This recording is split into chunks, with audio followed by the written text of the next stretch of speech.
Chapter 1290.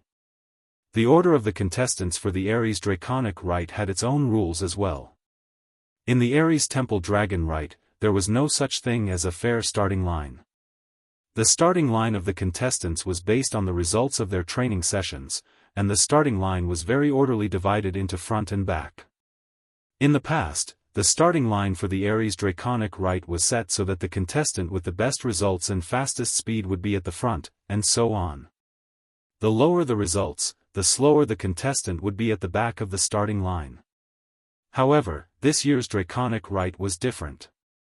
The contestants at the very front weren't the ones with the best results, but the ones with the worst results. This was Rebecca's suggestion. The reason was simple: it was more exciting this way. Therefore, according to the new rules of this year's Ares Dragon Sacrificial Competition, Sylvia, who had won the first place in the mock competition, obediently lined up at the back of all the contestants on her holy dragon Lancelot. Aside from Sylvia, Wu Yan was also at the very back of the line. This is to be expected. After all, Wu Yan has only been in school for 2 days and he hasn't participated in any mock competitions, so he doesn't have any results to speak of. However, due to the fact that he once performed a miraculous teleportation dragon riding skill during the dragon riding combat training, the students in the academy unanimously agreed that his speed isn't any lower than Sylvia's. Thus, Rebecca arranged for him to be at the very back of the line. Of course, there was another reason as well. No way, right. Outside the arena, inside the arena, everyone present, regardless of whether they were teachers or students, was staring at a huge figure in the last row of the contestants. They looked at the figure riding on top of that huge figure, and their faces were filled with shock. A fur as alluring as fresh blood.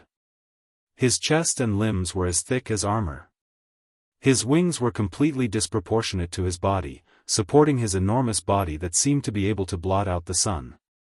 He stood above all the dragons present, emitting a chilling sense of oppression.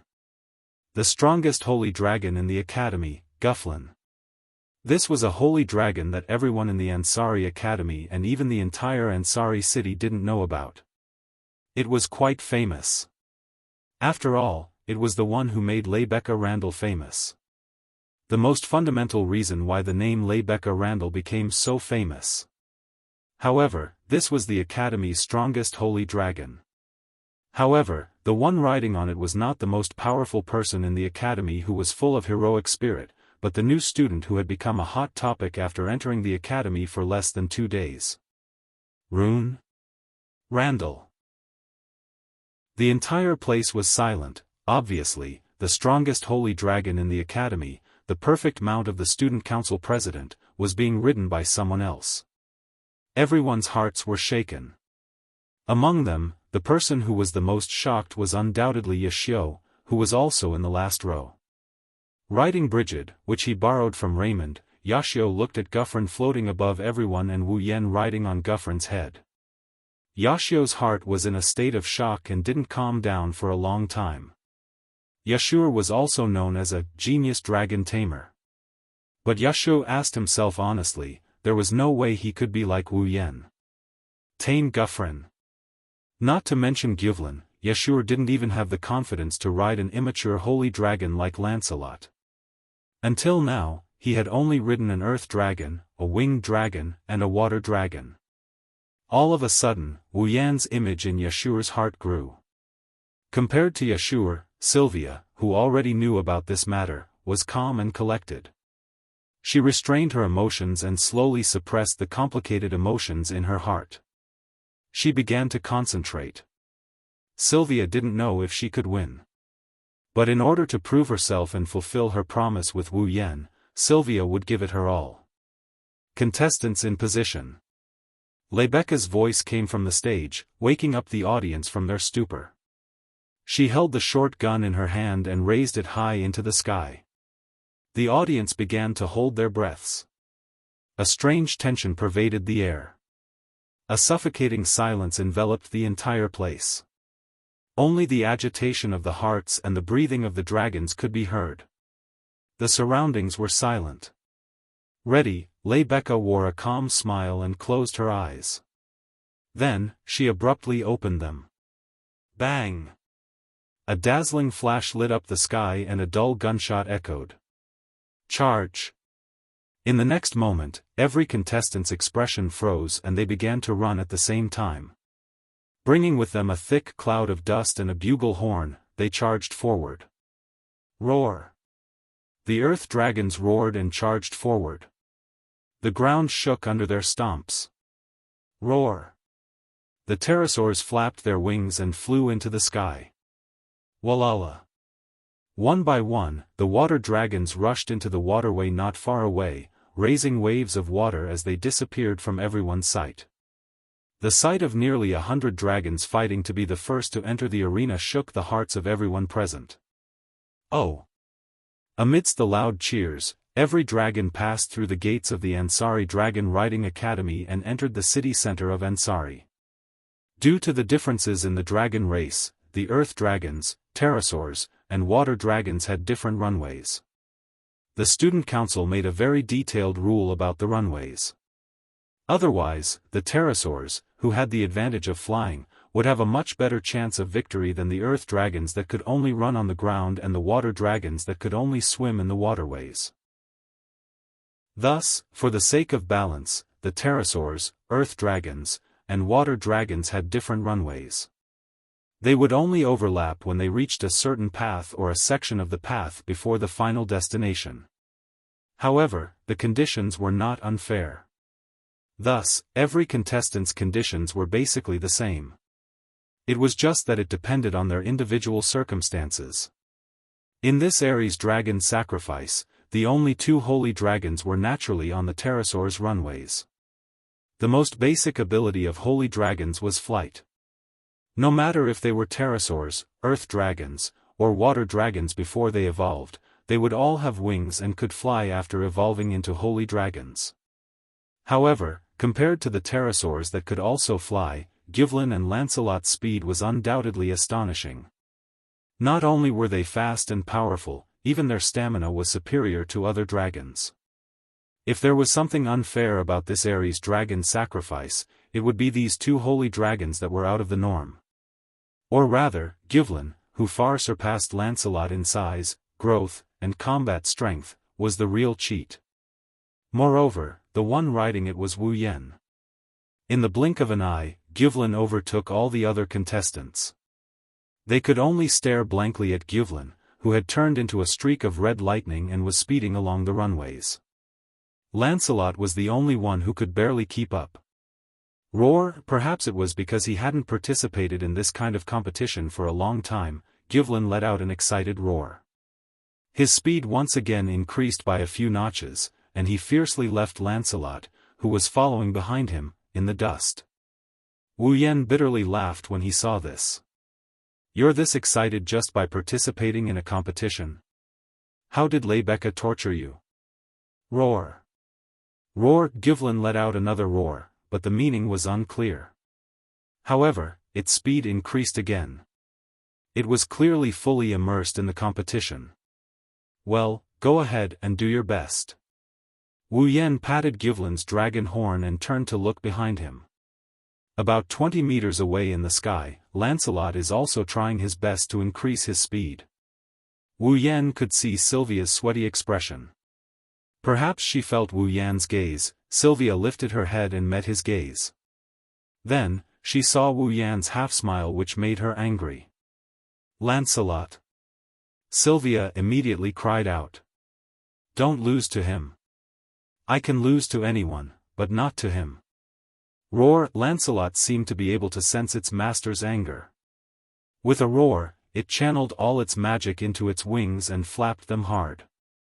Oh. You still haven't given up? Wu Yan let Gu Fulin do his thing. Wu Yan raised an eyebrow and he laughed out loud. Lancelot.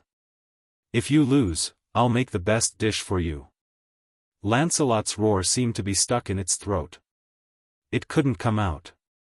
Lancelot had just eaten Wu Yan's dishes yesterday, so this sentence caused its heart to waver. It couldn't help but slow down. Wah! Sylvia's eyes widened as she shouted in exasperation. You despicable person. Ha ha ha. In the sky, a man and a woman, one large and one small, two holy dragons streaked across the sky like meteors, bringing with them Wu Yan's laughter and Sylvia's angry roar as they flew towards the finish line. Chapter 1291. Ansari Dragon Riding Academy, Sports Field. On the high platform, Lebeka revealed a breathtakingly beautiful smile, her heroic voice reverberating through the entire arena. The winner of this year's Aries Dragon Riding Festival, first year of the advanced class, Roland Randall. Oh! The group of students looked at Wu Yan standing beside Lebeka and cheered enthusiastically. Of course, there were also many voices of envy and jealousy mixed in. After all, the winner of this year's Aries Dragon Riding Festival would be able to get a date with the student council president Lebeka. How could the male students who viewed Lebeka as their goddess and the female students who looked up to her not be envious and jealous? Thus, the cheers that resounded throughout the field had a hint of jealousy that everyone could clearly sense. In the beginning, there was even a hint of powerlessness that made people smile bitterly. Sigh. Under everyone's intense gaze, Wu Yan faintly sighed. Just how many times had he encountered such a situation? Wu Yan had already lost count and didn't have the energy to count. After all, being glared at a few times wouldn't cause him to lose a piece of flesh. On the other hand, a gaze filled with resentment from below the stage made Wu Yan's lips curl into a smile. He glanced down and saw Sylvia clenching her fists and gnashing her teeth as she looked at him. Despicable fellow, shameless fellow. Sylvia's domineering appearance was completely different from before. She didn't have a cold expression on her face. Instead, she was like a resentful woman holding Lancelot's reins as she kept nagging. Since you used such a method, don't think I'll be satisfied. Ugh. On the side, Lancelot couldn't help but let out an aggrieved whimper. His dragon eyes were filled with pity. Although at the beginning, Lancelot did indeed slow down due to Wu Yan's enticing words, it only slowed down for a short few seconds. Later on, Lancelot got rid of all distracting thoughts and focused on flying. But in the end, Lancelot still couldn't defeat the strongest in the academy, Holy Dragon Gufflin. He was defeated without any suspense. However, Sylvia seemed to think that Lancelot had been tempted by Wu Yan's feeding attack, which led to his defeat. That's why the Grand Princess Blue Ice, the fourth princess of the Night Kingdom of Lorimon, is acting like a resentful wife. Regarding this, not only did Wu Yan not avoid the edge of the spear, he did the exact opposite. A provocative smile appeared on her face as she looked down at Sylvia, her mouth twitching a few times. He didn't say anything, but Sylvia read his lips. Don't forget our promise. Sylvia was instantly enraged, but there was nothing she could do. She could only glare hatefully at Wu Yan, who was smiling proudly on the high platform. She closed her eyes and turned her head away. Out of sight, out of mind. You're angry just like that? Wu Yan sighed as if he expected better from him. What a child. You're the only one who dares to treat Her Highness Princess Sylvia like that in the entire Raymond knighthood. Lebeka rolled her eyes and said in annoyance. If Her Highness Princess Sylvia really wants to cause trouble for you, you're in big trouble. I can't see the trouble, I can only see the benefits. Wu Yan muttered as he stroked his chin. Even though I've already thought of what I'll get Sylvia to do for me, it's a bit of a loss. Should I think of something else? Something else? Lebeka blinked and revealed a meaningful expression. Sylvia isn't the only one who can benefit from winning the competition. Wu Yan was stunned. When he saw Lebeka's meaningful expression, he remembered that as the winner, he could go on a date with her. Wu Yan's lips twitched at the thought. What? Lebeka put on a seductive look in front of everyone. She whispered into Wu Yan's ear and she blew at him. Could it be, you're not happy about going on a date with me? I'm just having a headache. Wu Yan suppressed his heartbeat and coughed as he felt the ticklish sensation in his ear. He looked away awkwardly. I'm not familiar with Ansari City at all. I don't know where to take you on a date. You don't have to worry about that. Rebecca's eyes revealed a hint of a smile. I like to take the initiative, so let me guide you. Initiative? Guide? Which aspect?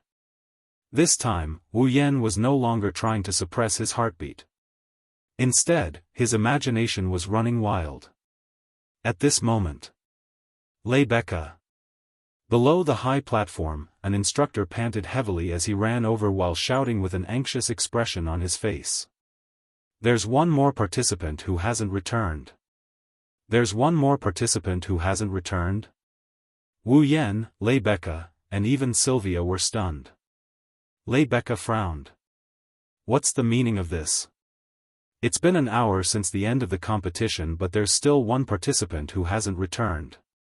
The instructor panted and said, in the forest, a security officer found the contestant's earth dragon, but the rider was not there. It's very likely that an accident happened. Rebecca's expression changed slightly as she spoke. Form a rescue team and head to the forest immediately.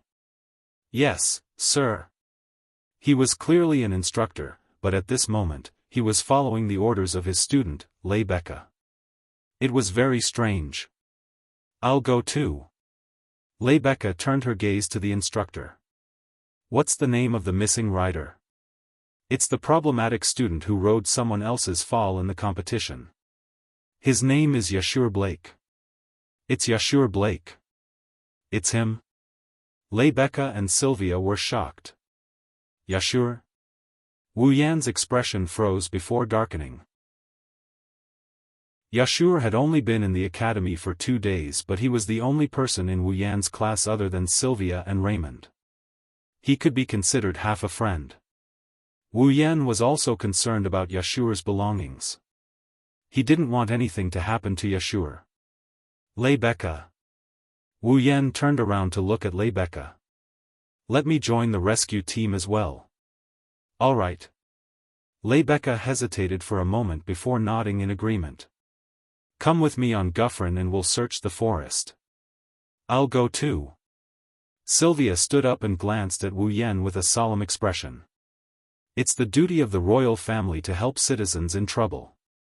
It's also the teachings of the royal family. President Rebecca, please let me join. I understand. Seeing Sylvia's solemn expression, Rebecca found it hard to refuse. Then, Your Highness, please ride Lancelot. We'll split up and search the forest. Sylvia nodded solemnly. Above Fianna Forest. Kneeling on one knee above Gufflin's head, Wu Yan and Rebecca held the dragon horn in one hand and his hair in the other. Gufflin used a magic formation as a foothold for them to stand on as they soared above the forest. Sylvia rode Lancelot to the other side of the forest while Wu Yan and Rebecca searched the other side of the forest. They searched the entire Fianna Forest with the other rescue teams. How is it? Rebecca didn't shy away from Wu Yan. She asked Wu Yan. Did you find anything? No. No. Wu Yan shook his head. He tried to divert his attention away from Rebecca's soft body and the sweet scent wafting into his nose. I didn't find anything. This is troublesome. Rebecca frowned. Yashur? Blake, did something happen to him? I don't know. I don't know. Wu Yan smiled bitterly. Even if something happened, we have to find him.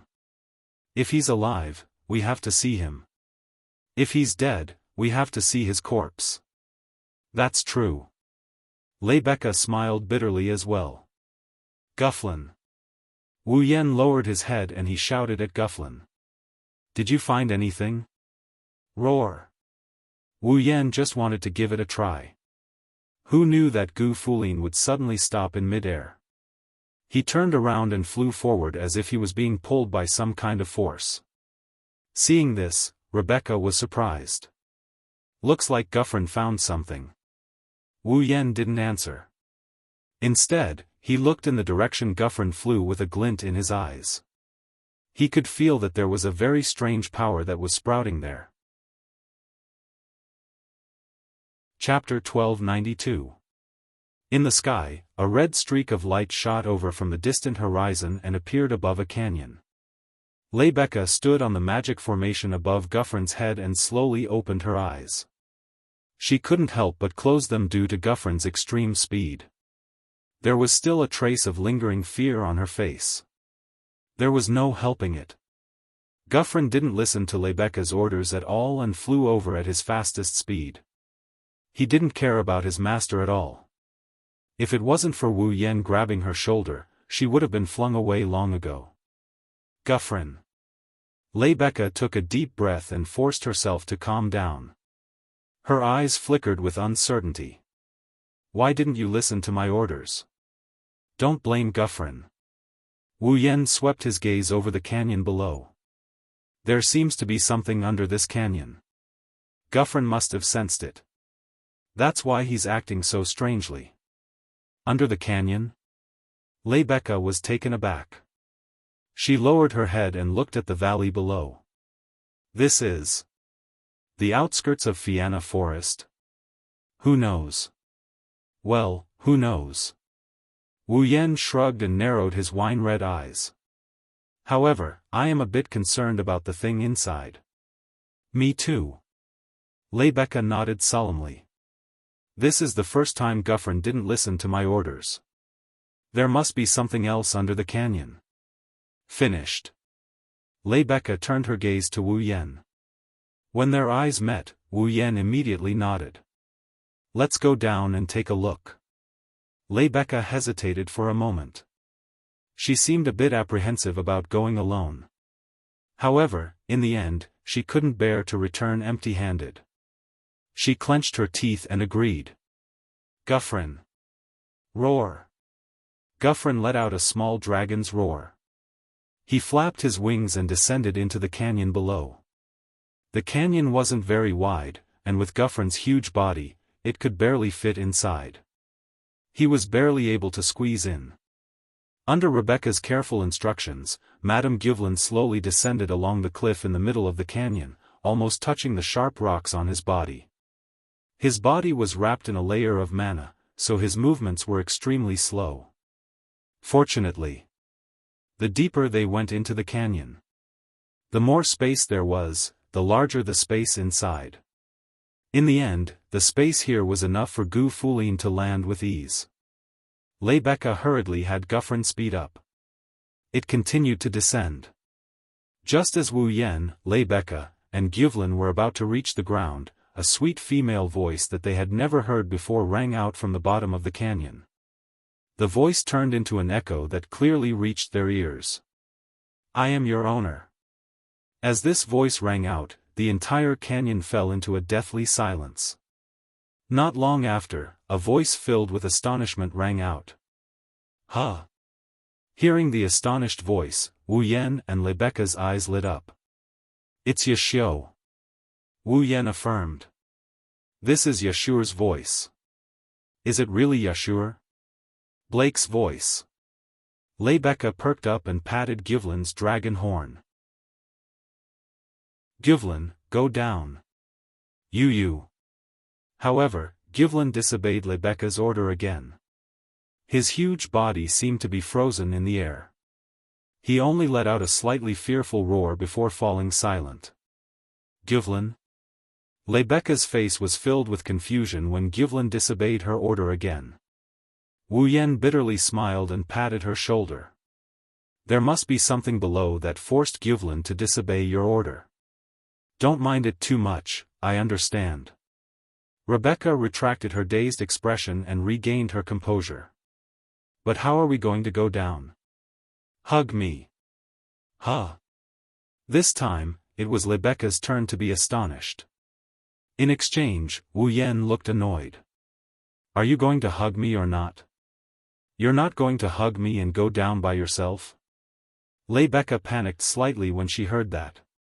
She extended her hands out of reflex and hugged the body that was inches away from her. Only when she felt the scorching heat from his body did Lebeka realize what she had done. Her face actually blushed, which was a rare sight for her. Wu Yan focused his attention on the bottom of the canyon. He casually grabbed Lebeka's slender waist and jumped down. The whistling wind blew past her ears, and only then did Lebeka realize what kind of situation she was in. Wu Yan actually jumped down the canyon. Lebeka couldn't help but close her eyes. Her arms around Wu Yan's waist tightened subconsciously. She only opened her eyes when the wind disappeared. Lebeka was a little surprised when she finally felt her feet on solid ground. She looked around her and took in the scenery around her. Finally, she cast her gaze to the front. But when she did, she froze on the spot. Let alone Lebeka, even Wu Yan was stunned. In front of the two of them, a man and a woman were standing there as if they were confronting each other, staring at each other as if they did not notice that someone was approaching. The man was the missing Yaksu. As for the woman, she was a petite girl. She was about 14 or 15 years old. Her face was as delicate as a doll's and she was only about 1.5 meters tall. Her breasts were only slightly bulging. The girl had long pink hair that resembled cherry blossoms. It emitted a gentle glow under the canyon. Her white and smooth skin also flickered with a pearl-like luster. She was astonishingly white. Of course, this wasn't the most shocking part. What was truly shocking and what stunned Wu Yan and Lebeka was that the girl was completely naked. Yes. She was completely naked. Luo Ang. President Lebeka. Only now did Yaksu notice Wu Yan and Lebeka's arrival. A trace of joy appeared on his face and he called out happily, waking up Wu Yan and Lebeka from their daze. Wow! Lebeka let out a small cry of surprise. Then, a smile appeared on her face as if she was watching a play. Others have been painstakingly searching for you outside, worried that something might have happened to you. Who would have thought that you would be hiding in a place like this, alone with a naked girl? It seems that I have to reevaluate my impression of you. Yashio. Wu Yan looked at Yashio with an expressionless face. His tone was devoid of emotion. I'm sorry to disturb you. With that, Wu Yan grabbed Lebeka's hand, turned around, and pretended to leave. This made Yaksu pale with fright. Wait. This is a misunderstanding. This is a misunderstanding. She's my fall. She was just born. Fall? Wu Yan suddenly stopped. Lebeka frowned and looked at Yaksu with distrust. She pointed at the girl. You're saying that she's your fall? Yes. Yes. Yaksu nodded. I know it's hard to believe, but it's true. She just came out of my body and became independent. There's no mistake about it. Hey! What do you mean by born from your body? Wu Yan and Lebeka didn't react to Yaksu's words. The girl glared at Yaksu and she yelled at him in a very shrewd manner. I'm just borrowing your body. Don't get carried away. After being yelled at by the girl, Yashu's neck shrunk and he muttered, What's wrong with being a little proud? What did you say? The girl's gaze turned fierce and she tilted her head slightly. When the girl raised her head, Wu Yan and Lebeka saw two round protrusions on the sides of the girl's head. The protrusions gave off a soft glow like ivory. That's... Lebeka's face was filled with shock. The horns of a young dragon? Isn't it? Isn't it? Everyone says she's a dragon. Seeing that Lebeka finally understood him, Yaksu beamed with joy. He glanced at the girl and hurriedly looked away, blushing. In any case, President Lebeka, please let her put on some clothes first.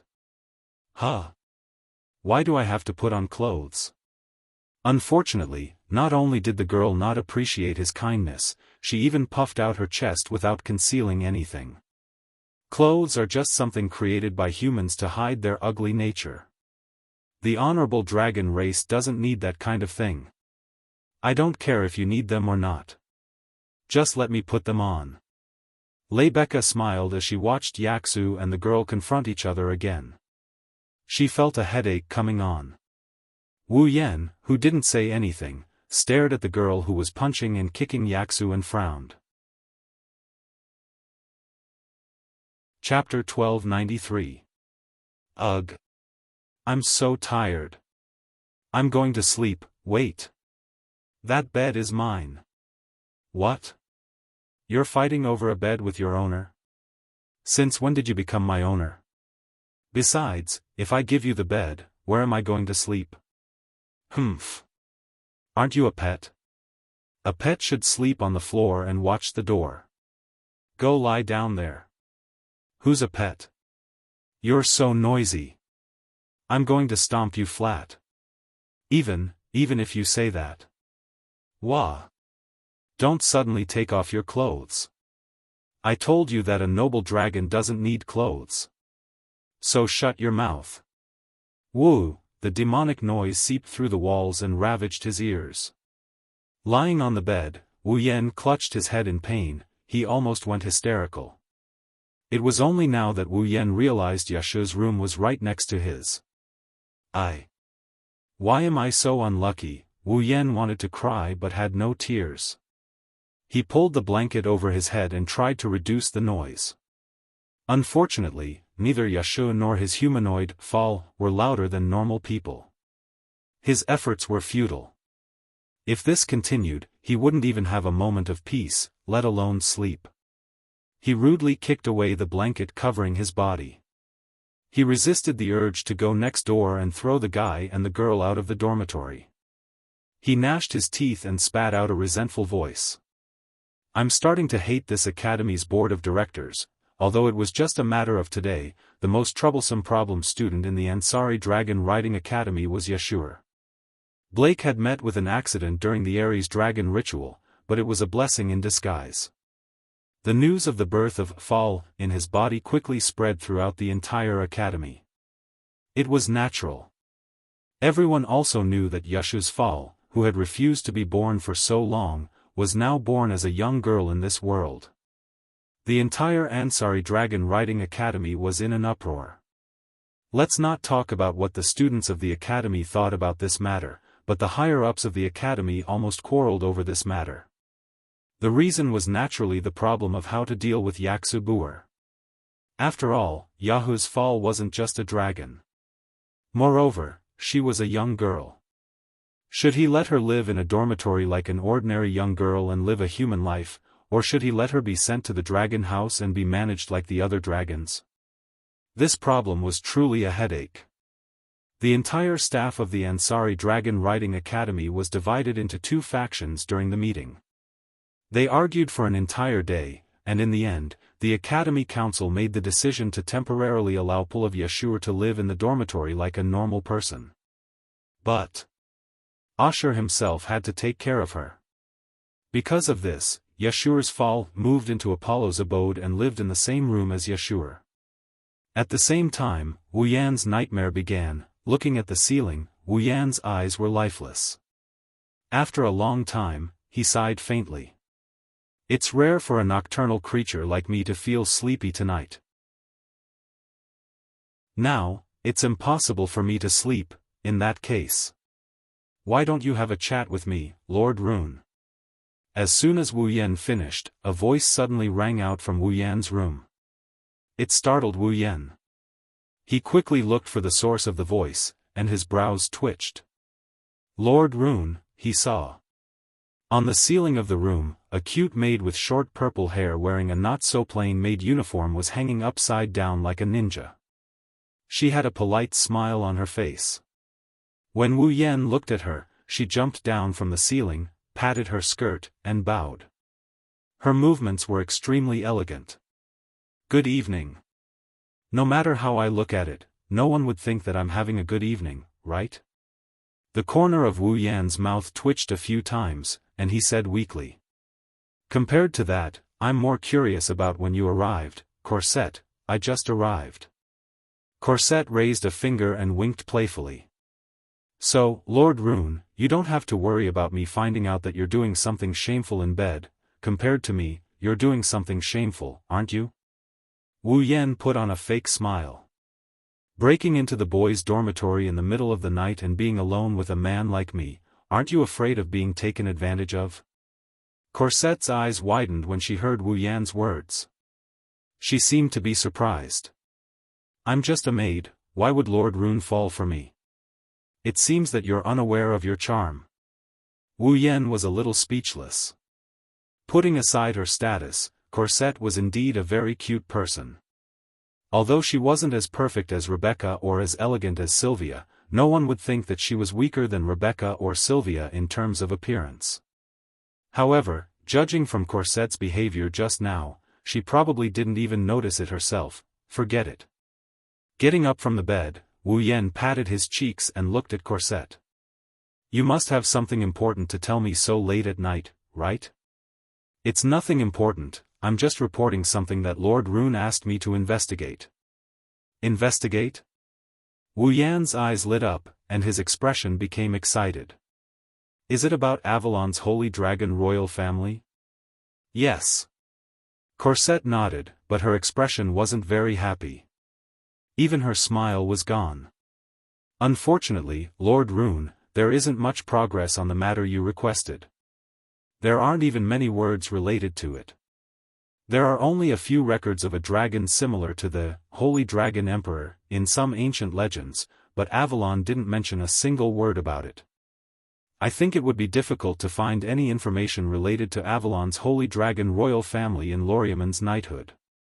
Perhaps Loriaman's royal family has important secrets, but investigating this information is against the law.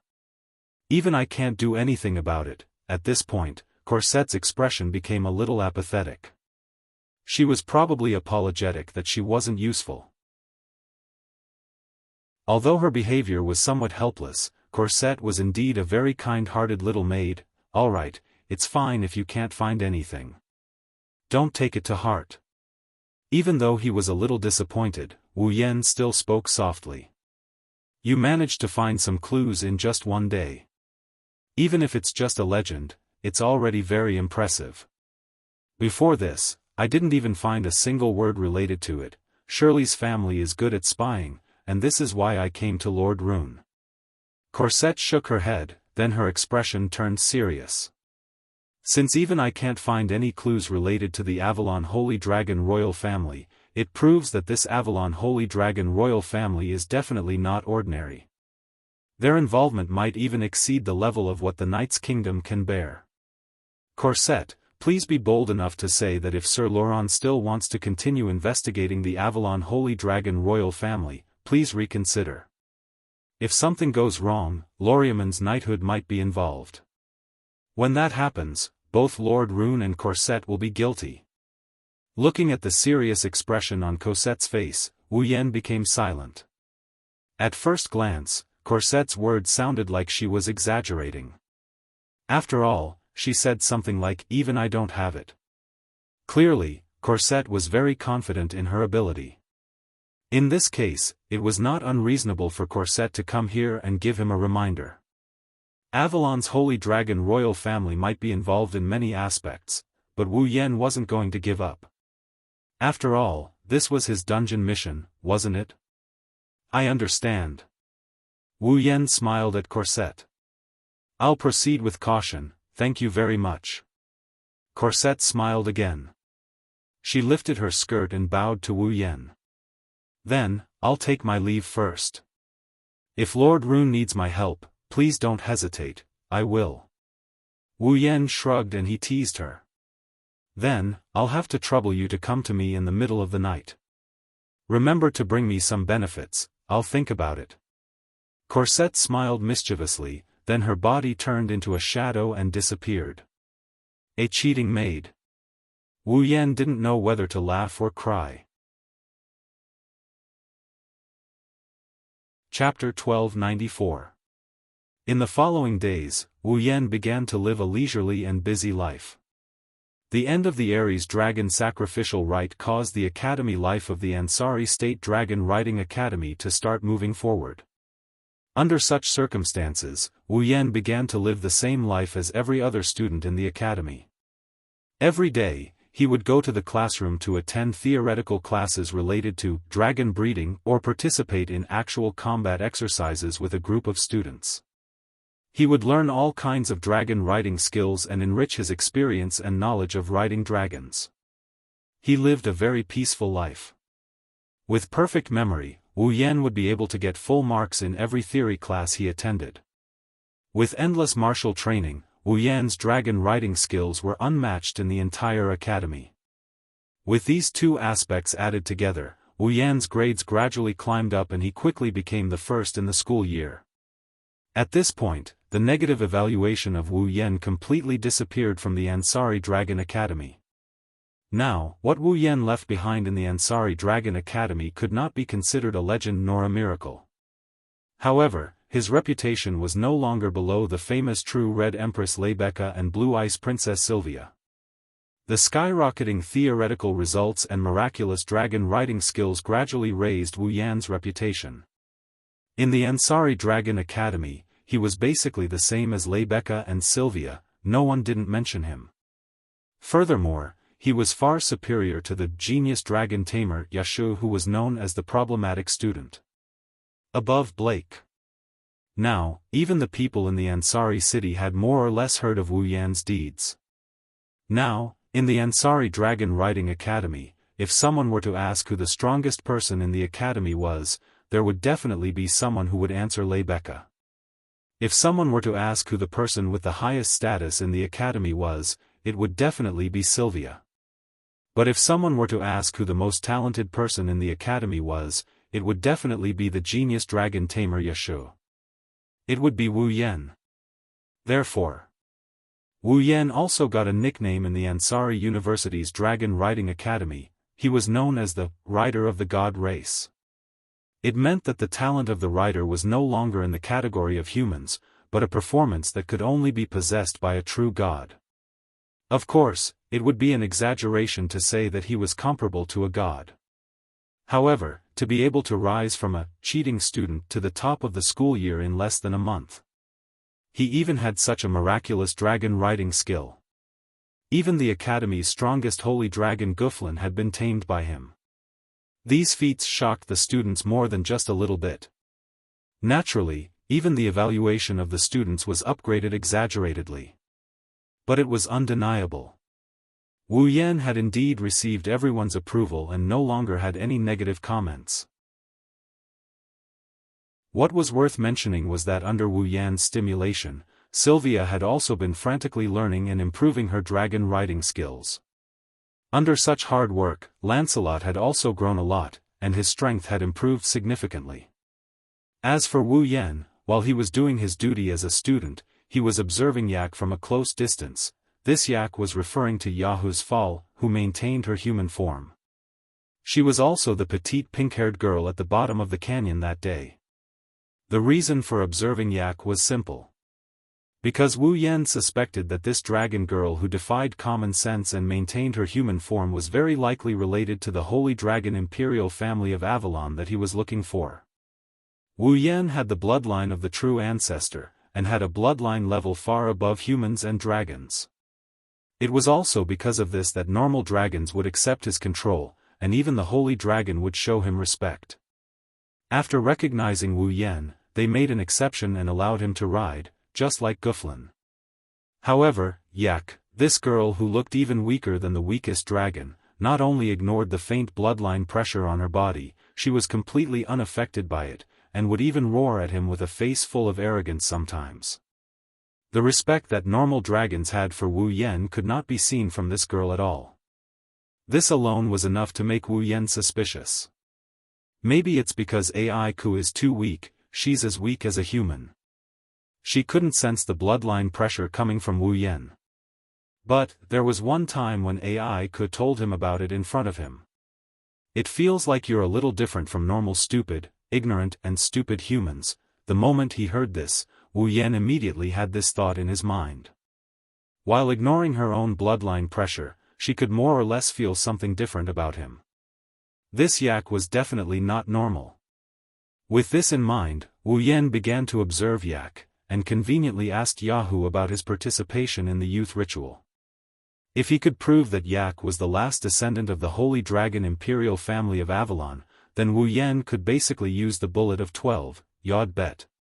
When he went to Jianghu's youth ritual, he could carry out his own dungeon mission. Of course, this was a story for later. Today, the weather was clear. Wu Yan and Jianghu had just finished their classes. They walked together and headed to the office of the student council.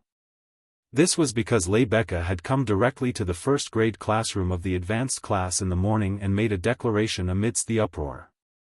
Rune? Randall? Jianghu? Blake? Come to the student council office after school. I have something to talk to you about.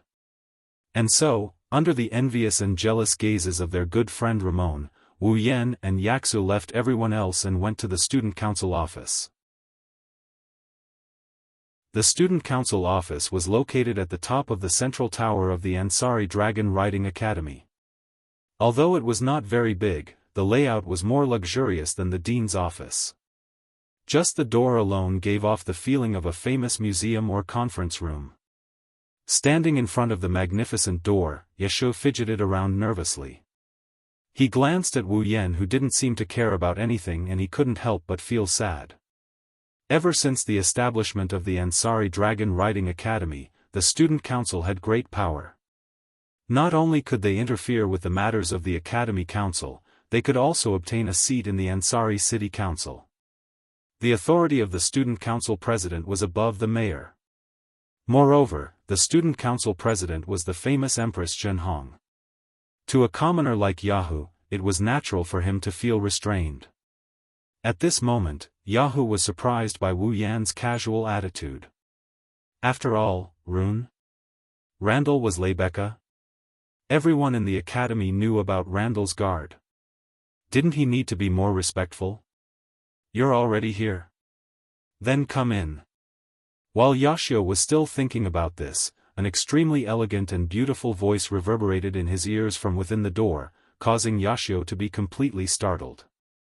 Even his body trembled. You. Seeing Yahu's reaction, Wu Yan shook his head with a smile. Be more casual. Don't look at Lei Becca. She's very friendly. If you're too restrained, she'll be unhappy. After speaking, Wu Yan opened the door and walked into the student council office. Jianghu was stunned and quickly followed. Walking into the office, the first thing Wu Yan and Jianghu saw was the owner of this place. Lei Becca stood in the center of the office with her hands crossed in front of her ample chest. She looked at the two people who walked in with a smile on her face. Her beauty and fiery red hair complemented each other, creating a terrifying aura. Her voluptuous body was full of curves, emitting an unconcealable temptation. Even if it wasn't the first time Jianghu saw this breathtaking beauty, he still felt his heart tighten. Lei Becca was a legend. Not only did she have extraordinary beauty, she was also a famous Holy Sky Dragon Knight. She was a powerhouse respected by everyone in the entire Ansari state. Her fame spread throughout every territory of the Night Kingdom of Loria. Even the most famous and honorable Lorraine Kingdom Sacred Sky Dragon Knights only had 10% of their members who were Sacred Sky Dragon Knights. Lei Becca was able to achieve such fame at such a young age. One could imagine what kind of position she had in the hearts of ordinary students. Jianghu was definitely not an ordinary student. His title of Genius Dragon Tamer was spread to every corner of the academy. However, he was only a commoner. Even if he had the title of Genius Dragon Tamer, he was only an ordinary student. In front of Lei Becca, he couldn't help but feel uncomfortable. Noticing this, Lei Becca chuckled and lowered her voice. You're welcome. Take a seat, yes. Yashu hesitated for a bit before walking over. Wu Yan couldn't help but bitterly chuckle. He's even more bashful than a girl. Chapter 1295. Inside the student council office, Lei Becca opened up the tea set and the teapot. She smiled at Wu Yan and Yashu who are sitting across from her. Is black tea okay? Not only did Yashu's expression stiffen, even Wu Yan didn't look too happy about it. Lebecca, if I remember correctly, this is the student council office. What are you trying to do by making it look like a restaurant? Isn't it great? Lebecca smiled mockingly. There was once a restaurant that wanted me to be their waiter for a day. Unfortunately, I rejected them. Now that I think about it, I missed the chance to experience being a waiter. The famous True Red Empress went to be a waiter? Wu Yan blinked. He couldn't help but picture Lebecca wearing a waitress uniform and her cute face. He replied without hesitation. Of course. As soon as he said that, Lebecca gave Wu Yan a knock on the head. I'm sure that your imagination is different from a proper waiter's. Wu Yan face-bombed when he heard that. His expression turned a bit bitter. Didn't you say it was great? I'm talking about the experience of being a waiter, not being a female lead in your delusional imagination. Come up with some weird imaginations. You know that too. Oh. So there really is. Ahaha. That. Yashu raised his hand weakly when he saw Wu Yan and Lebecca leaving him behind and showing off their love. President Lebecca, you called us here. Is there something you need? Well, it's just some trivial matters. I hope you can relax. Lebecca seemed to have realized that she was playing around with a boy. She coughed and stopped smiling. She went straight to the topic. That par of yours is called Ache, right? How is she now? Ache? Yashu was stunned. He scratched his face. He answered with some uncertainty. It should be considered very good, right? Should. Lebecca raised her eyebrows, causing Yaksu, who had just relaxed, to tense up again. He hurriedly explained. Because I can't bring Yak to class, and I can't leave her alone in the boys' dormitory. In the end, Rune said he would help me. He wanted to see if he could find someone to take care of her. I don't know how Yak is doing. Find someone to take care of her? Rebecca looked at Wu Yan and received a nod from Wu Yan. I asked Cosette to take care of Yak. She has nothing to do during Sylvia's classes anyway, Cosette? Lebecca nodded in relief. So that's how it is. Then I can be at ease. Despite saying that, Rebecca's gaze turned sharp. She glared at Wu Yan who was about to grab the tea. Wu Yan froze in midair. He froze in midair and his body stiffened. Lebecca narrowed her eyes and stared at Wu Yan's face. When she saw Wu Yan's unnatural expression, she revealed a meaningful expression.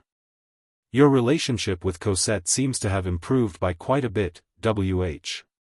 Why would you think that?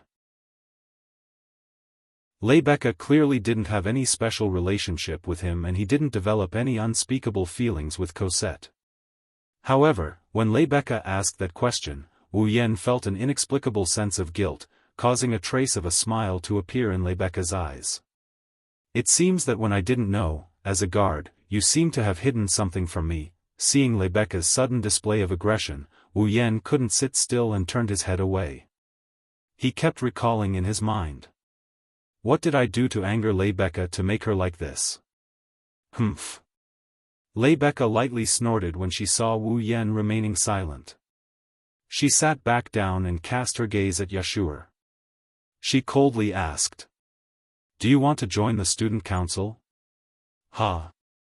The sudden invitation stunned Yashu who had stayed out of the matter.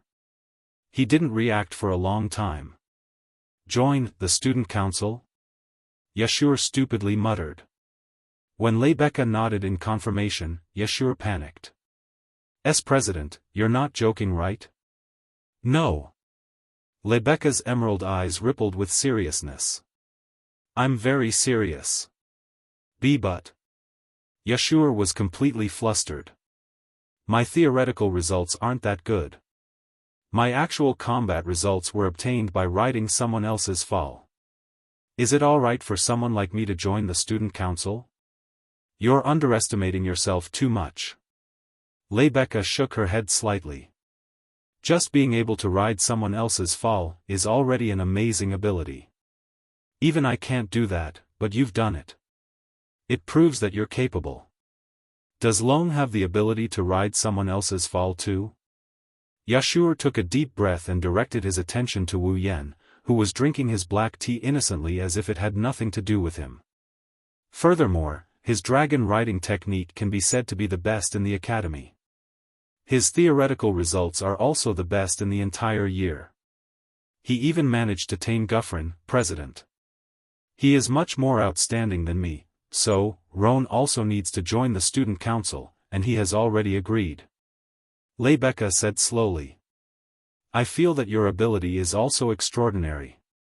Therefore, if possible, I hope that the student union can also recruit you. President Rebecca. Please consider it carefully. Rebecca said with a solemn expression, causing Yashio to hesitate.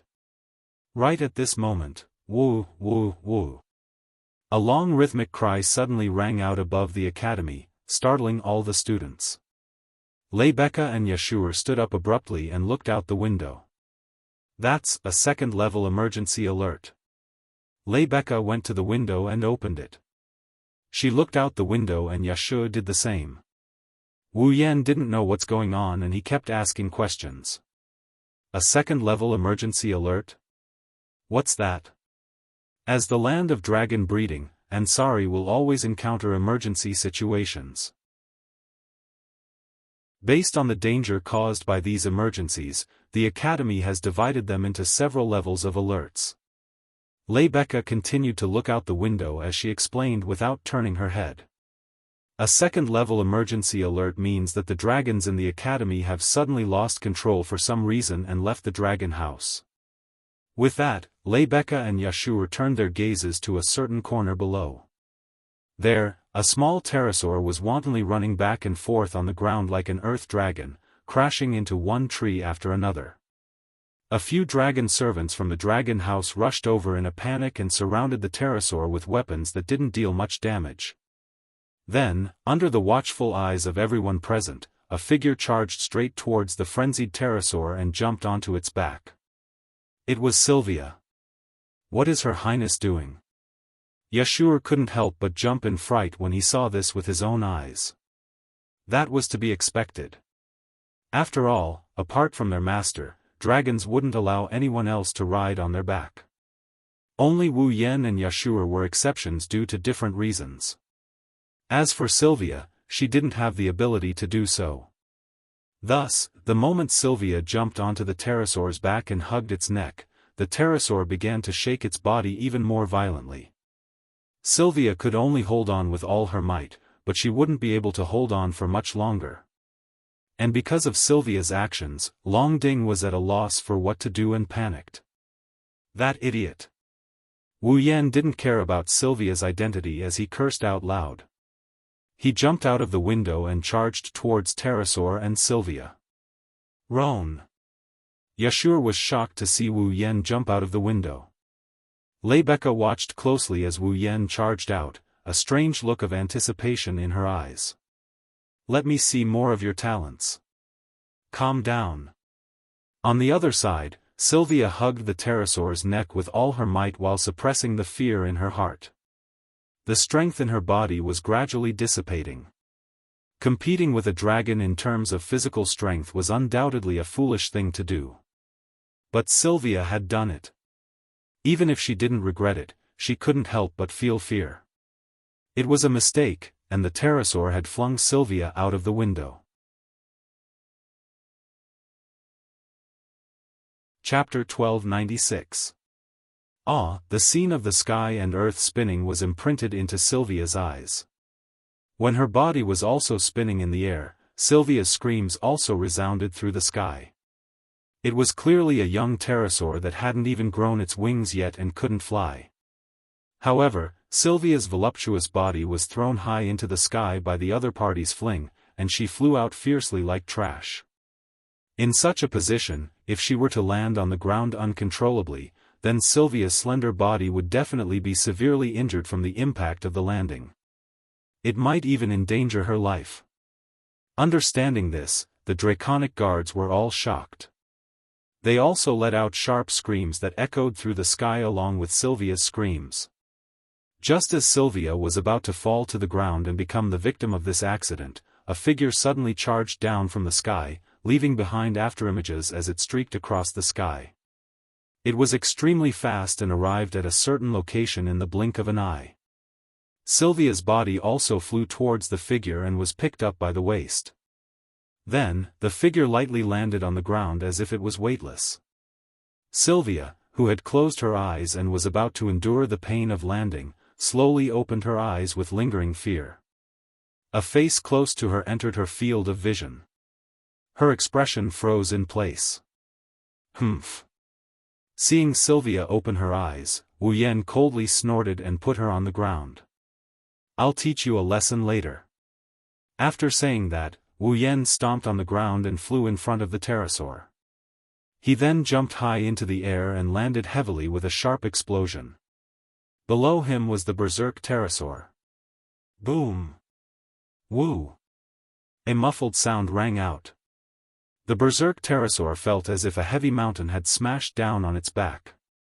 It almost hit the pterosaur. The pterosaur thought that someone had overestimated themselves and rode on its back. It was about to explode when a cold voice seemed to freeze the air and entered its heart. Don't mess around. Don't blame me for being merciless. As these cold words were spoken, a wave of pressure from a higher existence pressed down on the pterosaur from above. This caused the pterosaur's body to tremble, and the madness in its heart instantly collapsed. Woo! The pterosaur, which was as crazy as a beast a second ago, let out a soft moan as if it was begging for mercy. At this moment, he suddenly became like a puppy. He opened his teary eyes and laid on the ground, not daring to act rashly anymore. For it, who was still young and had yet to grow, Wu Yan's pressure was really a burden. Therefore, it had no choice but to be obedient. Stop. It stopped. The group of draconians who witnessed this scene stared blankly at Wu Yan, who was standing on the back of the pterosaur. Then, as if they had thought of something, they exclaimed in surprise. He's Luoang. Is it Randall? Really, that young rider of the Protoss? No wonder he could subdue the pterosaur so easily. Too powerful. The excited cheers of the dragon subordinates were all heard by Sylvia, making Sylvia feel a little uncomfortable. Why can't I do it? With that thought, Sylvia's eyes welled up with tears. She turned around and wanted to leave the scene. However, as soon as Sylvia turned around, a hand grabbed her and pulled her back. Then, slap! A crisp sound echoed in the air. Sylvia was stunned. It wasn't just Sylvia. The draconians, Lebecca and Yashur, who were standing by the window of the student council office, as well as the scattered staff who heard the alarm and rushed over, were all stunned. Sylvia stared blankly at Wu Yan, who was standing in front of her with his hand in the air. She reflexively touched her cheek with her hand. The next moment, a strange stinging sensation spread to her nerves. She finally realized, she was just slapped by Wu Yan. You. Sylvia stared in disbelief at Wu Yan, who casually withdrew his hand as if nothing had happened. She rubbed her cheek and muttered in confusion. You slapped me? Yes. I slapped you. Wu Yan admitted frankly and looked at Sylvia with a smile. However, there was no trace of a smile in his eyes. It was chilling. What? Your Highness, are you going to punish me? Sylvia yelled at Wu Yan in a fit of rage when she heard that. What right do you have to hit me? Just because you have a disgusting head. Wu Yan didn't care about Sylvia's identity as princess at all. He didn't care about the crowd's stunned expressions. Do you know that you almost died just now? What does my death have to do with you? Sylvia's anger, resentment, and all other emotions exploded with Wu Yan's slap. What is your relationship with me? Do I need to be slapped because I'm an eyesore to you? That's right, you have nothing to do with me. So, if you want to die, please find a place with no one around and die on your own. Wu Yan laughed coldly. Let's see if the fourth princess of the Night Kingdom of Lorea overestimated herself and fell to her death while riding another dragon, sounds better, or the fourth princess of the Night Kingdom of Lorea committed suicide because she lost to someone else and couldn't get first place, sounds better. You. Sylvia's face turned ghastly pale. What? Not saying anything? Wu Yan didn't show any mercy as he looked at Sylvia's pale face. Risking your life to challenge another dragon, isn't it because you don't have the ability that others have, so you feel indignant, unwilling to admit defeat, and unwilling to see it happen? That's why your IQ dropped. You thought that if others could do it, you could also do it, so you jumped over. Isn't that right? You don't understand how I feel at all. With a pale face, Sylvia tried her best to hold back her tears as she shouted at Wu Yan. However, Wu Yan responded coldly. Indeed, I don't understand how you feel, nor do I understand what kind of obsession you have in your heart. However, I can't be like you and watch my friend die with a cold face. Friend. Sylvia was stunned. Riding another dragon won't bring you any pleasure, nor will it make you stronger. Wu Yan pointed at the pterosaur that just went berserk. If riding that little fellow can satisfy you, then I definitely won't stop you. Sylvia was speechless at Wu Yan. No matter what kind of dragon you ride, it won't bring you as much joy as watching your own dragon grow. Don't you understand? Wu Yan glanced at Sylvia before turning around. If you really want to become stronger, then Lancelot is the only dragon in your eyes. He is the one that you can rely on to become stronger. On the other hand, if what you mean by becoming stronger is nothing more than neglecting the essentials and focusing on trifles to prove that you have the talent that others have that you can have as well, then I advise you to give up early and obediently be a princess. With that, Wu Yan didn't look at Sylvia anymore and left the scene. Sylvia still stood there, covering her face as she looked at Wu Yan's back. She didn't say anything for a long time. In the student council office, Yashur looked at Wu Yan dumbly as he left, full of admiration. He's really strong, Lebecca couldn't help but smile. Her smile was strangely beautiful. After leaving everyone's sight, Wu Yan stopped and sighed. I know you're here, Corset. I'm afraid you're the only one in the academy who slapped Her Highness, Lord Roland. Behind a tree on the side, Kersel walked out with a bitter smile. After being slapped by you, Her Highness will be disappointed for a long time. Her head is as hard as an ox's. Wu Yan snapped at Corset. So please keep an eye on her, don't let her go down a dead end. Thank you for your concern, Lord Roland.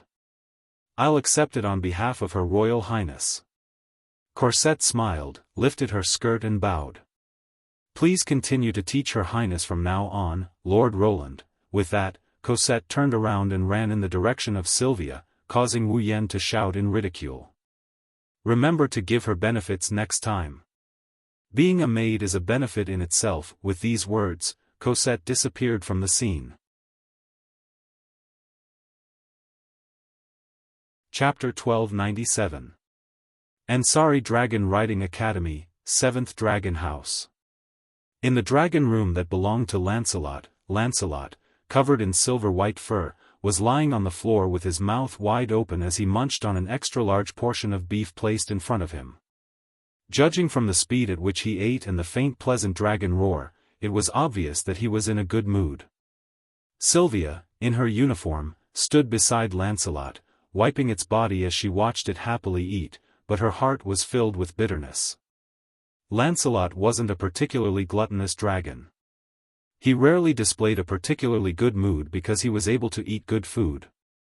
As Lancelot's master, Sylvia couldn't be more clear about this. However, recently, Lancelot had been in a particularly good mood every time he ate. When it was time to eat, he seemed particularly eager and impatient. When it was time to eat, he was in a very good mood. Due to his joyful mood, his performance was much better than usual when he practiced his dragon riding skills with Sylvia. All of this was due to the food that Lancelot loved so much. And this food was personally prepared by Wu Yan. Ever since he tasted Wu Yan's food, Lancelot completely fell in love with Wu Yan's cooking and displayed an unprecedented desire to pursue it. Now, Lancelot would leave the seventh dragon's house almost every day when it was time to eat. When he returned, there would be an extra portion of delicious food in his mouth. After returning to his own dragon room, he would happily eat. Long Ding of the seventh dragon house didn't know where Lancelot went after leaving the seventh dragon house without permission or where the food came from. However, Lancelot didn't cause any trouble when he left. They were happy to be idle and let it go. Only Sylvia knew that ever since Lancelot tasted Wu Yan's food for the first time, every time he left the dragon house without permission, it was to look for Wu Yan. The food he brought back was also made by Wu Yan. It wasn't just Lancelot. Even Guffrin, who was tamed by Wu Yan, was the same. When it was time to eat, he would leave the dragon house without permission and look for Wu Yan to ask for food. In other words, almost 50% of Lancelot's growth during this period was due to Wu Yan's food. Sylvia's mood darkened when she thought of this. Herself. I lost to him again in another aspect. On top of that, even his fall had received his care. He had contributed to his growth as well. He was truly outstanding. Compared to him, she really was like a child. She recalled how she recklessly challenged a berserk dragon to prove that she had the ability to ride another fall and was slapped by Wu Yan. Sylvia subconsciously touched her face. It was as if it was still aching. Sylvia knew that she didn't have any talent.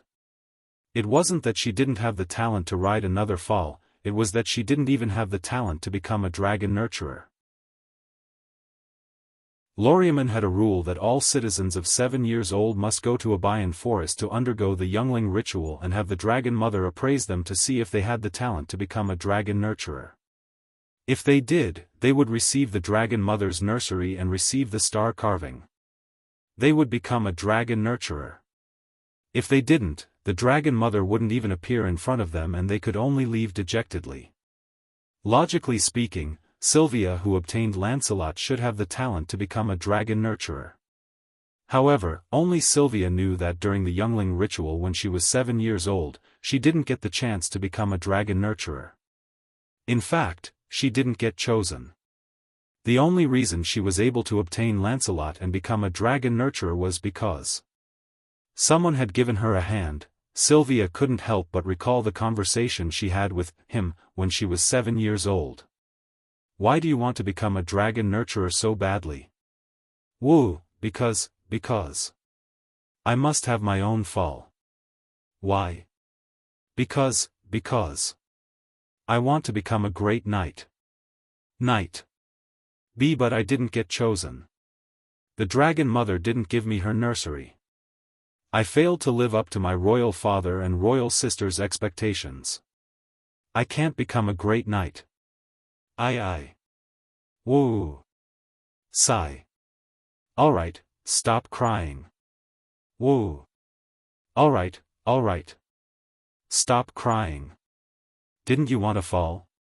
I'll give you one, alright? Give me one. In the dimly lit forest, he pressed a mysterious ball of light into the body of the 7-year-old Sylvia. In that instant, Sylvia felt that some sort of change seemed to have occurred in her body. Then, a star carving appeared on Sylvia's body. I have fall now. Amen.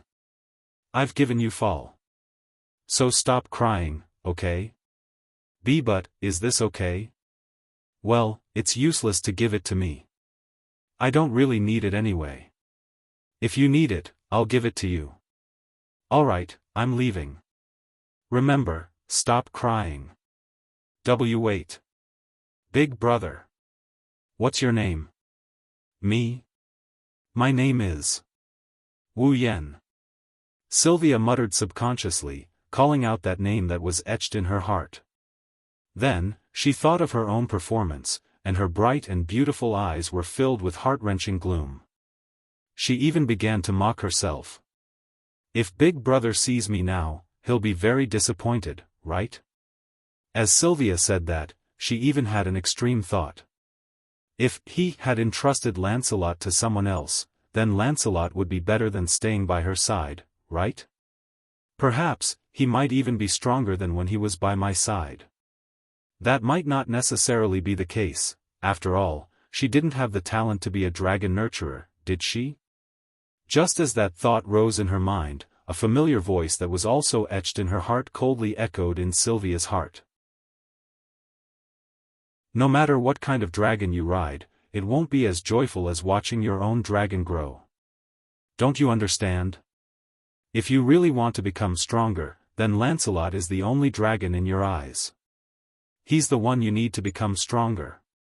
And if what you mean by becoming stronger is nothing more than neglecting the essentials and focusing on trifles to prove that you have the talent that others have that you can have as well, then I advise you to give up early and just be a princess obediently. The cold voice was like a bucket of cold water that poured over Sylvia's heart. She, who had almost gone to the extreme, suddenly came back to her senses. No, no. I can't think that way. Sylvia hurriedly shook her head and took a deep breath to get rid of the distracting thoughts in her mind. He's right. I only need Lancelot. I only need Lancelot in my eyes. He's the one I need to become stronger, not to prove that I have the talent to be a dragon nurturer. Become stronger.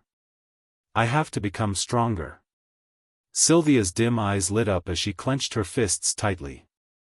To not let down Big Brother who entrusted Lancelot to me, I have to become stronger.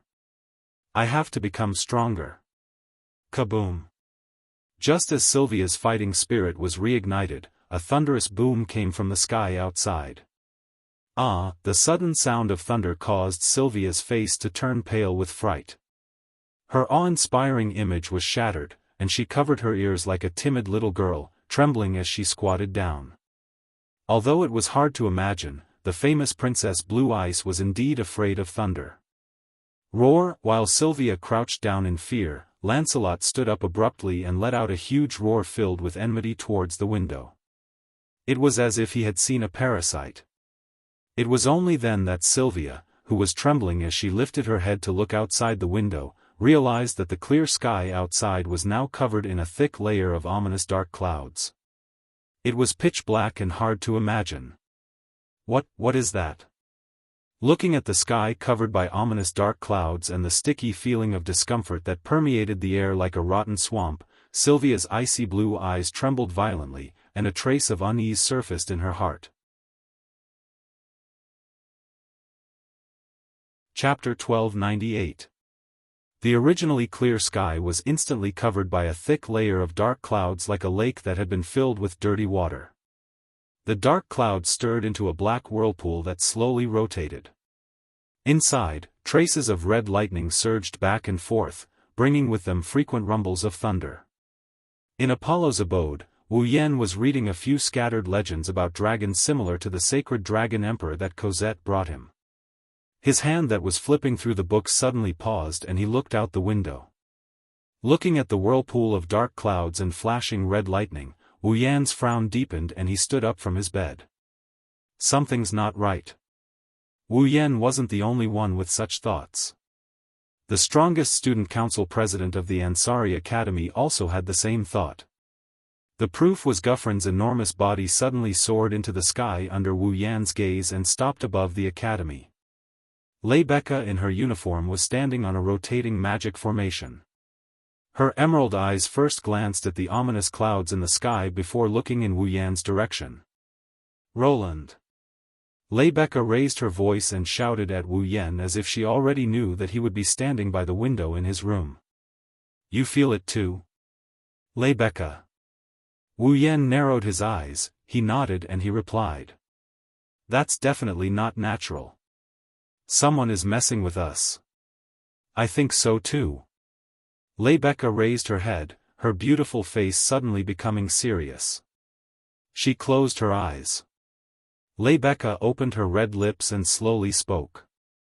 Her solemn voice echoed in the sky. In Lebecca's name? I command in the name of Randall. Present the holy knight armor you forged to me. Roar! As Lebecca's solemn voice echoed, a red light flashed in Guffrin's eyes. He opened his mouth and roared. Two magic arrays less than 10 centimeters apart rippled out from Guffrin's body and enveloped Lebecca as if they were rising into the sky.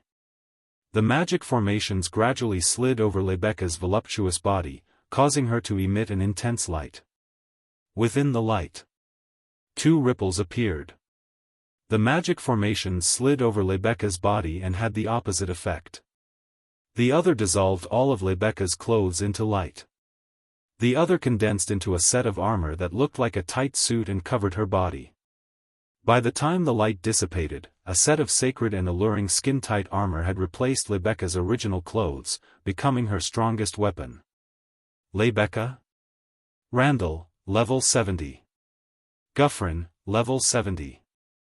Lebecca, who had instantly transformed into a Valkyrie. He could clearly feel the sharp aura and surging mana fluctuations coming from her body. She was just an ordinary person a second ago. Wu Yan's lips slowly curled up. I see. So this is the magic equipment of this world's sacred knight armor? Rune. Lebecca, who had no idea Wu Yan was observing her sacred knight armor, crouched down and grabbed Guffrin's fur. She called out without turning her head. I'll go over first. If you want to come over, go to the dragon house and borrow a dragon. I have a feeling things aren't as simple as they seem.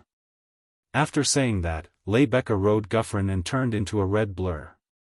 She flew toward the center of the whirlpool of dark clouds. Borrow a dragon? Wu Yan scratched his cheeks, he had a helpless expression on his face.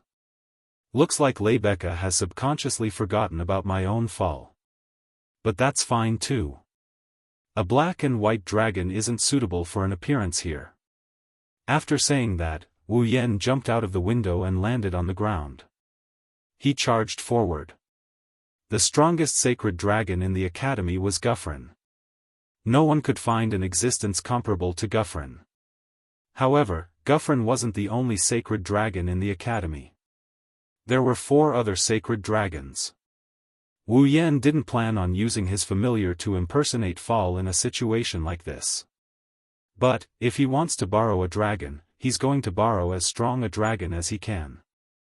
So, he set his sights on the other sacred dragons.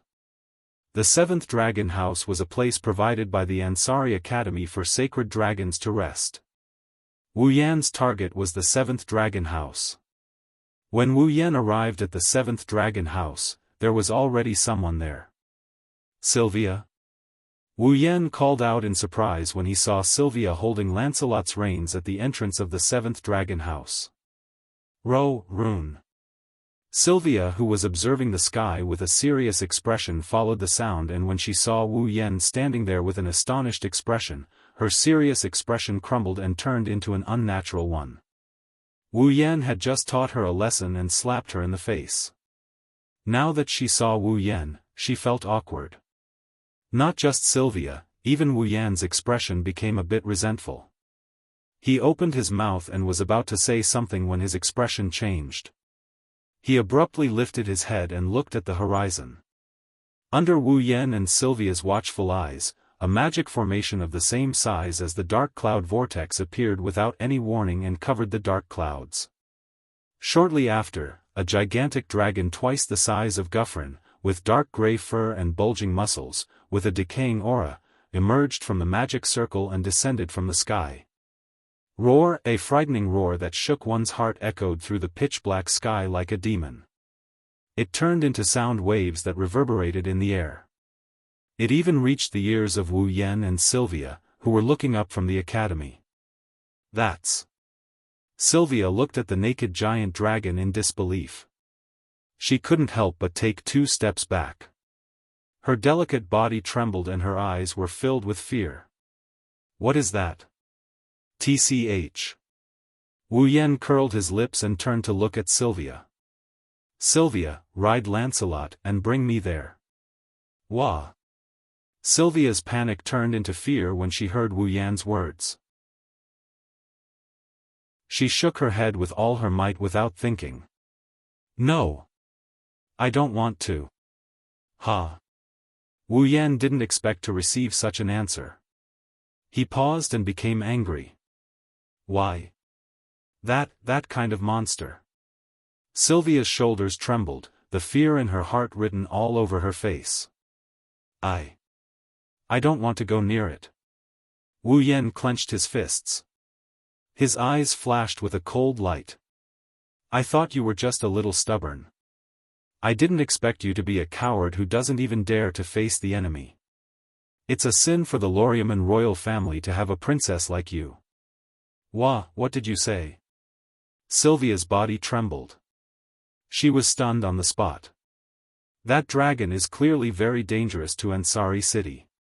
It's even destroying it. Wu Yan looked at the giant dragon that was spitting dragon breath to destroy Ansari City. His mocking voice reverberated towards Sylvia. The citizens of Ansari City are facing danger. A princess like you actually doesn't care about the safety of your own country's citizens. You plan to hide here like a coward. What an eye-opener. I. Sylvia's body trembled again and again. Her pretty face was as white as paper. Forget it, it's the same if I go alone. Wu Yan glanced at Sylvia and walked to Lancelot's side. Lend Lancelot to me. Lend Lancelot? Sylvia was stunned again. She quickly shook her head. No. How can Lancelot fight that kind of monster? He can't even compare to it in terms of size. Ha! Wu Yan laughed. His laughter was unusually sarcastic. You want to impose your own incompetence on your foe? You're really something, aren't you? No. It's not like that. Aren't you the one who knows Lancelot the best? Wu Yan coldly interrupted. In your heart, is Lancelot a holy dragon that can't even defeat that disgusting reptile? This. Seeing Sylvia's confused look, Wu Yan sighed. He turned around and patted Lancelot's head. Lancelot, since that's the case, let us show your owner just how strong you are. Roar! Lancelot roared without hesitation and obediently lay down in front of Wu Yan. Lancelot. Sylvia was stunned when she saw Lancelot's expression of submission. Now is not the time for you to be in a daze. Wu Yan grabbed Sylvia by the waist and jumped onto Lancelot's back amidst Sylvia's shriek of surprise. Come and see for yourself. See how strong Lancelot is. Roar! Lancelot let out a hot-blooded dragon roar. He kicked his four limbs and soared into the sky with a muffled sound. Chapter 1299. Roar! The roar that turned into a strong storm swept through the entire area, instantly blowing the glass and wooden tiles of all the surrounding buildings into pieces. Like garbage, the sound waves shot out like bullets, destroying all the buildings on the scene. Boom! The dark gray dragon stomped its foot on the ground. With its foot as the center, the ground cracked inch by inch, bringing with it a nauseating stench that filled the square below. What is that? Wah! Run! It wasn't until this time that the crowd in the square began to flee in panic, fleeing aimlessly into the distance. Although the security officers of Ansari State suppressed the fear in their hearts, tried to maintain order, evacuate the crowd, and seek refuge, it was still difficult to control the panic of the crowd. The huge square was like a battlefield. Countless guests rushed out of the surrounding buildings and scattered crazily with the fleeing crowd. They completely ignored a portion of the people who fell in panic. Some of them even cruelly stepped on their bodies in order to escape the scene. The plaza was already in a state of panic. Riding on a Guffrin, Rebecca saw this scene as soon as she arrived. She couldn't help but grit her teeth and look forward. Her beautiful emerald-like eyes emitted a rarely seen sharpness. A ferocious flow of magic reverberated from her body and filled the entire plaza. Then, a golden magic array flashed above Rebecca's head, emitting a dense golden light. Appear. A magic spear that can kill in one hit. With a stern shout, Rebecca extended one of her hands and grabbed at the magic array above her head. She clenched her fist, and the next moment, Rebecca clenched her fist. A huge black and red spear that looked like a drill appeared in her hand. It was a magic device unique to every Holy Knight's armor. If the elves' defensive barrier was spiritual equipment, and the true power of the elves lay in the angel, then the Holy Sky Dragon Knight's defensive barrier would be the Holy Knight armor, and the true power of the Holy Sky Dragon Knight lay in the Holy Knight armor. This was the intrinsic magic device of the Holy Knight armor.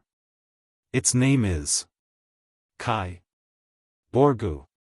Rebecca opened her eyes and a sharp glint flashed through them. She grabbed the drill-like spear and tensed her body, forcefully projecting her intrinsic magic device. His name was Kai. Borgu's magic spear turned into a flash of light, accompanied by a sharp piercing sound that made people's ears hurt. It was as if it had traveled through space, and before the dark gray dragon could react, it struck its head. Bam! A dense flash of light pierced through the entire area, and the loud rumble caused the atmosphere to tremble. The giant dragon's head was easily pierced through, and it exploded into pieces, causing a burst of black smoke. It shrouded the dragon's missing head. Phew! Rebecca involuntarily let out a sigh of relief, but her expression soon changed. The black smoke slowly dissipated, exposing the ferocious and terrifying headless appearance of the giant dragon in the air.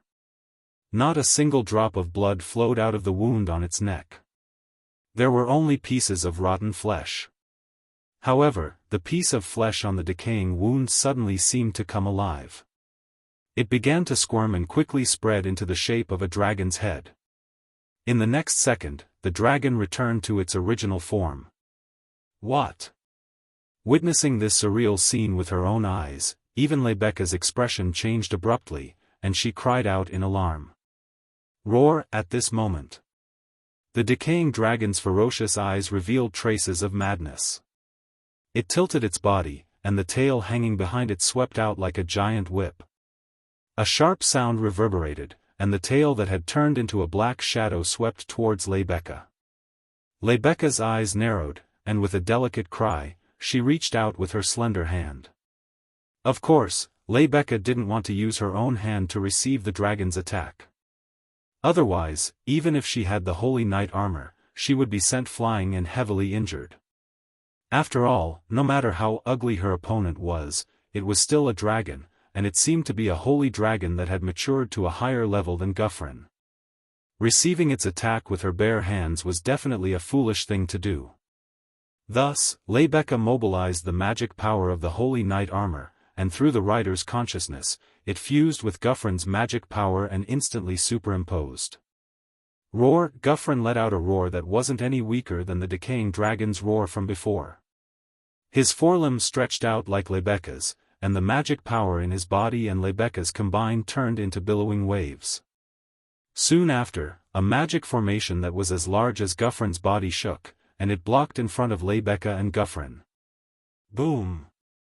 With a loud muffled sound, the decaying dragon's tail slammed heavily into the magic array. The shockwave immediately exploded violently with the dragon's tail and the magic array as the center, causing the surrounding buildings to fall down like building blocks with irresistible force.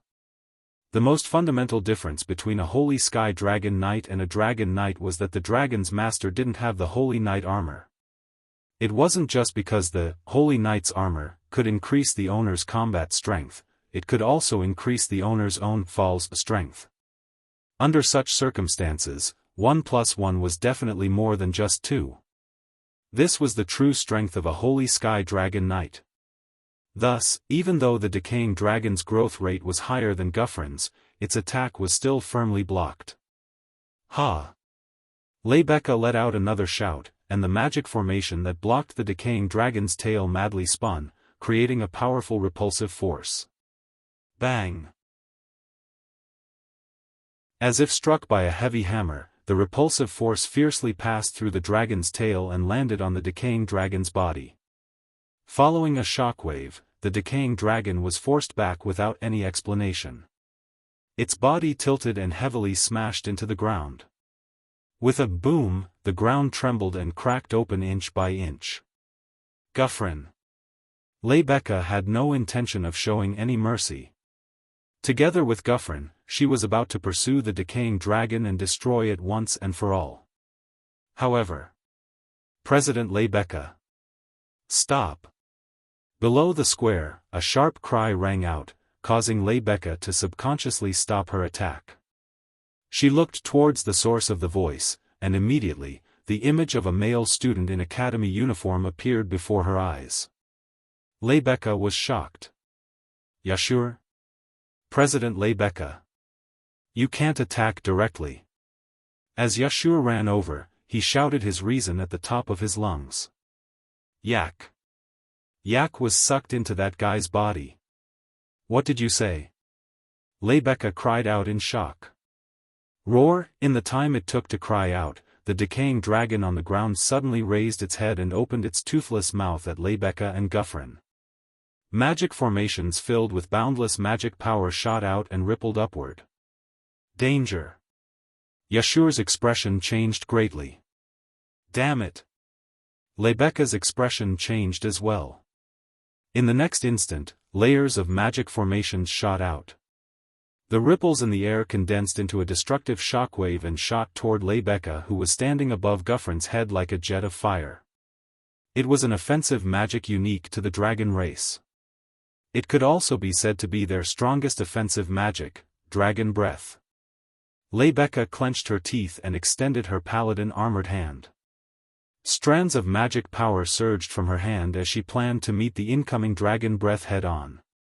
However, just as the breath of the decaying dragon was about to strike Leibecca, a searing torrent of mana of similar attributes descended from the sky without warning. Shockingly, it was also a dragon's breath. Bang! At the critical moment, the dragon breath descending from the sky clashed with the dragon breath of the decaying dragon in front of Leibecca.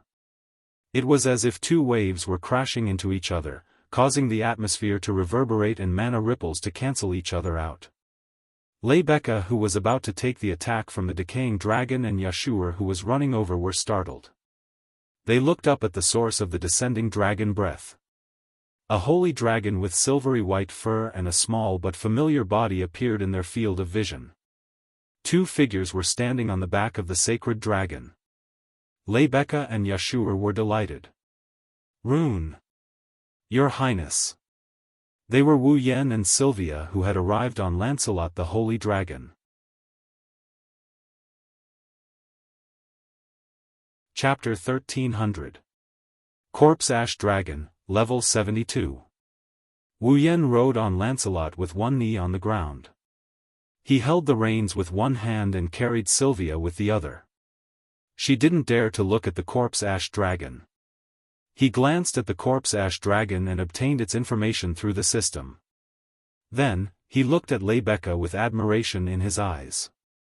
Wu Yen didn't see the entire battle between Leibecca and the Corpse Ash Dragon. However, Wu Yen saw the scene of Leibecca suppressing Corpse Ash Dragon from afar while he was riding on Lancelot's back. Although Leibecca was able to suppress the Corpse Ash Dragon, whose level was higher than hers, not only because of Gyvlin's assistance, but also because of her powerful intrinsic magic device. The Corpse Ash Dragon's body had completely decayed, so it definitely wasn't as powerful as a level 72 holy dragon of the dragon race. However, the fact that she was able to suppress the Corpse Ash Dragon in such a short time was enough to prove her strength. If Yashur hadn't shouted something at Leibecca, causing her to stop her attack, Corpse Ash Dragon would have been annihilated by now, wouldn't it? As expected of the strongest existence in the Ansari Kingdom's Dragon Riding Academy, sighing, Wu Yen glanced at Sylvia, who still has her eyes closed. She still has a faint trace of fear on her face. He sighed.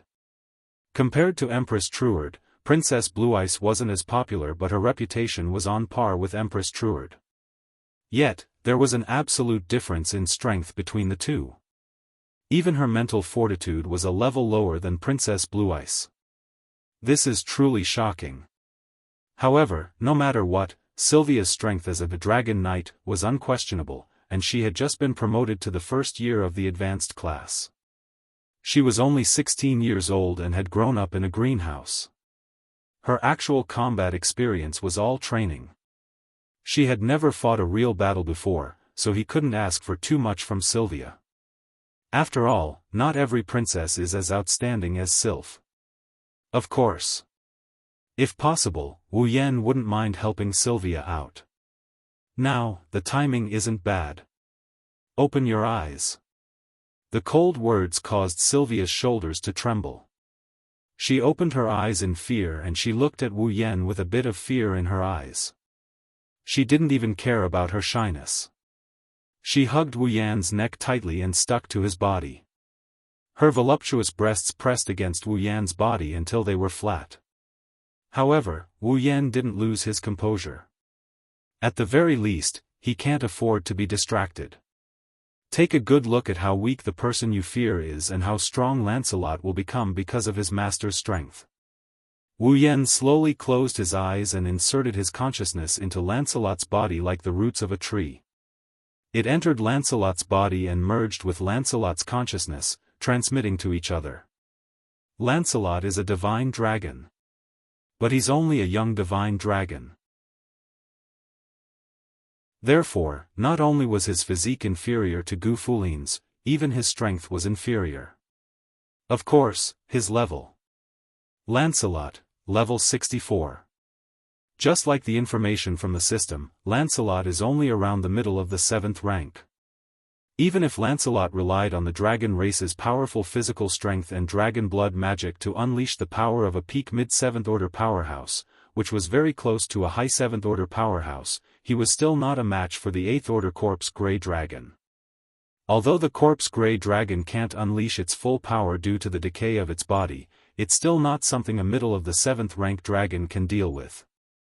However, the dragon riders in this world are a very special existence. They were able to combine their consciousness with the consciousness of the contracted dragon, thus causing the power that the dragon could exert to fluctuate. Excellent riders can make use of the dragon's power reasonably and send out commands through their consciousness to greatly increase the dragon's power, even surpassing the level it should be at. Like Rebecca and Gyvlin. That's it. It's the same the other way around. Weak riders can also use their weak dragon riding skills to affect the dragon's power, causing them to give the wrong command and use the wrong battle method, thus lowering the dragon's power. Wu Yan is the former. Possessing the infinite martial refinement, and having personally battled with experts on more than one occasion, if he were to fuse his consciousness with Lancelot, he would definitely be able to greatly increase Lancelot's power. He can even challenge someone of a higher rank. At this time, Wu Yan connected his consciousness with Lancelot's and conveyed his battle techniques and methods. The best way to unleash power. The fastest flight path. The most complete battle experience. And the strongest battle technique. At this moment, Wu Yan seems to have become Lancelot, controlling Lancelot's body and using endless martial refinement as the foundation to unleash extraordinary power. He opened his eyes and his lips curled into a grin. Hold on tight, don't get thrown out. Sylvia flinched when she heard this. She didn't quite understand what Wu Yan meant. But in the next second, Sylvia understood why Wu Yan said that. Roar, like a war horn, Lancelot roared at the sky. The magic in his body surged out and wrapped around his body. In a way invisible to the naked eye, the magic surrounding his body condensed into the shape of a bullet with a sharp front and a cylindrical back. Whoosh, accompanied by a sharp sound, Lancelot broke through the air and his speed increased by more than 10 times as he shot out. Sylvia only felt that the blood in her body was about to be flung out. The powerful centrifugal force made her want to scream, but the moment she opened her mouth, a stream of air rushed into her mouth, causing her voice to be stuck in her throat. Her face was full of shock.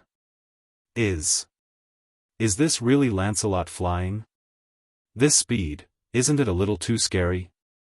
Don't talk, you'll bite your tongue. Tightening his arms and hugging Sylvia even tighter, Wu Yan lowered his head and glanced at the corpse-gray dragon below. A cold light flashed in his wine-red eyes. "Go, Lancelot!" Roar, as if he had been waiting for Wu Yan to say this, Lancelot roared. His body spun in the air and shot toward the corpse-gray dragon like an arrow. An ice-blue magic array flashed in front of him, and a scorching dragon's breath burned the air and descended violently.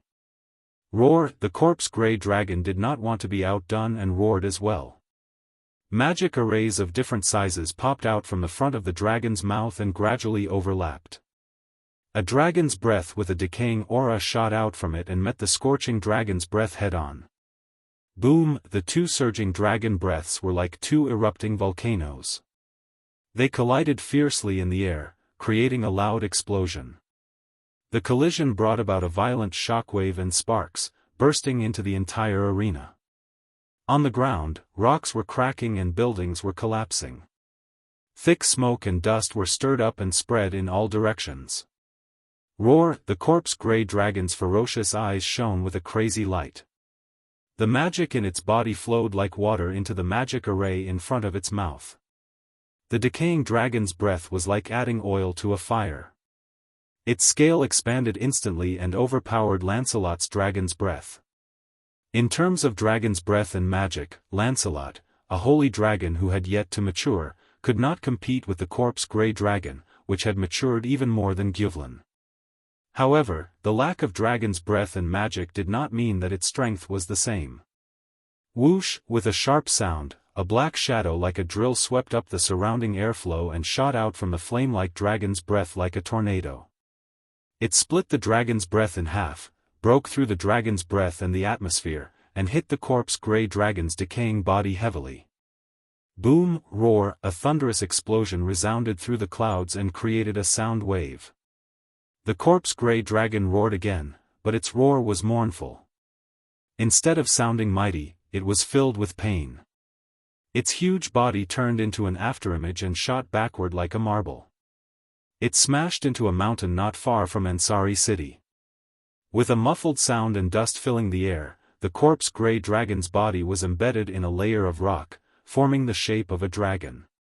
It was only then that the rapidly spinning drill bit stopped spinning after the dragon's breath was broken. A dragon silhouette appeared, and it flew upward in a spiraling manner. That dragon image was Lancelot. Lebecca was stunned. Yashur was also stunned. The drill bit just now was actually formed by Lancelot's rapid rotation.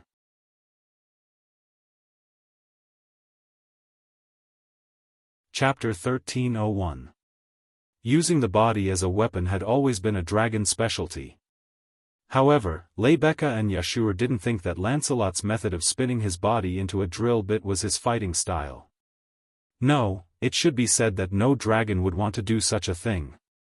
It was no longer a matter of whether or not a dragon wanted to do it, it was a matter of whether or not they could do it. Even though it seemed very powerful, there was a fundamental problem. With the rotation of the dragon at such a high frequency, would the rider be able to ride the dragon stably in such a situation, let alone the feeling of the dragon itself? Naturally, the answer was no. However, Wu Yan, who was still riding steadily on Lancelot's back without a change in expression, told Lebecca and Yashur that he had done it. This was no longer something that could be described as a miraculous dragon-riding skill. It was a terrifying dragon-riding skill that could explain Lebecca and Yashur's current state of mind. If even Lebecca and Yashur were like this, there was no need to even mention Sylvia, who was riding on Lancelot's back. Sylvia's head was still dizzy from the extreme spinning just now, and a faint feeling of wanting to vomit continuously assaulted her mind. Sylvia resisted the urge to vomit, her heart completely enveloped by a feeling of disbelief. Was this what true power was like? Was this the level that Lancelot could reach? Was this the miracle that a rider could achieve? Was this what she was lacking in? So there was an excellent rider. Lancelot could be this strong. Sylvia's fear of the corpse-ash dragon was overshadowed by these thoughts. At this moment, Sylvia finally understood that the reason she was afraid of the corpse ash dragon was not because it was too powerful, but because its appearance was too ferocious. She was just like an ordinary girl who was afraid of it. Saying that Lancelot wasn't a match for this monster was just a cover for her cowardice. Understanding this, Sylvia's heart. She was immediately filled with disappointment and sadness. Herself. She was still a coward in the end. Humans have to constantly look forward. Just as Sylvia's heart was filled with disappointment and gloom, a familiar voice suddenly echoed in her heart, causing Sylvia's entire body to tremble. It's precisely because you're too weak that you want to become stronger. It was also because of his own weakness. That's why I want to be strong. So, if you want to become strong, you must first admit that you are too weak and want to become strong. You have to admit your weakness. Since you've made a mistake, you should bravely admit it. Isn't that the Wang family's teachings? Like the light that pointed out the path, the stern yet gentle words pierced deeply into Sylvia's heart like a sharp sword, shattering all the confusion in her heart and enlightening her. That's right. Since you've made a mistake, you should bravely admit it. Isn't that the Wang family's teachings? I was too muddle-headed, the dizziness and nausea disappeared along with the confusion in her heart, and Sylvia's icy blue eyes regained their original luster. Seeing this scene, Wu Yan smiled. His smile was very gratified. At least he didn't waste all his saliva. He raised his head and looked forward. Seeing the corpse dragon shatter the surrounding rock layer and climb out of the mountain, Wu Yan revealed a bloodthirsty smile. Since the matter with the princess was settled, there was no point in keeping this disgusting dragon alive. Lancelot! Roar! As Wu Yan coldly shouted, Lancelot's eyes flashed with a bloody light. He raised his head and forcefully inhaled towards the sky with his large mouth. Streams of air that could be seen with the naked eye followed Lancelot's roar like flowing water, surging towards Lancelot's dragon head and rapidly rotating. An ice-blue magic array shook the air and suddenly expanded. Together with the swirling airflow, it condensed into a halo and covered the fluctuating magic array wheel. That's... Rebecca and Sylvia's pupils shrank at the same time. Exerting a certain frequency of vibration to cause the surrounding atmosphere to vibrate, and using the vibrating atmosphere to form an impact, wasn't that the sword skill Wu Yan used to tame Guthrin? Chaotic return to Horizon Dance. The corners of Wu Yan's mouth slowly curled up, and his expression turned serious. Roar! Lancelot roared fiercely, and the scorching dragon's breath once again burst out from the magic array in front of his dragon head. With an irresistible force, it rushed down toward the corpse-gray dragon. However, this dragon breath was different from the ones before. Not only did it form a high-pressure spiral of concentrated dragon breath, but there was also a dazzling halo around the spiral of concentrated dragon breath. Roar! The corpse dragon seemed to sense a strong sense of danger from the dragon breath, and its roar seemed to contain traces of fear. It hurriedly set up overlapping magic formations, and used dragon breath with a decaying aura to meet the spiraling dragon breath. Boom! A violent explosion shook heaven and earth. The two dragon breaths collided with each other in the most violent way possible, and at that moment, even space itself seemed to ripple. However, unlike the previous collision, this time, Corpse Ash Dragon did not even have the chance to replenish his mana and increase the power of his dragon breath. The spiral-shaped dragon breath with glowing edges pierced through the incoming dragon breath like an arrow piercing through cloth, shattering Corpse Ash Dragon's dragon breath. Boom! Another muffled sound rang out. The spiraling dragon breath descended from the sky, and heavily struck the corpse dragon's decaying body at close range. The chaotic mana shattered the corpse dragon's body. The corpse dragon didn't even have the chance to scream. Its entire upper body was reduced to minced meat by the spiraling dragon breath, and it was incinerated without a trace. Its attack power was comparable to an attack from Rebecca's intrinsic magic device. Lancelot, who used this attack, was only at the intermediate 7th rank. Rebecca, Sylvia, and Yashur widened their eyes in shock, and in return, Wu Yan chuckled softly. The principle behind the chaotic return to horizon dance was to apply a certain frequency of vibration to the sword, causing the surrounding atmosphere to vibrate, and using the vibrating atmosphere to form an impact to condense and compress the attack. Here, Wu Yan changed the medium of vibration from the sword to Lancelot's dragon breath, and condensed the dragon breath into a spiraling shape, causing the atmosphere to vibrate and form an impact. In that case, the dragon breath unleashed by using the principles of the chaotic return to horizon dance would be the power of Lancelot's own dragon breath combined with the power of the chaotic return to horizon dance to form a brand new dragon breath. Its name was Perforate Dragon Breath Dance. Done. Perforate Dragon Breath Dance. Sylvia muttered as if she was sleep-talking. What power? Lebecca and Yashur exchanged glances. Follow up the victory. While everyone was still immersed in the might of the Perforate Dragon Breath Dance, Wu Yan rode on Lancelot and raised his head to take a deep breath. He planned to use the Perforate Dragon Breath Dance again and directly eliminate the corpse Grey Dragon. Wait! Rune! Yashur hurriedly shouted when he saw Wu Yan's intention. You can't. Yak is in that dragon's body. You'll hurt her if you do that. Wu Yan and Sylvia were slightly shocked when they heard that. They immediately pulled on the reins to stop Lancelot's attack. Roar! The moment Lancelot stopped attacking, the corpse ash dragon, which had lost its upper body, let out a furious roar from an unknown part of its body. The flesh on its body wriggled and instantly expanded, condensing into the shape of a dragon. In just a moment, the corpse Grey Dragon returned to its original state. Before Wu Yan, Lebecca, and Sylvia could react, the corpse Grey Dragon opened its mouth and set up a dragon breath formation. It launched a violent attack at Yashur, who was still rooted to the spot after shouting. Watch out! Wu Yan, Lebecca, and Sylvia were shocked when they saw the corpse Grey Dragon's dragon breath fall on Yashur without warning. Bzzz. Suddenly, a dazzling halo flashed from Yashur's body. It shattered the dragon breath into primal magic power and scattered it all over the place. Wu Yan and the others were slightly stunned. At the same time, the halo gradually revealed its original form. It turned into a dazzling knight's armor that appeared on Yashur's body. Traces of magic power surged on it. Holy knight's armor? The three of them couldn't help but cry out in surprise.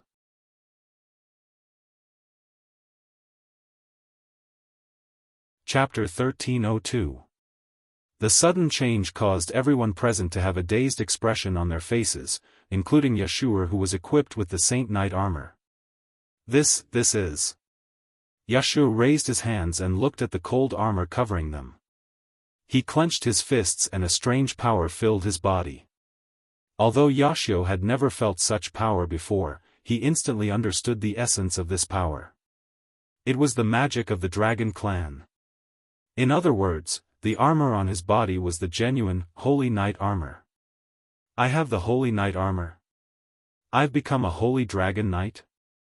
Less than a month ago, Yashu, who had been a dragon nurturer who hadn't even been born Fall, was at a loss. Yashu seemed to have heard someone's voice and his eyes widened.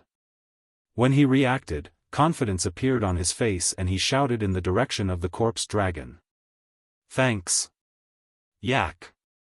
Yak? Lebecca was surprised.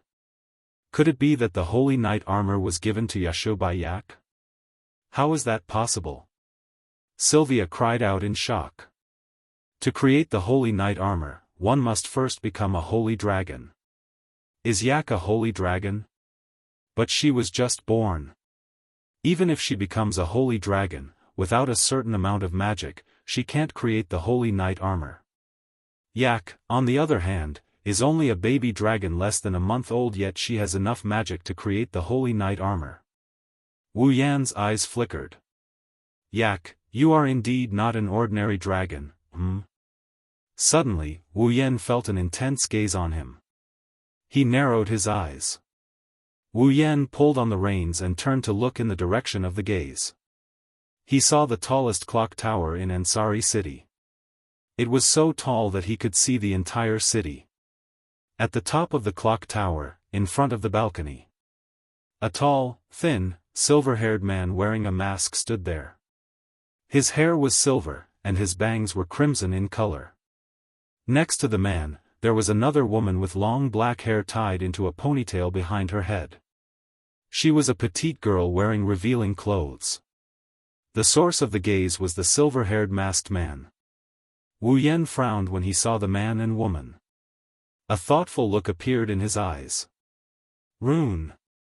Your Highness. Below him, Yashu suddenly stomped on the ground and activated the magic power of the Holy Knight armor.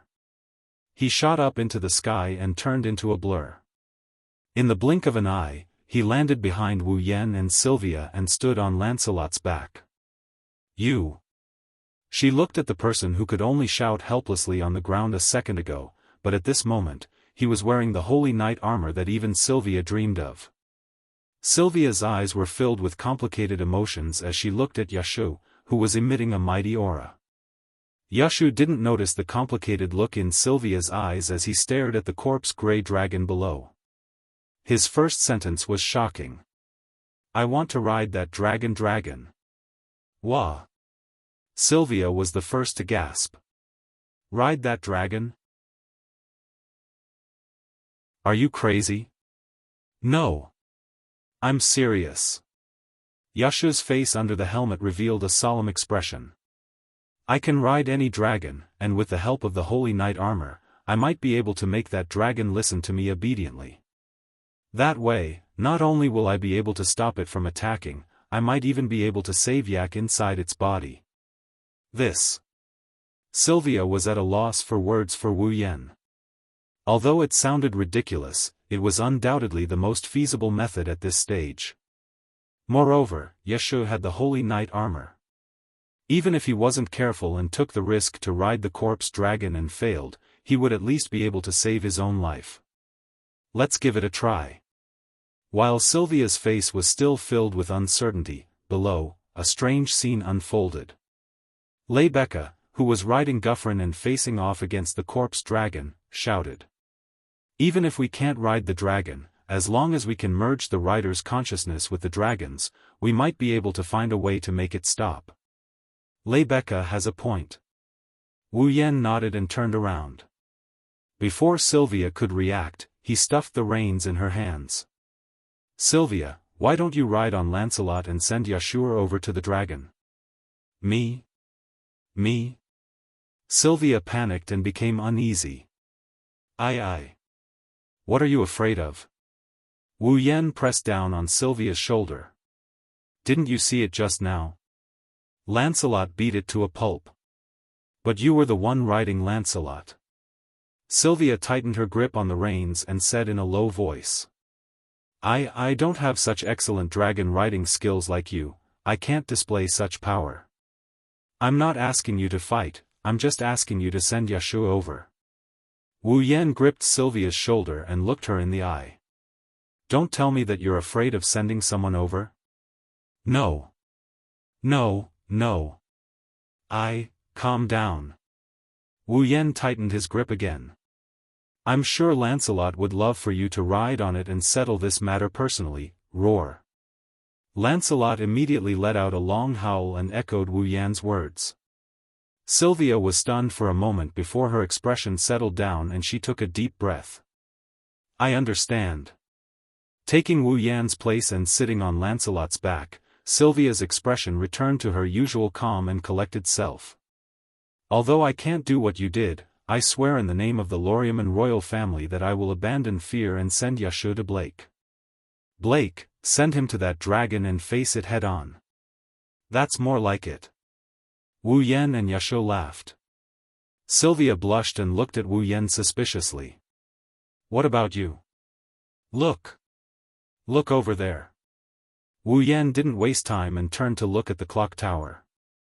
Sylvia and Yashu followed Wu Yan's gaze and looked over. Then, a man and a woman on the clock tower entered their sight. They. That's suspicious. Wu Yan lowered his voice. I suspect that they are the culprits behind the dragon's attack on Ansari City, so I want to take a look. You alone? Sylvia and Yashur had grave expressions on their faces. Will it work? Ha. Ha. Wu Yan chuckled. Who do you think I am? Wu Yan jumped down from Lancelot's back and he landed firmly on the ground against the howling winds. He then dashed towards the clock tower. He's fine after jumping down from such a high place, and he's not even wearing a paladin armor. Yashu was speechless. Rune, who is he? I don't know. I don't know. Sylvia pulled on the reins in her hand and revealed a beautiful smile. But I'm sure he's a good person. If Wu Yan finds out that Sylvia gave him a card, he would probably reconsider pulling Sylvia in, right? On the other side, at the top of the clock tower, Lord Mikhail's. The dark-skinned, petite girl stared at Lancelot, who was flying toward the corpse ash dragon in the sky. Her tone turned solemn. Beside him, the masked man called Mikawos looked at the sky without any change in his expression. His voice was indifferent. Looks like we met with an unexpected accident. In his hand was a huge black sword that was more than half the size of his body. It was a giant sword that was as black as ink, with blood-like veins running through it. It gave off an ominous aura, as if it was a tainted holy sword. Upon closer inspection, one could see traces of mana fluctuating on the pitch-black greatsword. The experiment failed. Anya. Mikawos watched with his own eyes as Yaksu jumped onto the corpse grey dragon's back and successfully steered the corpse grey dragon into the sky. He immediately turned around and spoke without any reluctance. When we get back, investigate that boy and girl. Girl? Anya showed a doubtful expression when she heard Mikawos' words. She knew the boy, he was referring to the one who successfully controlled the corpse dragon. But who was the girl? Saint Heavenly Dragon Knight Lebeka? Randall? Or the fourth princess of House Lorimon, Sylvia? Mikhail's didn't answer Anya's questions. He picked up the black greatsword and walked towards the entrance of the clock tower. Retreat. Yes. Despite her doubts, Anya still obeyed Mikawos' arrangement. However, Mikawos and Anya, who were walking towards the entrance, quickly stopped in their tracks. That was because there was already a person standing at the entrance.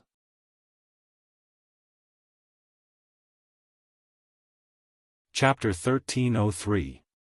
Who is it? Looking at the figure that appeared at the entrance without the slightest warning, the pupils hidden under the mask narrowed slightly. Anya was also startled. She scuttled in front of Mikado's like a guard, grabbing a whip and fiercely lashing it out. A sharp sound of the whip breaking through the air was heard as it lashed forward. Just by the sound, one could tell that its lethality was not low. However, it was a pity that such a powerful attack was caught by a hand in an extremely straightforward manner. That hand forcefully grabbed the whip shadow. Wah! Anya was shocked. She tried to pull her whip back, but it didn't come back at all. She couldn't believe it. Don't look at Anya's extremely petite build, she was born from a rare fighting race, Roast, Scion. Although her fighting ability could not be compared to the dragon race, it was not something that could be easily dealt with by a dragon. That was why Anya had become Mikhail's bodyguard, to ensure his safety. If this happened to a sacred sky dragon knight equipped with paladin armor, Annie would not be surprised at all. However, she did not see any trace of paladin armor on the other party, not even an ordinary armor. The other party took her attack with a pure human body. Moreover, it was done very easily. This also proved that the other party's fighting ability was at least not below Annie's. We just met and I'm already being treated so rudely. He ignored the whip that was constantly twitching as it tried to break free from his control. Wu Yan first glanced at Annie and then looked at Mikhail's with a smile. It seems that the attack of the corpse ash dragon is most likely related to you. Hearing this, Annie's heart tightened as she realized that she had done something stupid. If she had not attacked just now, the other party would not have any evidence to prove that they were suspicious even if their clothes were a bit special. Thinking of this, Annie clenched her teeth as killing intent appeared in her eyes. Since you've discovered so many things, then, please obediently accept your fate. So many things? Wu Yan shook his head. No, no, no. At most, I only know that you guys are the culprits behind the corpse ash dragon's actions. I don't know anything else. If possible, I hope you can try your best to answer my questions and let me know more. Don't even think about it. Anya's free hand reached behind her back and pulled out a sharp dagger with a crisp sound. I won't let you get close to Mikao's. Oh, so it's called Wu Yan. Wu Yan nodded in realization, once again making Anya realize that she had done something wrong. She clenched her teeth fiercely, her eyes filled with vigilance. How loyal. Seeing Anya standing in front of Mikao's with a vigilant expression, Lin Sanjiu thought to herself. Wu Yan shrugged. You remind me of Elaine. Both of you are equally loyal. I wonder if the Mikao's you mentioned is as disgusting as Will Scott, you, Anya, although she didn't know who the Elaine and Will Scott that Wu Yan mentioned were. When she heard Wu Yan calling Mikao's disgusting, she was about to explode but was stopped by Mikao's. Looking past Anya's frail body, Mikao's raised his face that was covered with a cold mask and looked at Wu Yan. You, who are you? Me? Wu Yan raised an eyebrow and looked at his Ansari Dragon Riding Academy uniform. He pretended to sigh. As you can see, I'm just an ordinary student. Ordinary student? Yes. Wu Yan smiled meaningfully. At least for now, for now. Mikao's lowered his head and remained silent. Then, since you asked me a question, I'll ask you a question too. His gaze swept towards the pitch-black greatsword in Mikao's hand. Wu Yan narrowed his eyes when he felt the magical energy and ominous aura fluctuating from it. That greatsword in your hand isn't ordinary, right? This is the product of mechanical engineering that the Empire is proud of and the magical engineering that the dragons have been developing for a long time. In other words, it's the product of magical engineering. Mikawise didn't hide anything and he didn't mince his words. Wu Yan frowned and his eyes flashed with apathy. Magical engineering, an academic that combines the magic of the dragons and mechanical engineering. This is the pride of the Cypheros Empire. You're from the Empire. The two strongest countries on the Uruxtran continent, the Shepron Kingdom and the Cypheros Empire, once fought a great war.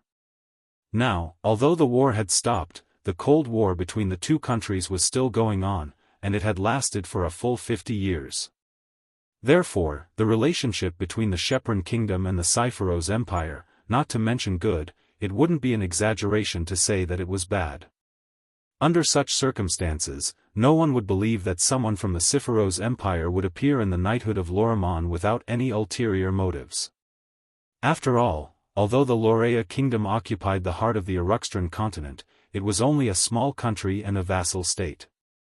It was a vassal state that belonged to the Shepron Kingdom. In other words, the relationship between the Lorea Kingdom and the Cypheros Empire was close to being hostile.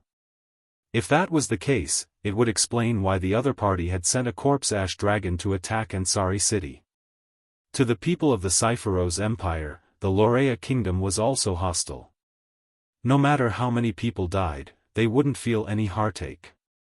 Naturally, no matter how many people were killed, it would be taken as a matter of course. That dragon doesn't look like an ordinary dragon. Wu Yan said as he swept his gaze towards the corpse ash dragon that was being taken away by Yashu. Not only is its body decaying, its fighting strength is weaker than a dragon of the same level. It also knows how to regenerate. It can't be killed no matter what. It can't be that it has something to do with that sword, right? This sword can use the ashes of dead dragons as a medium to allow dragons to return to this world and be controlled by the wielder to become a fighting force. Mikvas was silent for a moment before answering. You even guessed that, as expected, you're not an ordinary student. No wonder you can gather around the last descendant of the Avalon Holy Dragon royal family. Wu Yan's heart trembled. He raised his head and his gaze shot towards Mikvas like lightning, the last descendant of the Avalon Holy Dragon royal family. You said that AI is the last descendant of the Avalon Holy Dragon royal family? You actually know about the Avalon Holy Dragon royal family? Makawo's voice was filled with surprise as well. That's strange. Logically speaking, there shouldn't be anyone who knows about the existence of the Avalon Holy Dragon royal family. You seem to know a lot of things. Wu Yan's gaze towards Mikvas changed completely. It was as if he was staring at his prey. I think it's better for you to come with me and have a long talk. My apologies. Mikvas waved his hand and he tossed a black glowing object to Wu Yan. It's a gun. I don't have any intention of going with you. Bang. As soon as he finished speaking, gunshots rang out in the bell tower. Wu Yan didn't expect the opponent to use a gun. His expression froze. His body tilted to the side and the black bullet scattered the afterimage he left behind. He dodged the bullet. Anya was shocked. Run. Mikvas made a prompt decision to retreat. He quickly fired at Wu Yan while retreating towards the balcony with his greatsword. Trying to escape? Wu Yan's eyes flashed with a cold glint. With a leap, he dashed out like a phantom. He dodged the incoming bullets and arrived in front of Mikatos. While Mikatos's expression changed slightly, Wu Yan reached out his hand and grabbed Mikatos's hand that was holding the sword. TCH. Mikvas clenched his teeth and forcefully twisted his hand. The next moment, something that even Wu Yan didn't expect happened. With a crack sound, Makawo's hand was severed at the base, and his figure retreated explosively. Only then did Wu Yan realize that Mikvas' hand was actually a prosthetic. Wu Yan was taken aback by the sudden turn of events. In the blink of an eye, Mikvas picked up Anya's petite frame and jumped off the balcony before falling off the clock tower. Wu Yan reacted and quickly grabbed the black greatsword left behind by Mikvas. He rushed to the balcony and looked down. Unfortunately, Mikvas and Anya were long gone. Looking at the black greatsword in his hand, Wu Yan was silent.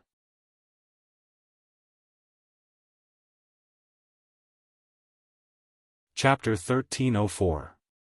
In the end, under Yashio's control, the corpse Grey Dragon left Ansari City and came to the sky. However, Yashio took out the intrinsic magic device of the paladin armor and slashed it in half, erasing it into nothingness. According to Yaksu, after riding the corpse Grey Dragon, the consciousness of the corpse Grey Dragon fused with him and transmitted a wish to him, hoping that Yaksu would be able to let it sleep underground again and no longer be controlled by others. In order for Yaksu to kill it, the corpse Grey Dragon even used its last bit of strength and promised to release Yak before Yaksu killed it. Thus, in the end, Yaksu was able to kill the corpse Grey Dragon without worry and save Yak from danger. It could be said that the one who saved Ansari City was Yaksu himself. However, Yaksu did not receive the support of the crowd after saving Ansari City. Instead, he was punched by Wu Yan, Lebeka, and Sylvia, causing him to fall to the ground. That was to be expected. According to the remnant consciousness of the corpse Grey Dragon, it should have protected Yak at the last moment before its death and returned underground. That is to say, if Yashio didn't interfere twice, Wu Yan and Rebecca would have given up on dealing the final blow to Corpse Ash Dragon. Corpse Ash Dragon would have died a long time ago and AI Ku would have been fine. In the end, because of Yashua's interference twice, things had become a lot more complicated. Naturally, everyone who had worked hard would be dissatisfied. Of course, Yaksu's interference was not completely without benefits. At the very least, Yak, the dragon girl who originally regarded Yaksu as her watchdog, finally acknowledged him. He finally acknowledged Yashio and even created a Holy Knight armor for Yashio. Unfortunately, it was not the Holy Knight armor that Yak created. The dragon clan had a shared inherited memory, which was the so-called dragon seed memory. In the dragon race, every dragon that had ever created a holy knight armor would store the design of their own holy knight armor in their dragon seed memory. Together with other memories, it would make it easier for the descendants of the dragon race to understand certain things. According to her, the paladin armor that Ake presented to Yashur is merely a replica of the paladin armor design left behind by her ancestors. The system also said that the holy knight armor was created by the holy dragons according to the data of its master's body. It was the most suitable magic equipment for its master. In other words, the holy knight armor Yak created was only a copy of the holy knight armor used by someone else. It was not suitable for Yaksu. Naturally, it could not be the same as the holy knight armor the holy dragons presented to their master because it was the most suitable and could unleash the most power. Yashu, who was equipped with the holy knight armor, could only be considered a half-baked holy sky dragon knight. Furthermore, as a copy, the holy knight armor had a time limit, making Yaksu even more half-baked. Not to mention, the replicas couldn't be worn by others at all. Yak had spent quite a bit of effort to pick out the parts that Yashur could equip from all the designs of the holy knight armor and piece them together to create a set of holy knight armor that was in a rush. The holy knight armor might not even be as good as a copy. But from another perspective, how many people in this world would have the opportunity to equip the holy knight armor? Even a princess like Sylvia did not have a holy knight armor, did she? Yaksu was able to equip the holy knight armor in a short time. Even if it was just a copy, pieced together from different places and had a time limit, it was enough to make people envious. Then, there was the discovery of Mikatu's. Without Yashu's interference, Wu Yan wouldn't have noticed Mikawosi's presence, allowing such a big fish to escape. Although Mikatu still managed to escape in the end. But at least Wu Yan got to know one very important thing. Yak was the last descendant of the Holy Dragon royal family of Avalon. With this information, Wu Yan could proceed with his first dungeon mission. After the incident of the corpse dragon attacking Ansari City came to an end, Ansari City started to clean up the mess. Fortunately, there were only injured people in this incident. No one died, which was a great fortune in the midst of misfortune. However, Ansari City still suffered quite a bit of damage. Many buildings were destroyed and a considerable number were partially destroyed. Especially the plaza that welcomed the corpse dragon, it was heavily damaged and could only be temporarily sealed. In order to restore Ansari City to its original state, the citizens will be very busy in the coming days. As for the origin of the corpse grey dragon and the behind-the-scenes incident, the mayor of Ansari City gave the reason that dragon matters should be handled by the Dragon Riding Academy and handed over to the Ansari Dragon Riding Academy's student council to be fully responsible for it. So, whether it was the information Wu Yan obtained from Mikatu's or the information Yaksu obtained from the corpse dragon's consciousness, all of it was collected by Lebecca. According to Lebecca, after collecting the information, she will report it to the higher-ups of knighthood. When the time comes, the Lorimon Holy Dragon Knights will take over and investigate the incident. Wu Yan snorted at Lebecca's words. No matter which world it was, organizations like the police would only rush to the scene after the incident to clean up the mess. The Lorimon Holy Dragon Knights were equivalent to the police of knighthood, they still inherited this glorious custom. How could Wu Yan not snort at them?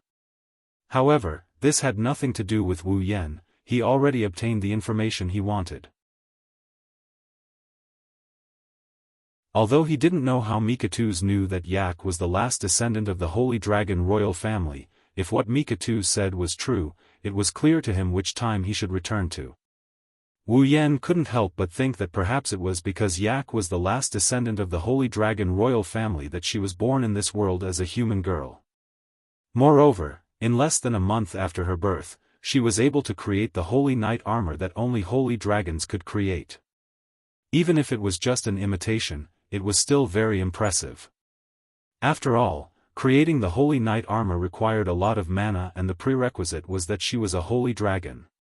Yet, Yak was able to do so. This also proved that Yak's rank was very likely Holy Dragon rank. Of course, this was what other people thought. Only Wu Yan knew that Yak was the last descendant of the Holy Dragon royal family. In terms of rank, she was much stronger than the so-called Holy Dragons. Of course, they couldn't tell at the moment. At least, Rebecca, Sylvia, Yaksu and even Yak herself couldn't tell. It was also because of this that Yak was pressed down on the sofa in the student council office. She was being sized up by the people around her. Sitting on the sofa in the student union office, Aiku had a fierce expression on her face. She looked around at the people who surrounded her. They looked as if they wanted to strip her naked and take a good look at her body structure. The anger in her heart continued to rise. I say, all of you. Raising her head, Aiku roared like a real dragon. How long are you going to admire me like a work of art? Yak, calm down. Yaksu chuckled as he coaxed Yak like he was serving a capricious young lady. The president and the others just want to know how you can create the holy knight armor, they don't want to treat you like a work of art. Didn't I say that I don't know about that?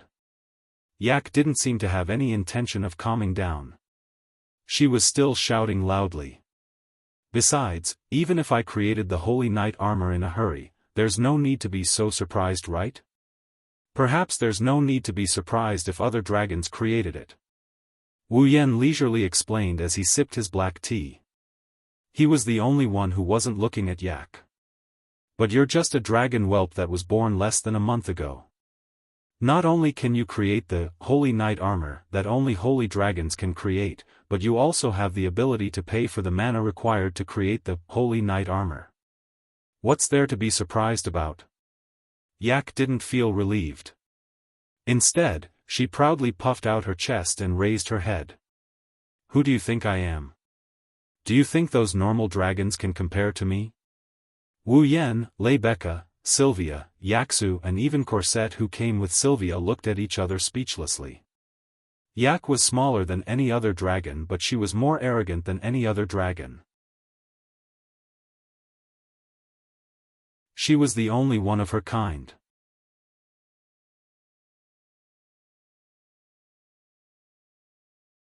Chapter 1305. Looks like we won't be able to get anything out of this research. Rebecca retracted her gaze that had been sizing up Aiku. She raised her hands and hugged them in front of her chest. Her pair of full and round breasts suddenly became more prominent due to her unconscious actions, causing Yashu to blush. We can only let experts research Yak. Research? As soon as Rebecca finished speaking, Ashu shuddered as if he heard some bad news. Yak jumped up from the sofa and shouted. Don't even think about it. I will never let those professors do their research on me again. If anyone dares to research me again, I'll stomp them flat. Seeing Yashu and Yak's intense reaction, Wu Yan, Rebecca, Sylvia, and Cosette were stunned. Then, they remembered something.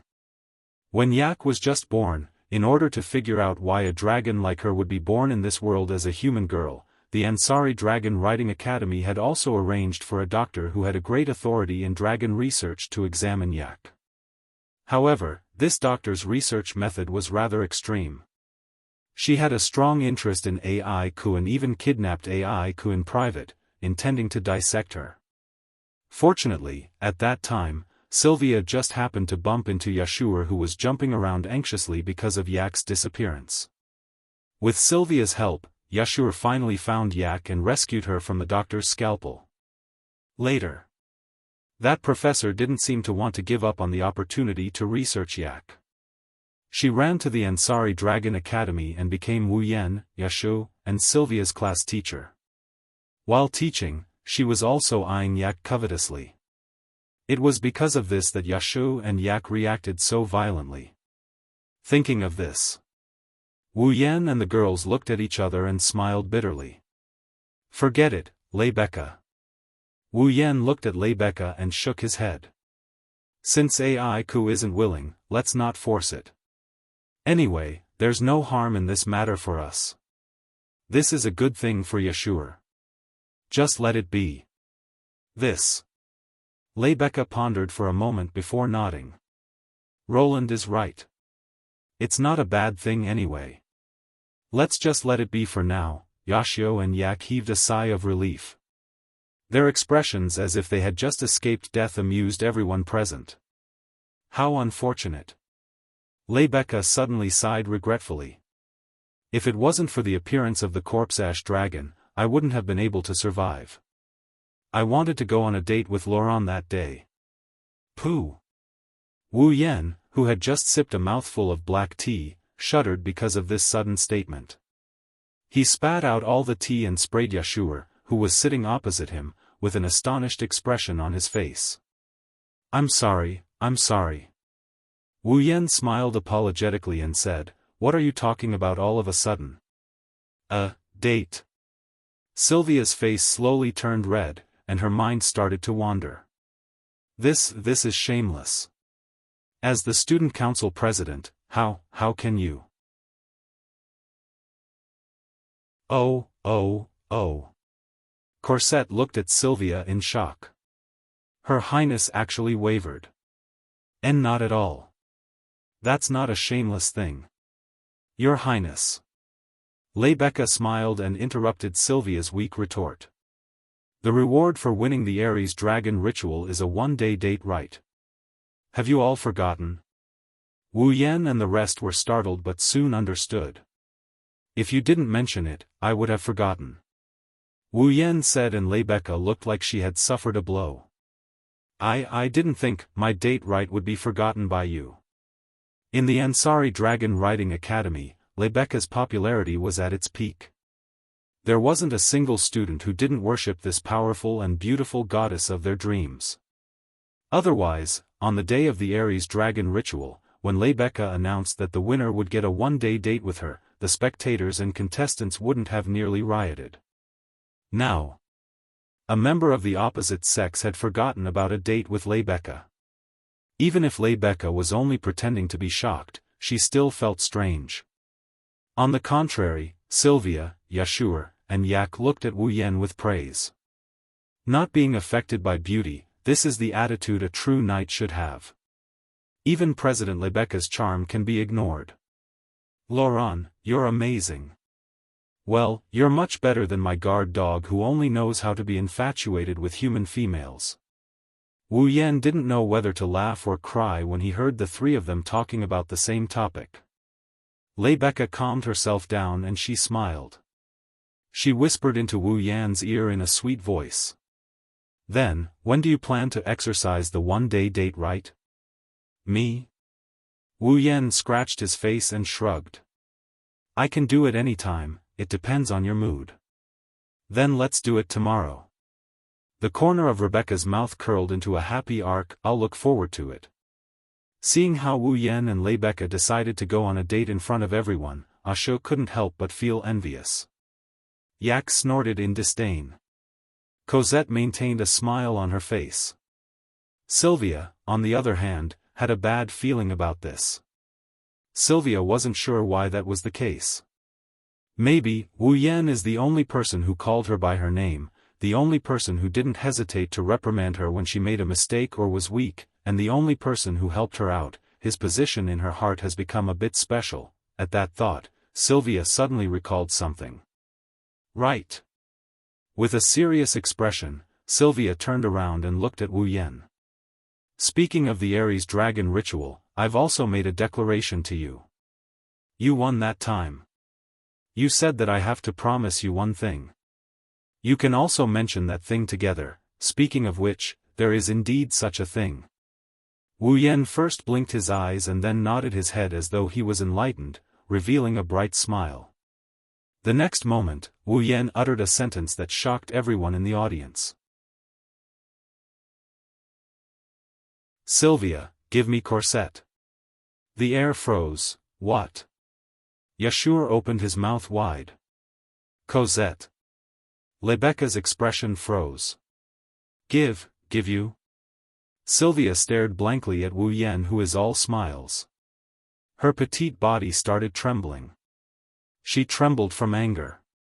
Lord Roland. Corset stuttered, her cheeks flushed red as she took a small step back. Do you want to? Hey, are you guys thinking about the factory? Seeing everyone's expression, Wu Yan knew that they had taken his intentions in an evil direction. He grimaced and explained himself. I just want to borrow Corset's time every morning. Every morning? However, not only did they not feel relieved, they were even more incredulous. Roland. Rebecca held her forehead and sighed. I know you guys are troubled by certain physiological phenomena in the morning, but even so, you can't let someone else solve it for you, huh? Wu Yan is flabbergasted. Cosette is a very proper person. This time, Corset took a few steps back as if she had met an idiot. Even a maid can't agree to Lord Roland's request, you impudent bastard. Sylvia's face was filled with anger, she clenched her fists and slowly approached Wu Yan. You're the public enemy of all women. You must be punished with the hammer of death when facing a female enemy. This is the Lorimon Wang family's rule. Stop imagining things, you horny people. Wu Yan was so angry that his hands were shaking. I just want Corset to make breakfast for me because I like to laze in bed in the morning. What kind of setting is that? Hearing this, everyone froze again. Their expressions changed drastically and finally turned into awkwardness. So it's just breakfast. Rebecca shook her head in disappointment. I knew Lord Roland wasn't that kind of person. Sylvia turned her head away with a red face. If that's the case, please leave it to me. As if nothing had happened, Cosette wore the same smile on his face as always. I will make the best breakfast for Lord Roland. Seeing how everyone is trying to cover up their awkwardness, Wu Yan raised his head and looked at the ceiling, speechless.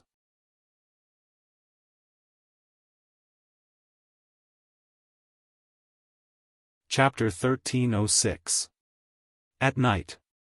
After returning to his room, Wu Yan didn't lie down on his bed as usual. Instead, he silently closed his eyes and immersed his consciousness into his body. He activated his sensitive nerves and moved his consciousness towards a mysterious power within his body. To be more precise, he moved his consciousness towards one of the three mysterious powers within his body. Those are the three Magatama engravings. Wu Yan's consciousness gradually moved there and covered one of the Magatama engravings. His lips lightly opened. First, Red Jade, activate. On Wu Yan's chest, the leftmost Magatama engraving suddenly lit up. Red Jade mode, activate. Wu Yan's command reverberated in the air. The Magatama engraving turned around and slowly sank into Wu Yan's body as if it was entering his body. Buzz. With a buzzing sound, the Magatama engravings that sank into Wu Yan's body suddenly exploded and turned into an indescribable mysterious power. It fused into every corner of Wu Yan's body. The next moment, Wu Yan's uniform turned black at a speed visible to the naked eye. Red veins crawled up the uniform and the veins spread out along with the black luster. In just a few moments, Wu Yan's uniform turned black and red. It also surged with a strong defensive power that is different from what it used to be. At this time, Wu Yan slowly opened his eyes. One of his wine-red pupils turned gold. There was a strange clock engraved on it. It looked extremely strange. Clenching his hands, Wu Yan's one red and one gold eyes flashed with a hint of discomfort. It made his movements a bit unnatural. This is Wu Yan's second time entering the Red Jade mode. The first time was when the Beast King was just born. It was to scout for information in the Behemoth Forest. In a battle with a long-arm ape, he had tested his skills, and this was the first time the Red Jade mode had shown its power. Since then, Wu Yan hasn't entered the Red Jade mode. Of course, this isn't the main reason why he feels uncomfortable. After all, the Red Jade mode is his bloodline ability. Normally, his body won't feel uncomfortable like this. What really made Wu Yan feel uncomfortable is the Ling energy within his body. Normally, its magical power that flows in his body. Now that it's suddenly replaced with Ling energy, Wu Yan naturally felt a bit uncomfortable. But it only took a short while. When he completely adapted to the Ling energy within his body, Wu Yan raised his head. The golden eye of the clock flashed with strange waves. Emperor of Carving, Zafkiel. The space behind him rotated and twisted as if a pen was drawing something on it. It drew a circle with wheels. Then, a huge clock with illusory wheels rotating around it slowly vibrated out of the space, causing ripples. Dungeon World, Star Carvings Dragon Knight. Dungeon Mission, Acquire. Mission 1, enter the Red Jade mode of the character, Tokisaki Kurumi, and use the ability of the Angel, Emperor of Carving, Zafkiel. Use the Bullet of 12, Yod Bet. Return to the Infant Ritual in the Abayan Forest when the Mother of Dragons placed the last descendant of the Holy Dragon royal family in the Abayan Forest. Obtain a drop of the first blood of the last descendant of the Holy Dragon royal family before he was born. Mission Reward, 10,000 Equipment Points, Item Points, Ability Points, and Summoning Points. Mission 2, Not Activated. Mission 3, Not Activated. After confirming his Mission 1, he recalled the time he got from Yashu about the immature ritual. With a shake of his hand, a long and a short musket appeared in his hand out of nowhere. He gripped both muskets in his hand. Taking a deep breath, Wu Yan slowly mobilized all the Reiki in his body and infused it into the musket. Let's begin. After saying that, Wu Yan pointed the short and long muskets at the Roman numeral 12 on the Emperor of Carving, Zafkiel, behind him. Emperor of Carving, Zafkiel, Bullet of 12, Yod Bet. 12, Yod Bet. Behind him. The Emperor of Carving, Zafkiel's dial shook violently and a shocking Reiki burst out. It instantly filled the entire room and stirred up a turbulent atmosphere. A black and red stream of Reiki spiraled up from the Roman numeral 12, and flowed into the short musket that was pointed at it. Wu Yan could clearly feel a very powerful Reiki rushing back and forth in the gun like a bomb, trying to escape from the gun and explode. Going back in time sounded like a very powerful ability, but going back to the past meant that there was a possibility of changing history. That was something that the world did not allow.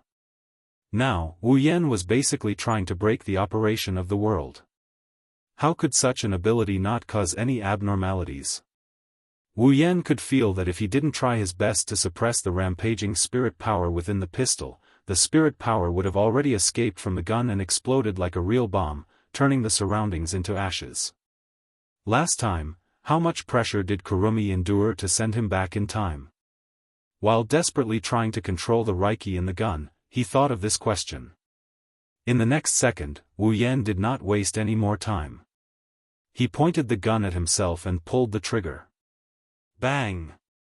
Gunshots rang out and the pitch-black bullet entered Wu Yan's body at 0 distance. Wu Yan's body started twisting as if he was sucked into a whirlpool. In the end, he disappeared from the room. Abayan Forest. This was a very special forest. It wasn't because there were some precious treasures inside, nor was it because there was some evil being sealed inside. The reason why Abayan Forest was so special and was regarded as a special place by the Knights of Lorea and even the entire Uruxtran continent was because the origin of the dragons resided in the forest. The Mother of Dragons. Since the dragons were no longer self-sufficient in their supply of star essence, the dragons who were once on the brink of extinction developed the virtuous dragon magic, Abayan, fundamentally refurbishing the dragon's ecosystem. The Mother of Dragons took on the task of reproducing the next generation, and in the future, the dragons would no longer have any gender distinction, nor would they have the ability to reproduce. In other words, the Mother of Dragons was the mother of the dragons. The Mother of Dragons resides in the forest of Abayan. At the entrance of Abayan Forest, there were rows of buildings that seemed to have been left behind from ancient times. They were scattered in an orderly manner. Inside, there was a long-established holy hall. That was the shrine of the Abayan Monastery. Within the Abayan Monastery, there was a group known as the Abayan Forest Monastery Knights. They were a group sent by the Knights of Lorimon to guard Abayan Forest. In the Knights of Lorimon, all citizens of 7 years old had to go to Abayan Forest within a month to undergo the youngling ritual. As for the Abayan Forest Order of Knights, it was to unify the children who went to Abayan Forest to undergo the youngling ritual. They were to be managed in batches and choose a day for the children whose birthdays were close to each other to enter Abayan Forest to undergo the youngling ritual. During the period when the children were about to undergo the youngling ritual, the Abayan Forest Monastery Knights would be in charge of taking care of the children and providing them with food and shelter. They would also record the children who successfully became dragon breeders and let the country send them to the Dragon Breeders Academy to study. Convoy after convoy headed towards Abayan Forest from different directions and stopped at the Abayan Monastery. The children who were about to undergo the youngling ceremony were all handed over to the Abayan Forest Monastery Knights and entered the monastery to undergo standardized management. Among them, a black-haired, red-eyed child was also taken over by the members of the Abayan Forest Order of Knights. He was sent to the monastery to temporarily stay there and await the arrangements for the youngling ceremony. If one looked closely, they would notice that unlike the other children whose eyes were full of mischief and quick-wittedness, this black-haired, red-eyed child only had wisdom in his eyes.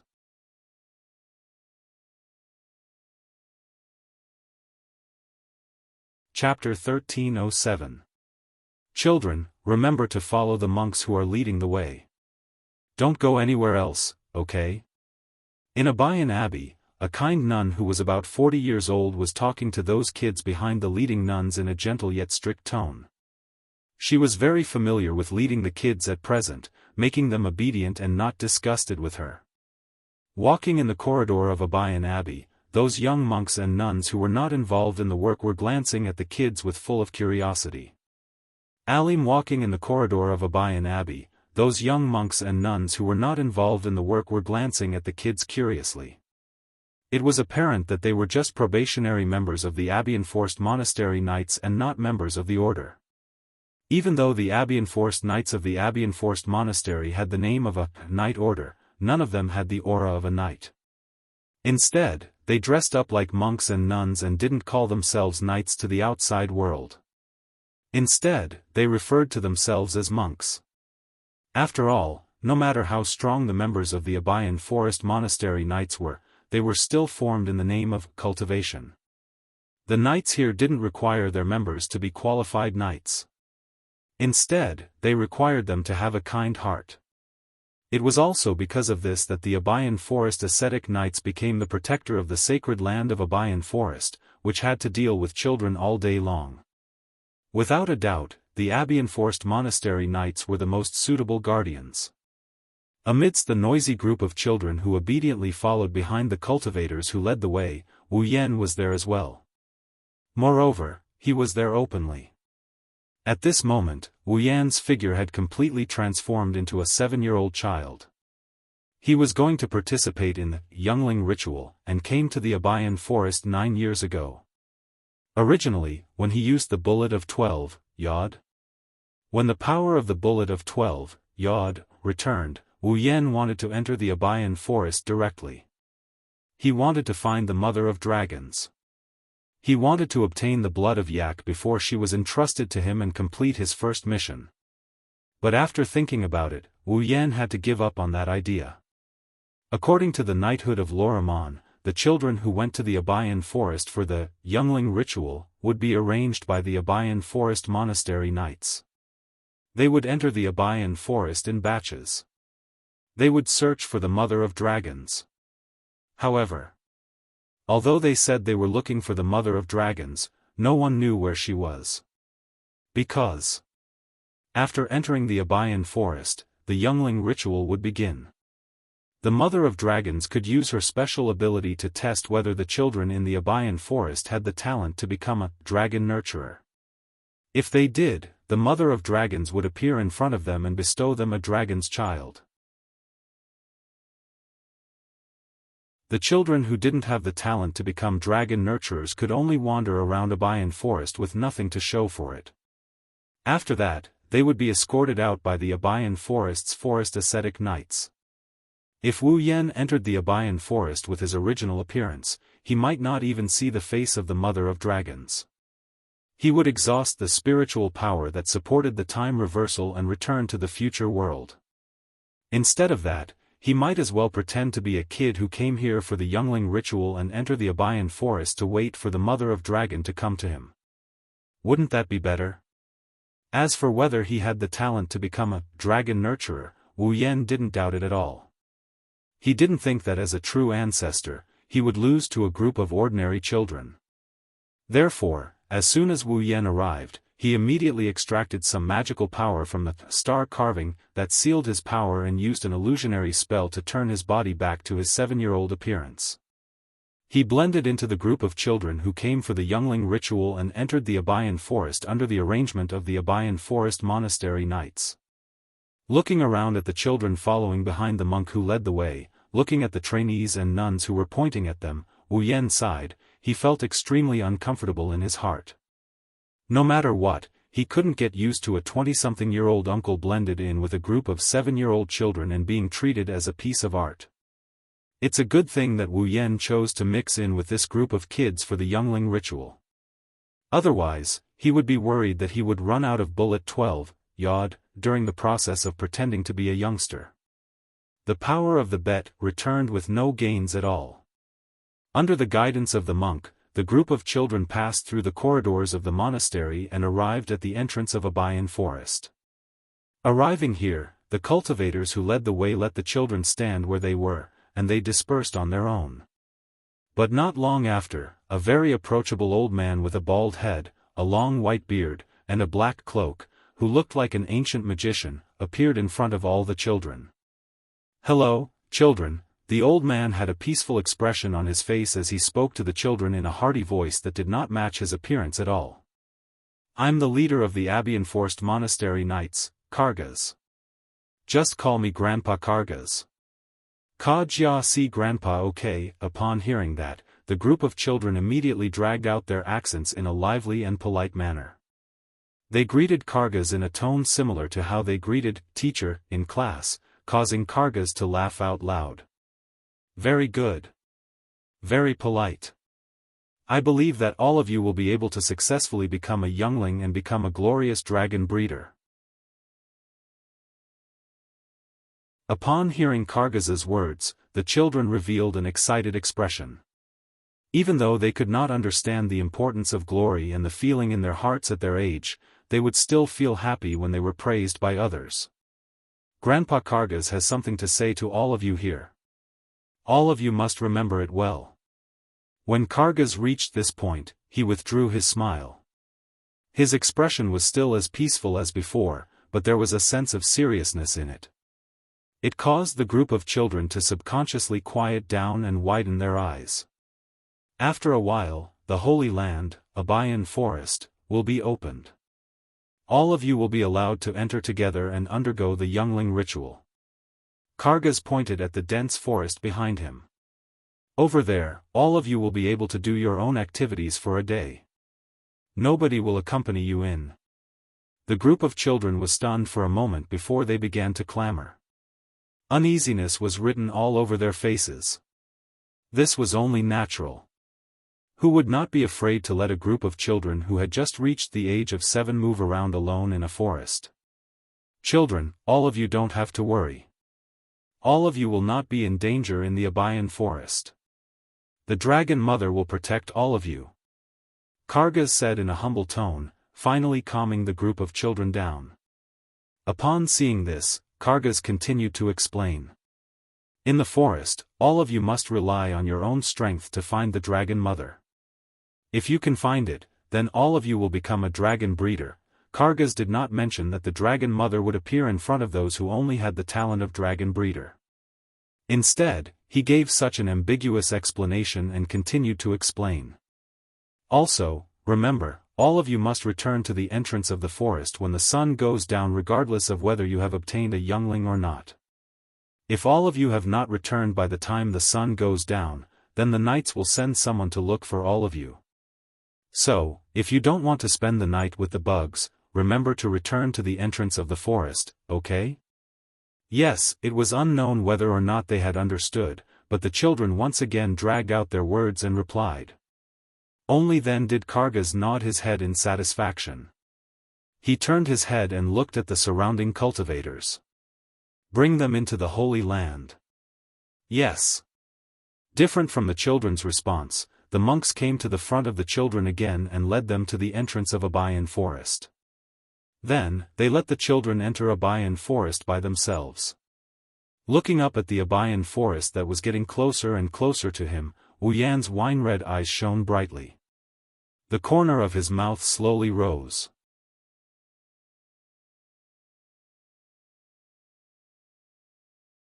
Chapter 1308. Abayan Forest. The cool air reverberated through the entire forest, causing the hot summer temperature to continuously drop. In the forest, huge trees that could be described as tall and mighty towered into the clouds, covering most of the light from the sky and bringing with it a thick humid air. The smell of trees mixed with the smell of wet soil permeated the air. It smelled unusually pungent. Some small insects were flying around in the forest, and some unknown insects would sometimes fall from the sky without any warning.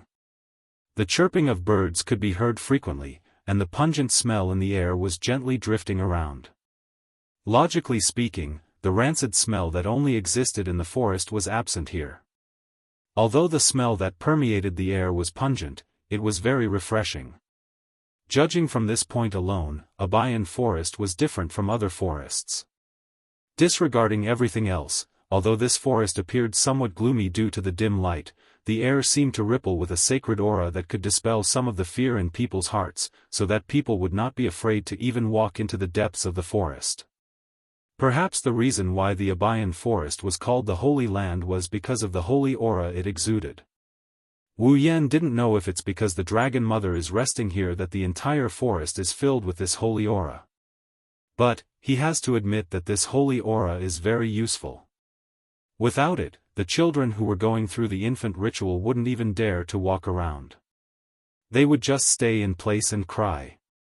Walking in the forest where there was little light. Wu Yan observed his surroundings while focusing on the depths of the forest. He tried his best to act like a 7-year-old kid while silently waiting for the arrival of Dragon Mother. When Wu Yan first entered Abayan Forest, he was still with the other children.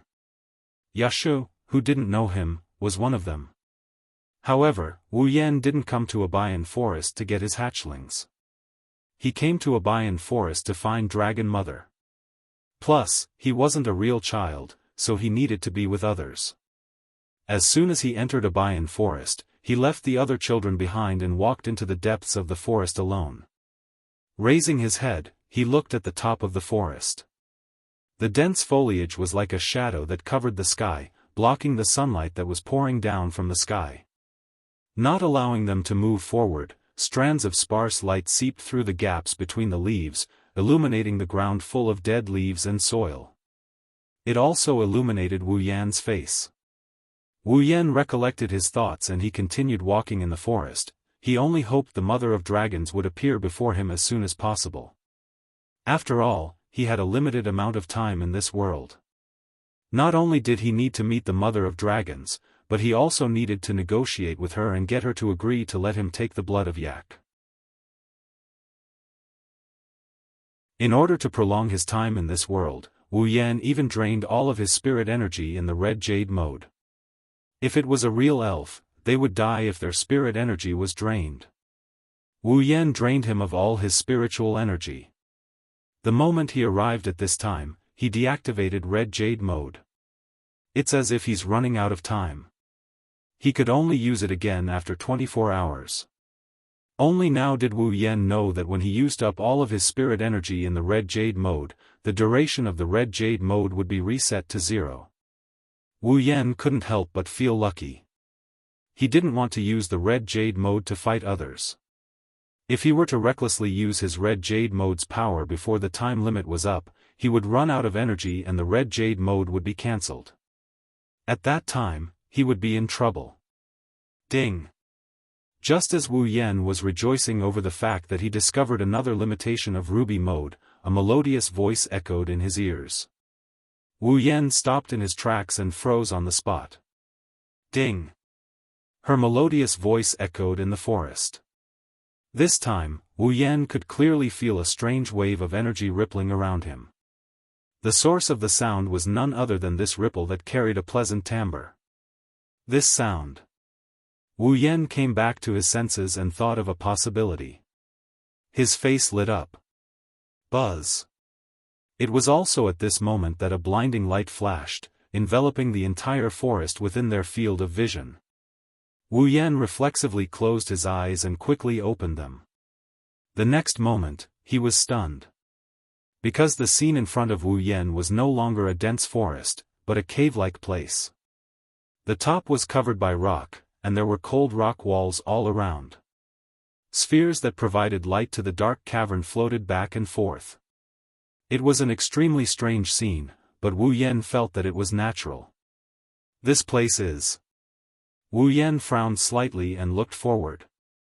There, a clear flowing lake flickered with a bright arc of light. It was so clear that one could see the bottom. On the opposite shore of the lake, there was a magnificent building that looked like an ancient temple. The foundation was built with square stones, and there were countless cylinders engraved with complicated patterns in the temple. One could even clearly see that inside the temple, there was a large mural on the wall. As for the content of the mural, Wu Yan could not see it clearly from his angle. After taking in everything in the cavern, Wu Yan immediately had a thought. The Mother of Dragons had appeared. Ding! Just as this thought popped up in his mind, the clear and melodious voice reverberated through the air again, creating a clear ripple in the air. Whoosh! A gust of wind suddenly appeared here, like a shockwave. It swept up and rushed toward Wu Yan. Wu Yan's expression froze, and he raised a hand to block the wind pressure. However, just as the wind was still whistling, an air-piercing sound that caused the atmosphere to tremble was also heard. That sound was like a huge creature flapping its wings. After a long time, the sound of flapping wings and the whistling of the wind gradually subsided, and Wu Yan's vision was restored. Then, Wu Yan saw. In the temple-like building on the opposite side of the lake, a dragon appeared. It was a huge dragon that was much taller than all the dragons Wu Yan had seen so far. However, such a huge body did not have a trace of ferocious and terrifying aura. Instead, it was surrounded by a mysterious mist, very elegant and sacred. The dragon had 2 ivory horns on its head. It had green hair and white fur. Its wings were like the wings of a cicada, emitting green light. Its long neck had a dazzling light, as beautiful as a gem. Roar! As if it felt Wu Yan's gaze, the dragon slowly raised its huge dragon head, and a dragon roar that caused the ground to tremble resounded through the entire space, turning into a sound wave that shook the heaven and earth. Based on this power alone, Wu Yan believed that this dragon, without a doubt, is the mother of dragons. Thinking of this, Wu Yan was delighted. Unfortunately, before he could react, the mother of dragons' huge body immediately emitted a dazzling white light and wrapped Wu Yan's body.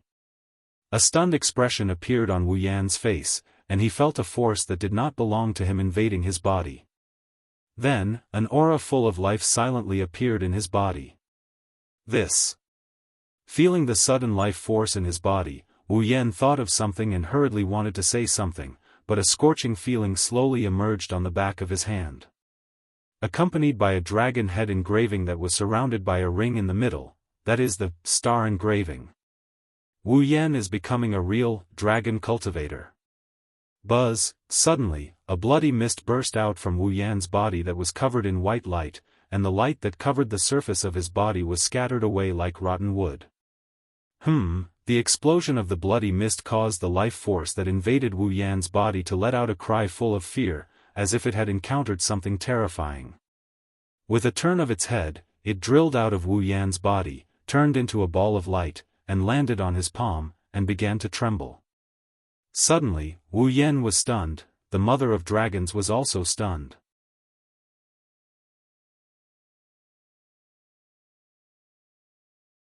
Chapter 1309. The blood mist that permeated his body slowly dissipated like evaporating steam as if it had never appeared before. It retracted back into Wu Yan's body. If it wasn't for the sphere that was full of life that was trembling in Wu Yan's hand, perhaps some people would think that the scene just now was just an illusion. As the blood mist dissipated, the entire space suddenly fell into an unusually dignified silence. Wu Yan held the sphere that seemed to have a life of its own. As if he thought of something, he shook his head, not knowing whether to laugh or cry. He sighed and broke the silence around him. In front of him, in the temple, the indomitable mother of dragons tightly stared at Wu Yan. Her eyes were full of uncertainty. After a while, a burst of green light flashed from her body.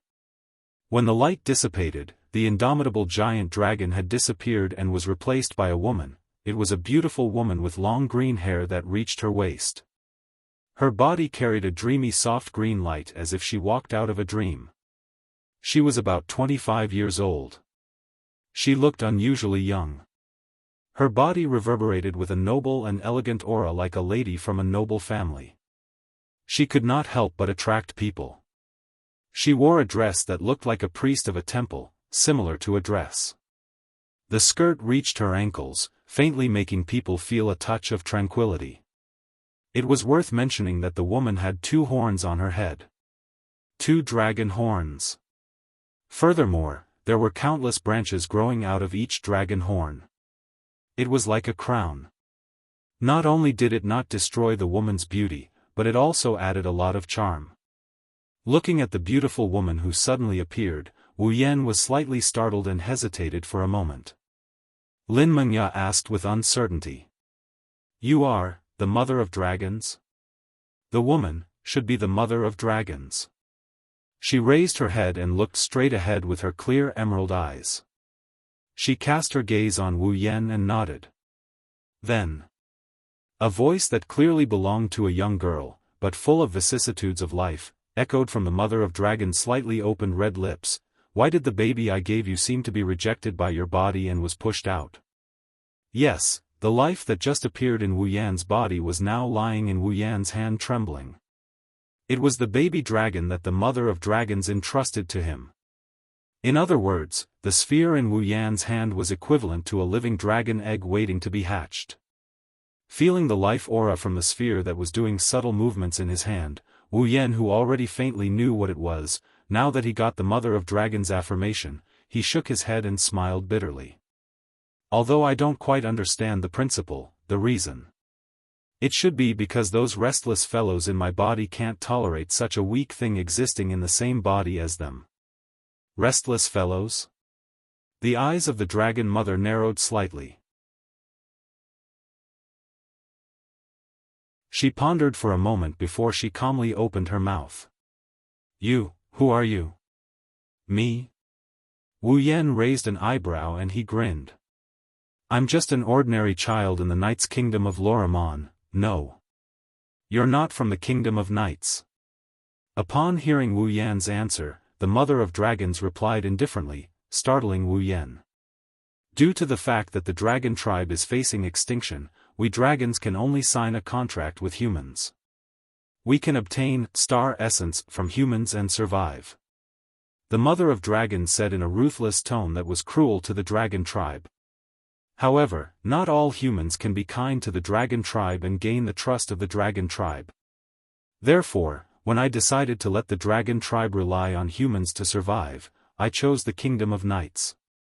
I chose to focus on the path of knighthood and establish the Lorimon knighthood as a clan that lives together with my dragon clan.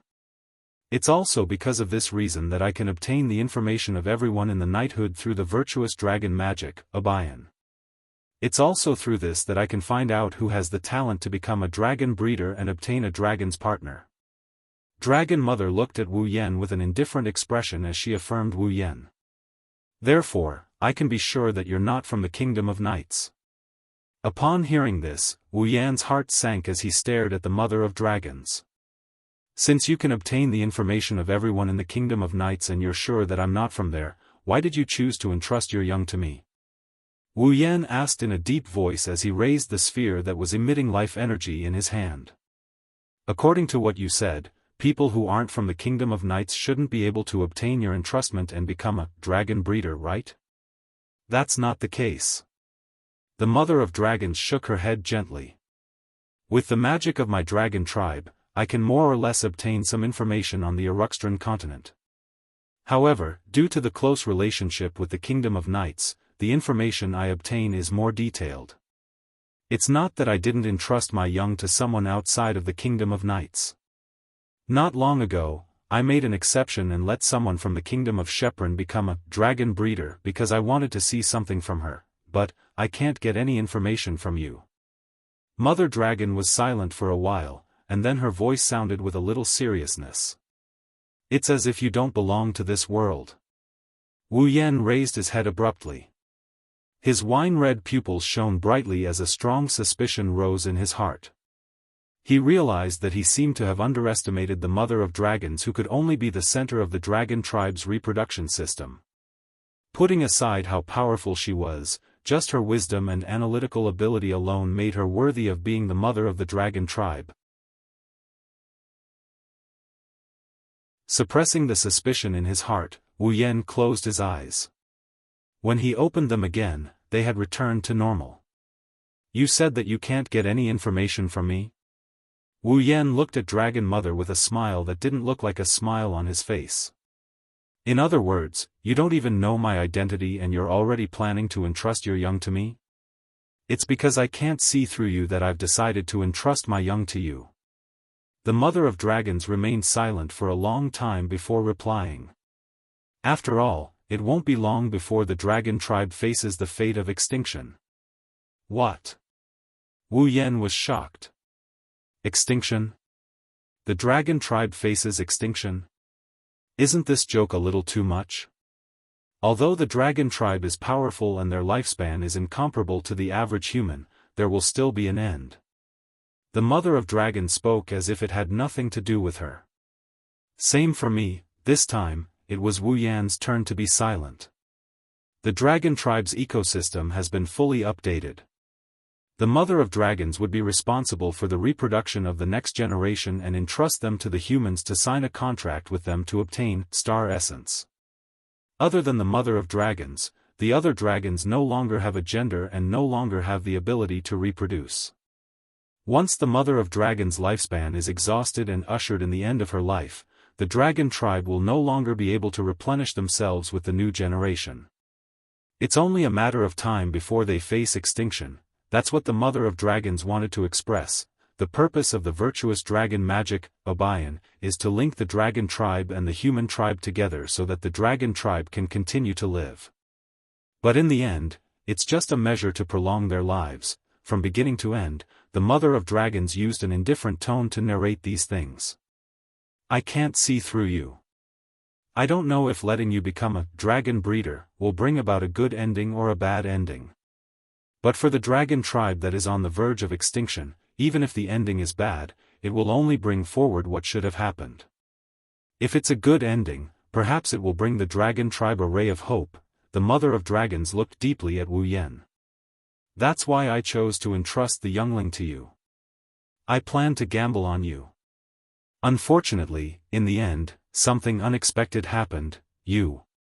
Who are you? After asking the same question again, the surrounding atmosphere fell silent again. However, the heavy feeling in the air was much heavier, making people feel a little suffocated. Looking at the calming youngling in his hand, Wu Yan took a deep breath and looked forward. As you said, I'm just a passerby who doesn't belong to this world. Passerby? This time, I have something to ask of you. As if to interrupt the Mother of Dragons' thoughts, Wu Yan's voice rang out. I hope you can give me some blood of the last descendant of the Avalon Holy Dragon royal family. Wang, just as he finished speaking, the Mother of Dragons in the temple in front of her released a terrifying aura. His eyes were already filled with enmity.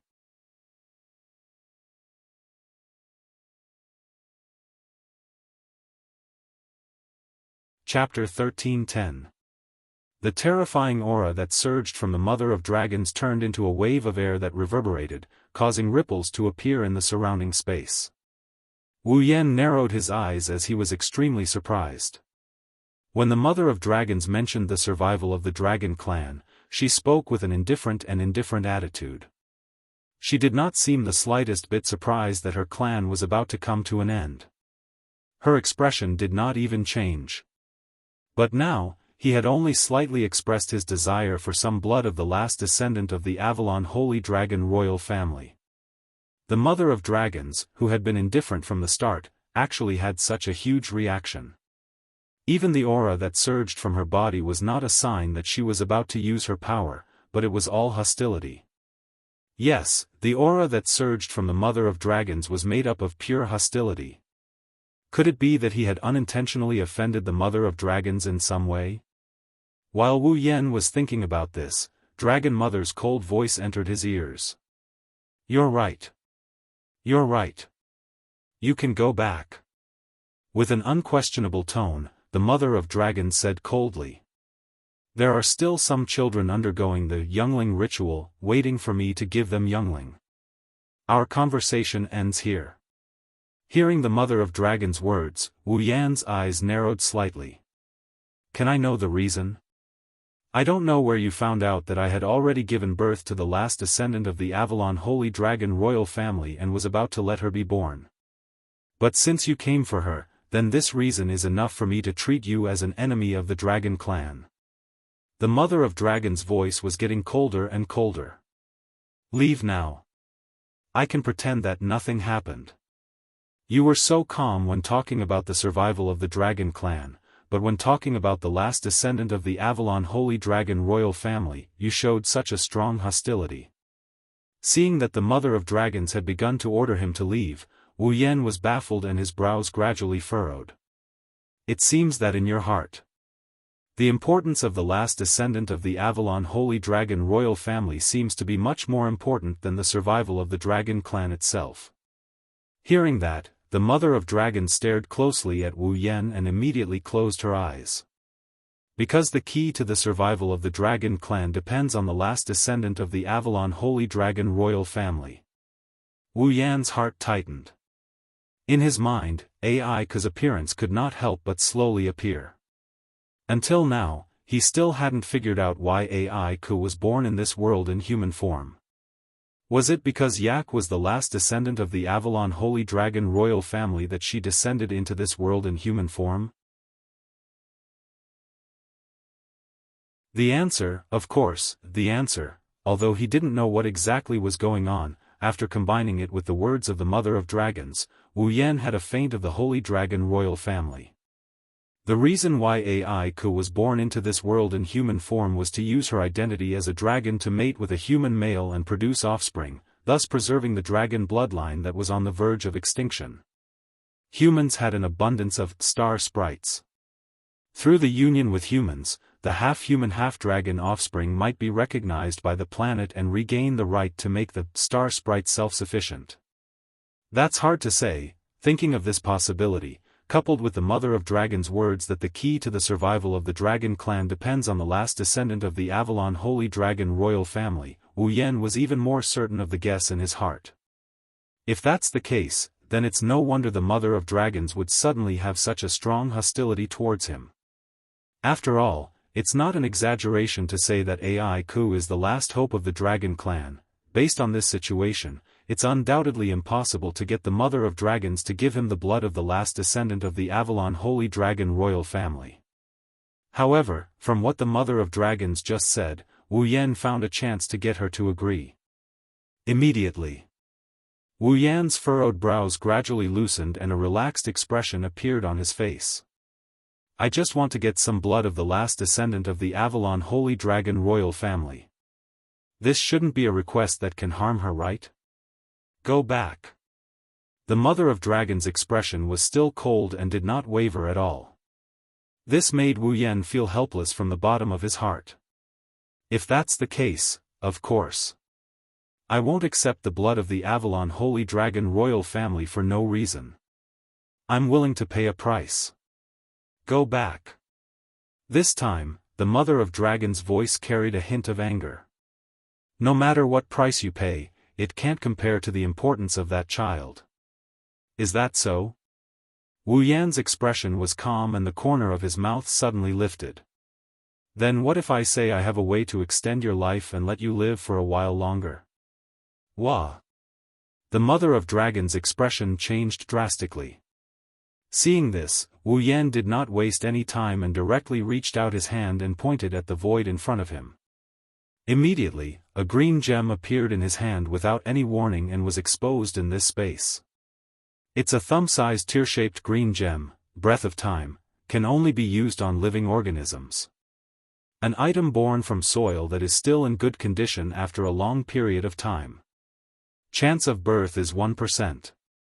User can obtain the life force contained within and double their remaining lifespan without any side effects. Cost, 15,000 item points. Its name is Breath of Time. Glancing at the tear-shaped green gem floating above his other hand, Wu Yan turned his eyes to the Mother of Dragons. Its function is to increase the user's remaining lifespan and double the user's remaining lifespan. It should be a very useful item for you, right? You. The Mother of Dragons' gaze swept across the breath of time and cast on Wu Yan. Finally, a trace of emotion appeared in her eyes. I've never heard of such a treasure in this world. Where did you get such a treasure from? The Mother of Dragons did not say that Wu Yan was lying to her. Instead, she asked such a question.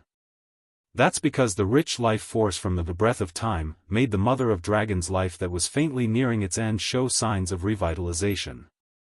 The Mother of Dragons could clearly feel that her body was yearning for that green tear-shaped gem. This made the Mother of Dragons very shocked. Didn't I just say it? I'm a traveler that doesn't belong to this world. Wu Yan showed a meaningful expression. It doesn't exist in this world, but it doesn't mean it doesn't exist in other worlds. The Mother of Dragons was at a loss. I'll repeat myself. I only want to obtain some blood of the last descendant of the Avalon Holy Dragon royal family. I have no other intentions. Wu Yan used a slightly sincere tone. Although I can't explain to you why I need the blood of the last descendant of the Avalon Holy Dragon royal family, I can assure you that I won't use it to harm anyone. So, if it's possible, I want you to agree. This. The Mother of Dragons, who was cold and emotionless just now and insisted on not compromising with Wu Yan, finally hesitated. If just giving up some blood of the last descendant of the Avalon Holy Dragon royal family could double her remaining lifespan, then the dragon's lifespan would also be doubled. This was undoubtedly a deal that made the Mother of Dragons very tempted. However, the Mother of Dragons was afraid that Wu Yan would do something that would harm the last descendant of the Avalon Holy Dragon royal family. At that time, unless she could continue to live, the future of the Dragon clan would be destroyed in her own hands. So, even if she was tempted, the Mother of Dragons could not help but hesitate. To me, there's no benefit in letting the Dragon clan be destroyed. Wu Yan sighed. Perhaps in the future, when the last descendant of the Avalon Holy Dragon royal family is born, I can still help her. If you can't even agree to this, then I really can't find any other reason to persuade you. I'm just a traveler in this world, the decision is up to you. An uncontrollable ripple appeared in the clear emerald eyes. The Mother of Dragons once again looked at the breath of time in Wu Yan's hand. A look of struggle appeared on her face. Wu Yan did not speak anymore, nor would he urge her. He stood quietly on the spot, holding the breath of time in one hand and the baby sphere in the other, waiting for the Mother of Dragons to speak. The space gradually turned into a dead silence. All right, after an unknown amount of time, the Mother of Dragons finally sighed as if she had given up. She looked at Wu Yan's eyes with her cold face again. I agree. The corner of Wu Yan's mouth slowly lifted.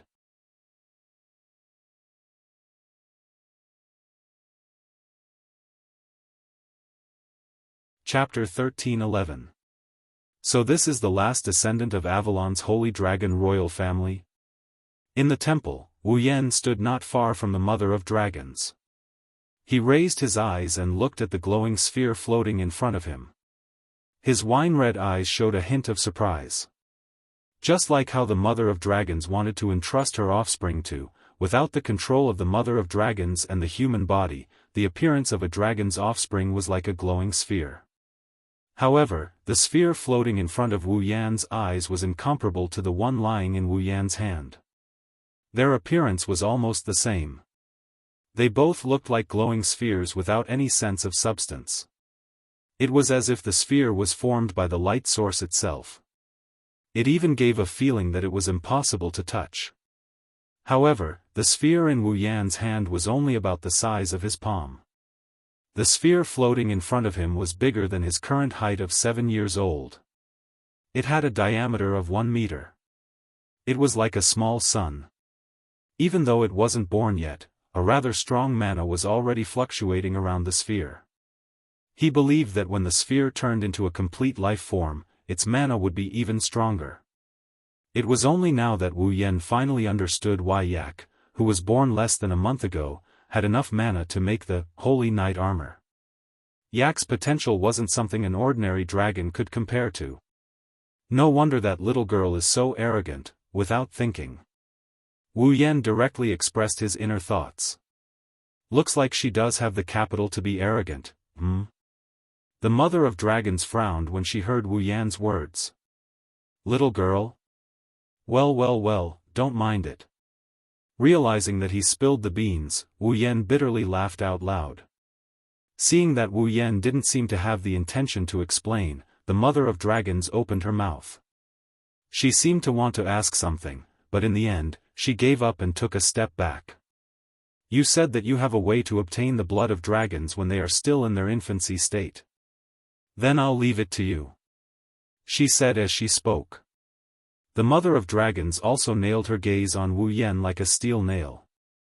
Her eyes were filled with unprecedented seriousness and vigilance.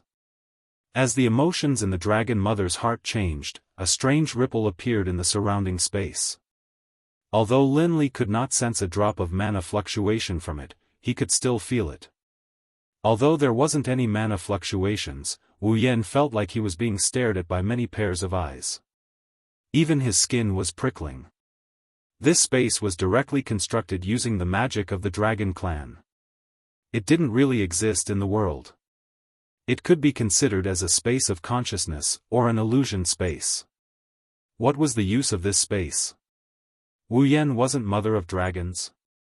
Dragon Mother of Dragons was definitely able to monitor his movements from all aspects. To the Mother of Dragons, or rather to the dragon race, the last descendant of the Avalon Holy Dragon royal family was too important. She couldn't afford to be careless. Wu Yan could understand why the Mother of Dragons was so vigilant. He also didn't mind. He just walked forward and slowly extended his hand. The surrounding air seemed to have become sticky with Wu Yan's movements. His skin that was getting more and more painful from being stared at was also transmitting a message. However, Wu Yan turned a blind eye to all of this and put his hand on top of the glowing sphere system. Closing his eyes and sinking his consciousness into his mind, Wu Yan silently issued an order to the system. Blood extraction. Beep. Blood extraction in progress. Extraction commencing. The system's notification tone flashed and disappeared, leaving an inexplicable echo in Wu Yan's mind. In the next second, a strange fluctuation was guided from Wu Yan's hand into the glowing sphere and quickly took effect. Ding! Blood extraction successful. Obtained a drop of Avalon Holy Dragon Emperor's original blood. Avalon Holy Dragon Emperor's original blood, special item. The most original blood extracted from the last descendant of the Avalon Holy Dragon Emperor before he was born. Due to the extraction by the system, it has a magical effect. If consumed by a vampire who relies on blood as their foundation, it can strengthen the vampire's ability. If consumed by a vampire's true ancestor, it can raise its level by 1. Note, due to the extraction by the system, it can only be effective if consumed by the system's user. The effective range is before level 90.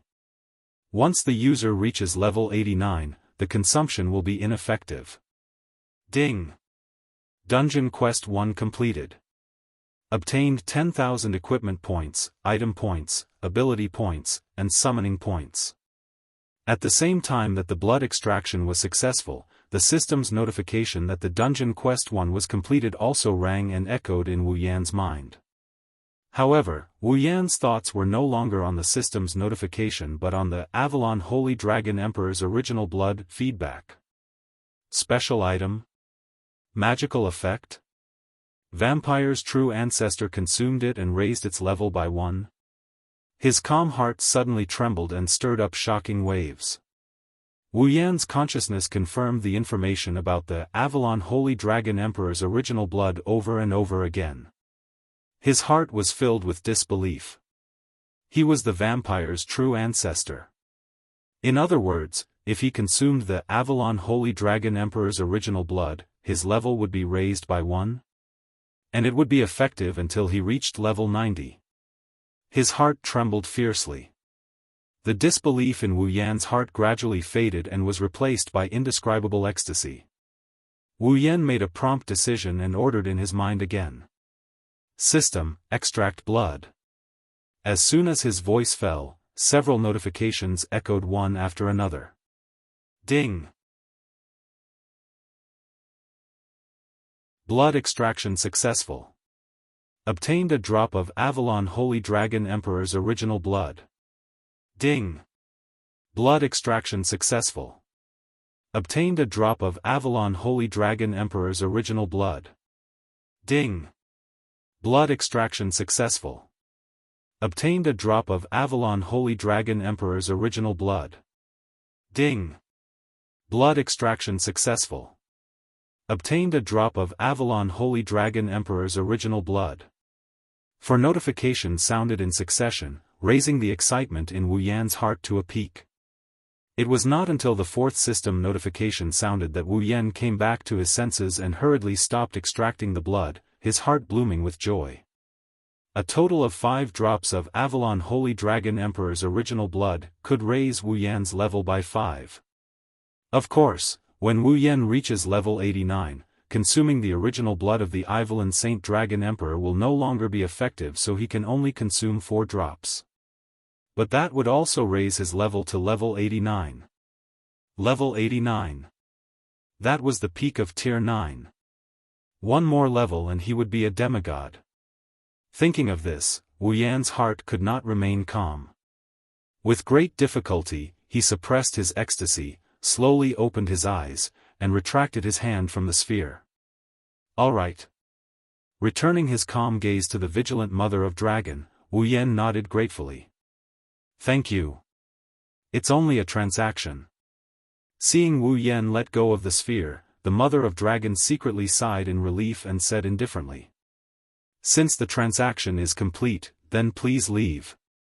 As if not wanting Wu Yan to come closer, the mother of dragon waved her hand forcefully. The surrounding air that had become viscous suddenly wrapped around Wu Yan's body and flashed with a dazzling light. As if repelling something, Wu Yan was sent out. Seeing Wu Yan disappear, the mother of dragon reached out her hand and stroked the huge sphere, and checked it over and over again. Only when she did not find anything out of the ordinary did she let out a big sigh of relief. Fortunately, this mysterious person's words were true. The vigilance and seriousness in the mother of dragon's green eyes gradually faded.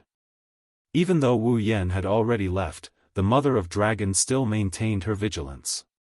Only when she confirmed that there was nothing out of the ordinary did she recover. It could be seen how nervous the mother of dragon was.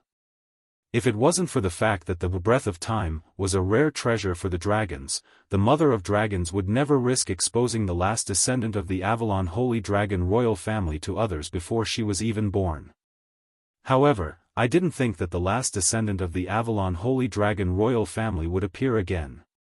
Looks like in order to not increase the number of accidents, I can't continue to keep her. The mother of dragon raised her head and looked in a certain direction. Fortunately, a child with a holy grail appeared in the youngling ritual this time. Although it wasn't the initial choice, it's still a choice.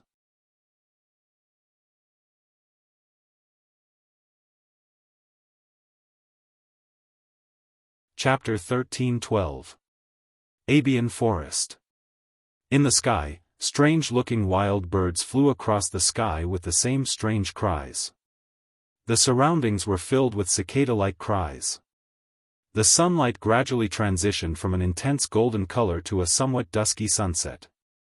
The shadows of the trees gradually elongated, and the color of the forest was gradually dyed with the overly sorrowful color of the setting sun. In the dim forest without any human presence, only the sounds of birds, beasts, and insects, Wu Yan stood there quietly as if he was asleep. He breathed rhythmically. Until a certain moment, Wu Yan, who seemed to be asleep, suddenly opened his eyes. His breathing quickened as if he had a nightmare. This place. Exhaling softly, Wu Yan looked around. Already back? Looking up at the setting sun, Wu Yan's lips slowly curled up. His trip back in time this time had not been in vain. Not only did he complete the first dungeon mission, but he also gained a lot. Before coming here, Wu Yan did not expect that he would be able to obtain an opportunity to level up here. With the newborn blood of the Avalon Saint Dragon Emperor, he could reach level 89, the pinnacle of rank 9, and have the qualifications to reach the demigod realm. Once he achieved the demigod body, he would be qualified to be called a true powerhouse, right? Thinking of this, Wu Yan felt a burst of joy. System. You're a good person. Wu Yan sent a card to the system without a care in the world. With a happy mood, he didn't leave the forest. He stood there and waited for time reversal to run out so he could return to the original timeline. Whoa! At this moment, a sound like someone crying suddenly entered Wu Yan's ears. Wu Yan was a little surprised. Whoa! Whoa! The crying sound became clearer and clearer. This time, Wu Yan could clearly distinguish the owner of the sound seemed to be a girl. A girl. Crying? Is it a child participating in the newborn ritual? Wu Yan frowned. Looking at the source of the sound, he hesitated for a moment. Then he stepped forward and walked in the direction of the crying sound. Dense trees surrounded him. In front of him was a messy grassland. Wu Yan walked forward. Pushing aside the grass blocking the way, he walked towards the crying sound that was getting clearer and clearer until he pushed aside the last bush. After walking into an open space, the owner of the crying voice entered his field of vision and entered his eyes. It was a girl with short blonde hair, about 7 or 8 years old. Her dazzling blonde hair shone brightly under the sunlight. The girl was wearing an expensive dress, which looked very out of place in the desolate forest. She was holding a stuffed doll in one hand, which looked like a cartoon dragon. Her other hand was placed under her eyes, and she was wiping some sparkling liquid. Those were the tears that fell from his eyes. Looking at the small girl's body that had already accumulated a rather large wetland, it was obvious that she had been crying for quite some time already. Seeing this, Wu Yan rubbed his forehead with a headache. He pushed aside the grass and walked in front of the little girl. After hesitating for a moment, he lowered his voice. "Girl, what's wrong? Why are you crying here?" Seemingly startled by the sudden voice, the girl quickly raised her head, revealing a tear-stained face. It made Wu Yan hold his breath. It was because the tear-stained face that appeared in front of him, although extremely young and tender, was also very beautiful. However, the icy blue eyes that came into view were filled with tears. The rims of the eyes were red and there were already signs of swelling. "You? Who are you?" The little girl was stunned when she saw Wu Yan appear in front of her. She quickly wiped her tears, wrinkled her nose, and imitated an adult's tone. "Outsiders are not allowed to enter during the childbirth ritual." "Big brother, why are you here?" "Big brother?" Hearing the girl's words, Wu Yan was stunned for a moment. Only then did he realize that he had returned to his original size. It seems that the illusion technique's effect has disappeared. The childbirth ritual is going on here. If you're not here, please leave quickly. The girl saw that Wu Yan didn't answer her question and didn't get angry. She lowered her head and said in a low voice, "I still have to continue looking for the mother of dragons." After saying that, the girl turned around and wanted to go deeper into the forest. Seeing this, Wu Yan quickly said, "The sun is setting. The sun is about to set, and the youngling ritual is about to end.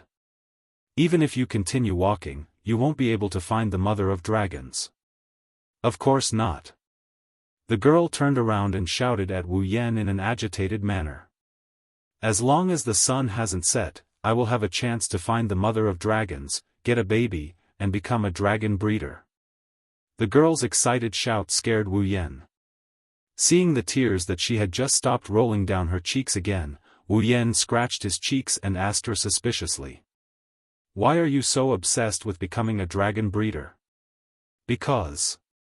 The girl's pair of bright eyes were finally filled with tears again. "Because. I have to have my own fall." This. Wu Yan didn't understand. "Why is that?" Because. The girl's pretty face was filled with tears. At this moment, the girl's voice was filled with determination. "I want to be a great knight." "Knight?" Wu Yan paused and smiled bitterly. "Knight. That's right." The girl clenched her fists but immediately lowered her head with a pale face. "But the youngling ceremony is about to end. The mother of dragons didn't entrust her youngling to me. I've already failed the selection. I've failed to live up to the expectations of my royal father and royal sisters. I can't become a great knight anymore. I. Whoa. The girl couldn't help but feel sad.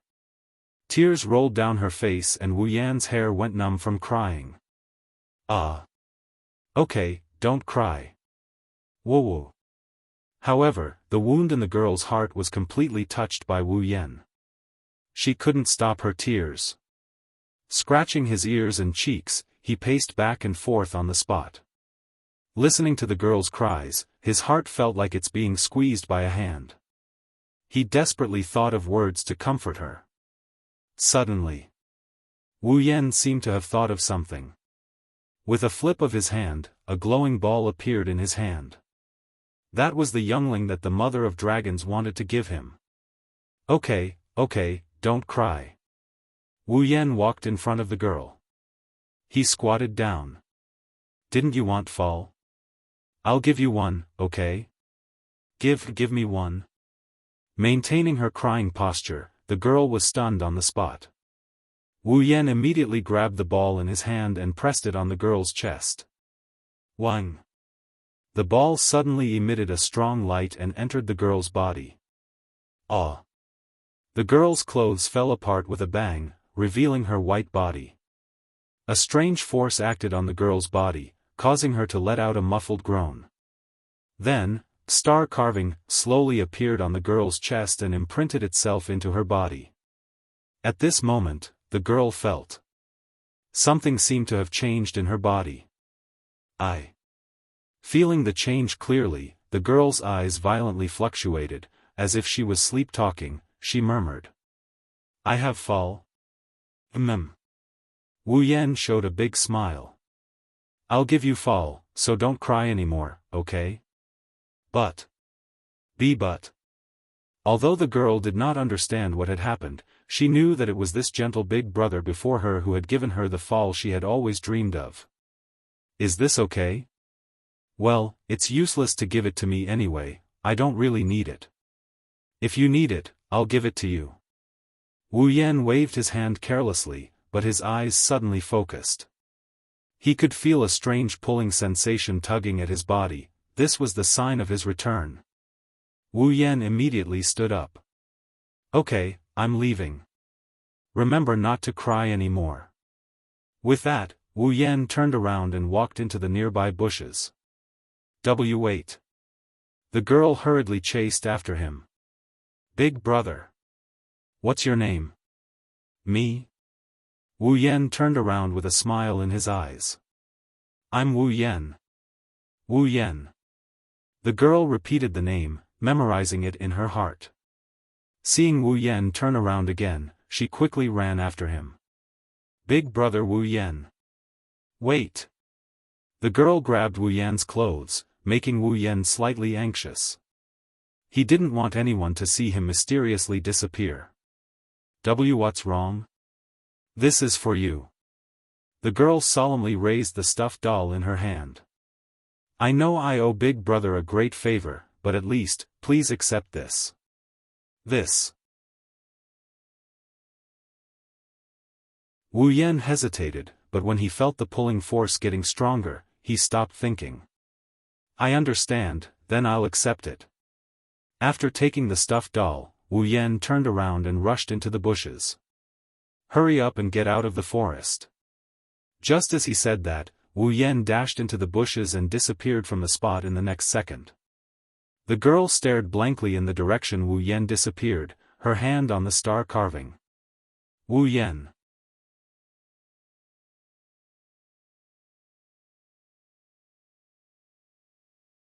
Chapter 13:13. Ansari Dragon Academy, Apollyon. In the room, the originally silent space suddenly twisted, causing ripples to appear in the calm space. The ripples spread out and covered a corner of the room. Then it twisted and spun like a black hole. Not long after, a figure appeared from the twisted space, as if it was repelled by something, it appeared in the room. Phew, wiping the sweat off his forehead, he exhaled lightly. He looked at the dragon-shaped plushie in his hand and bitterly laughed. I almost disappeared in front of that little girl, that was close. The bitter smile disappeared and turned into a joyful smile. Thinking about the rewards he got from returning to the past, Wu Yan couldn't help but feel excited. After leaving this world, I'll go all out to reach the peak of rank 9.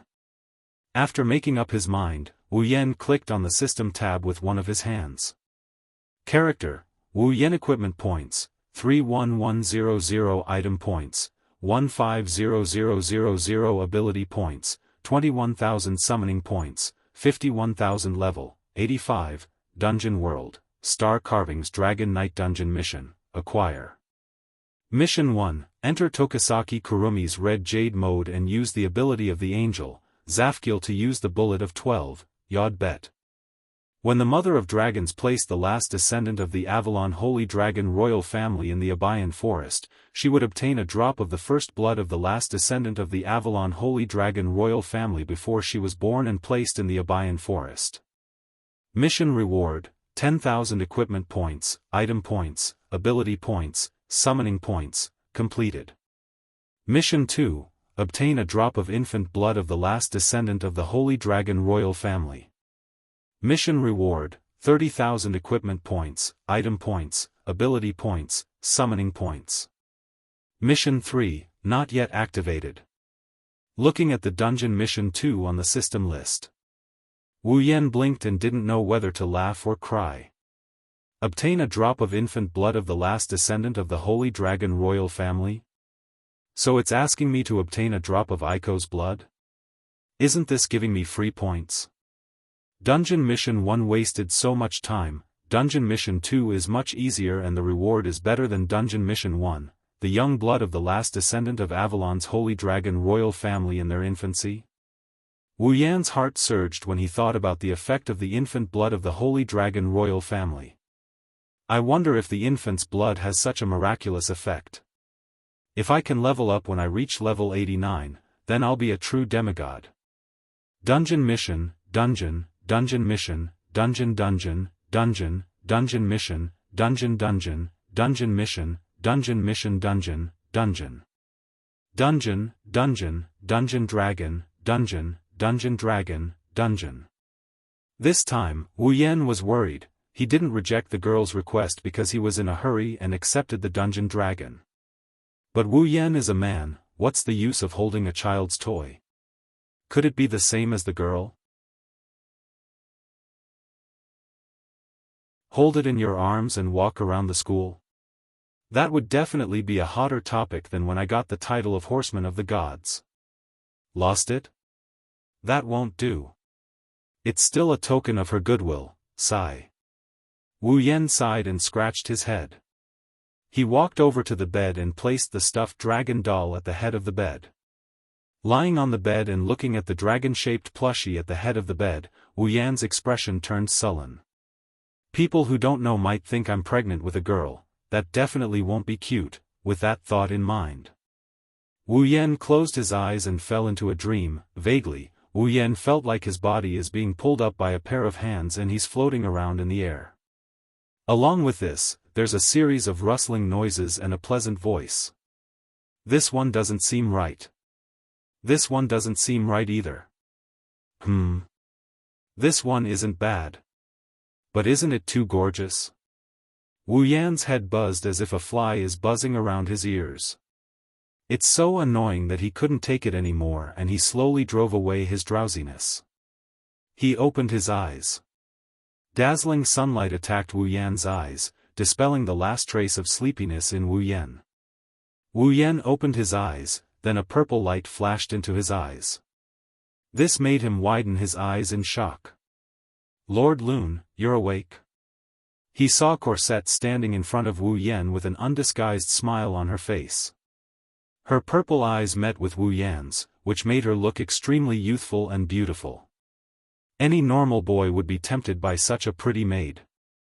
But Wu Yan wouldn't. It's not that Wu Yan wasn't a normal boy, but the situation at this time was too strange. Wu Yan left his bed and stood upright in front of Corset. Corset raised her small face and smiled at him, but her hands were on his body. She took off all his clothes in an extremely fierce way. Aware of what he was facing, Wu Yan suddenly felt a chill down his spine. He didn't care how he got out of bed and practiced the skill of sleeping while standing. He quickly raised his hands like he was surrendering. His face was stiff. Corset. Corset smiled at him while taking off his clothes. Wu Yan's face was full of anxiety. If you want, you can tell me, I won't mind. You don't have to do it in this way, you think too much. Before Wu Yan could finish his words, Corset interrupted Wu Yan with a smile. I'm just helping Lord Lune change his clothes. Change my clothes? Wu Yan was stunned for a moment. He found that the bed where he was supposed to be lying was now full of various styles of clothes. This. Wu Yan opened his mouth wide. Where did I get these clothes? I don't remember having so many clothes. I bought these on the street when I was bored. Originally, I wanted to let Her Royal Highness use them when she needs to dress up as a man. But now, Lord Rune has taken advantage of them. Why? Why did you give me these clothes? Could it be that Lord Lune has forgotten that today is your date with Lady Leibecca? Hearing Corset's words, Wu Yan reacted abruptly. That seems to be the case, so, in order to prevent Lord Lune from being too abrupt, I took the initiative to bring these clothes. I also took the initiative to let Lord Lune get out of bed unconsciously and helped Lord Lune change into these clothes. You seem to have said something very important. Wu Yan's mouth twitched when he saw Corset's unchanging smile. Getting out of bed unconsciously. How did you do it? Being too formal will make a man's charm plummet. Corset smiled meaningfully. As a maid, how can I not master some special skills? In this era. Maids are scary, Lord Lune, I'm sorry, don't be shy, I'm not praising you. Wu Yan said weakly. Speaking of which, why are you here? Why did you help me change into these clothes? Did Lord Lune forget? Corset blushed. She held her small face with both hands and bashfully pinched it. From today onwards, Corset will be Lord Lune's maid. Although it's only in the morning, I only asked you to make breakfast for me. Wu Yan weakly defended himself, but he was stopped by Corset's smiling eyes. Lord Lune, are you dissatisfied with my service? Seeing Corset's smiling face, Wu Yan felt a chill in his heart. He quickly smiled awkwardly. How? How could that be? That's good. With a smile that did not change from the beginning to the end, Cosette stretched out his hand. Then, in order to not keep Lady Leibecca waiting, let's hurry up and get changed. Seeing Corset slowly approaching him like she's having some fun, Wu Yan suddenly felt like asking her to come over was the worst decision he's ever made since he came to this world.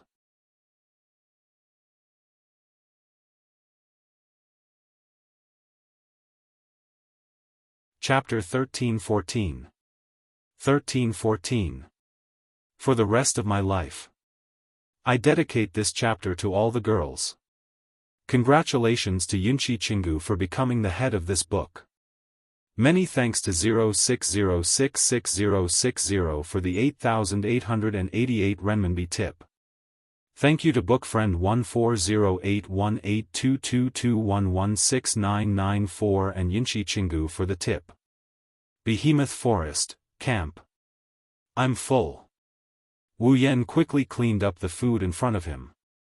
He stood up and ran out of the tent. I have something to do, I need to go out for a bit. Wait. Chuju and Mikoto called out. Unfortunately, Wu Yan already ran out of the tent and disappeared from their sight. They were disappointed. Master. Shido. On the other side, Astria and Toka, who had been eating the most, didn't seem to be able to reduce the amount of food in front of them. Their expressions were downcast. It wasn't just Hinajaku, Mikoto, Astria, and Toka. Almost every girl in the tent had a gloomy expression on their faces. Well, they can't be blamed for it. Wu Yan has been behaving like this for a while now. He's been behaving strangely. In the past, if there's nothing going on, Wu Yan wouldn't wake up until the sun shines on his butt. But lately, not only has he stopped sleeping in, he's also waking up earlier than anyone else. At night. With Wu Yan's moral integrity, if he doesn't drag one or a few girls home to roll in the sheets with him, he won't be able to sleep peacefully. Even if he can't get anyone to roll in the sheets with him at night, he will stick to the girls like sticky candy until they are willing or throw a tantrum. Only then will he leave. But now, Wu Yan would sleep like a log in his tent at night. Even if the girls came to him and tried to seduce him, he wouldn't sleep. He would use the excuse of being too tired. Hugging the naked bodies of the young girls, he fell asleep without doing anything. He was more of a gentleman than a gentleman, almost becoming Lu Xiaohui. Also. Today. Wu Yan left early and returned late every day.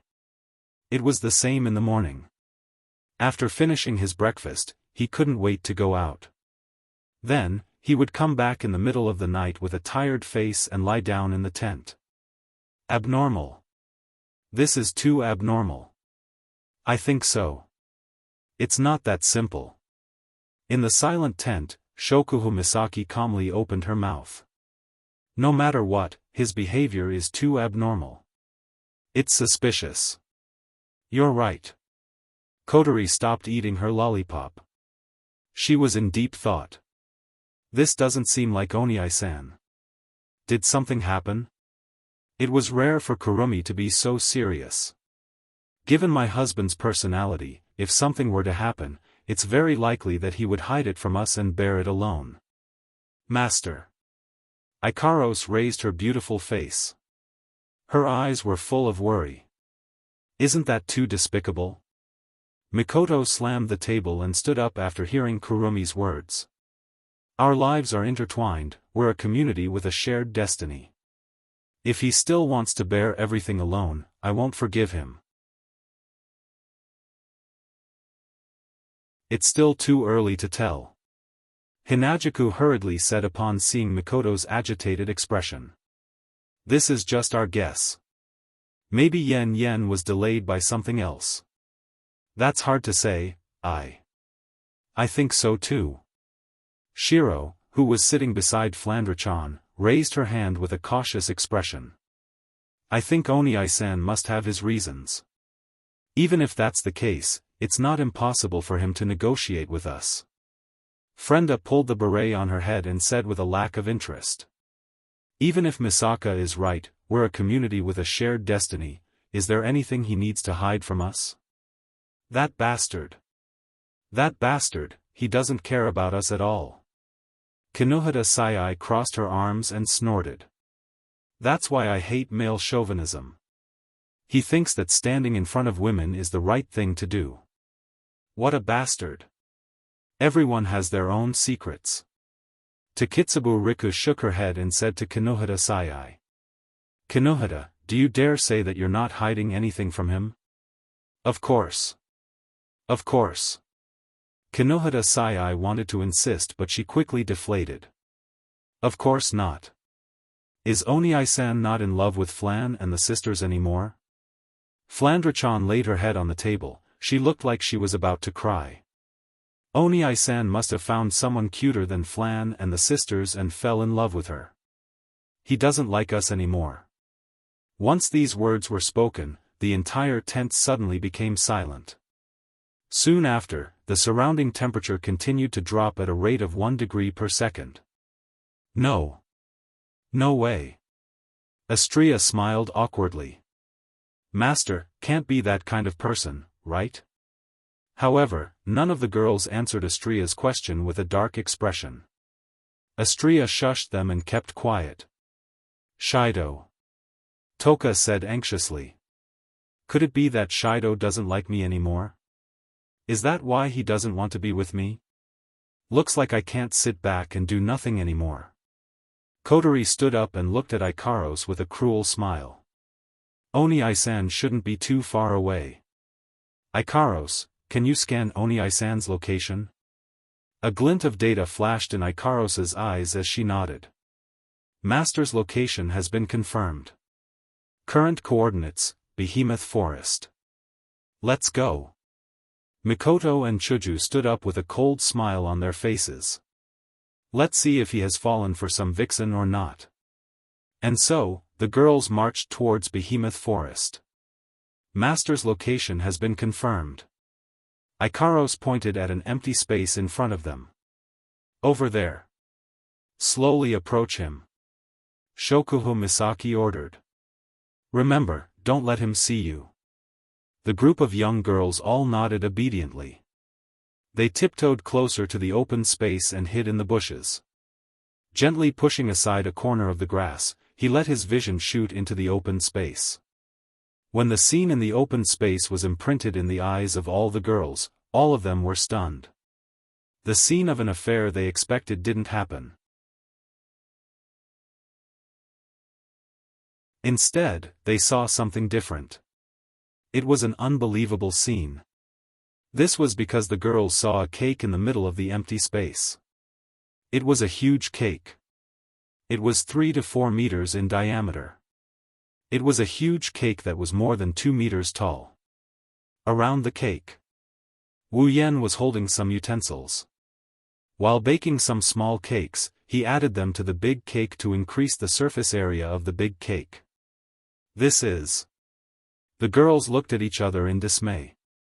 What's going on? Who is it? The moment the girls made a move, Wu Yan noticed them. Who's there?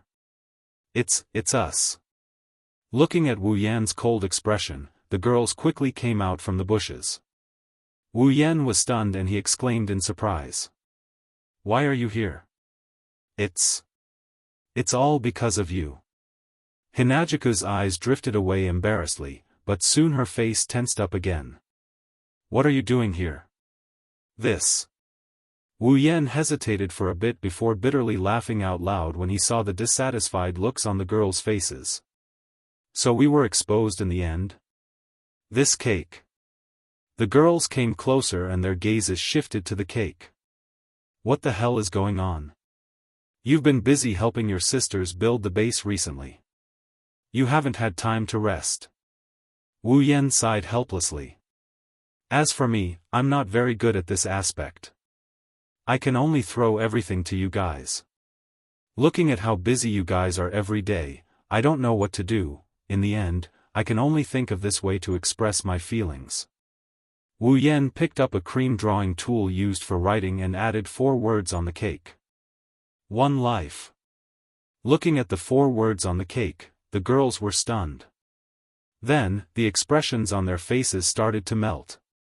A lifetime. That's the feeling Wu Yan wanted to express. Looking at the man whose face is covered in cream but still writing those words with a serious expression, the hearts of the young girls melted. Yen. Mikoto's tea-colored eyes started to water up, her expression turning into one of guilt. At the side, the other girls' expressions were more or less filled with guilt.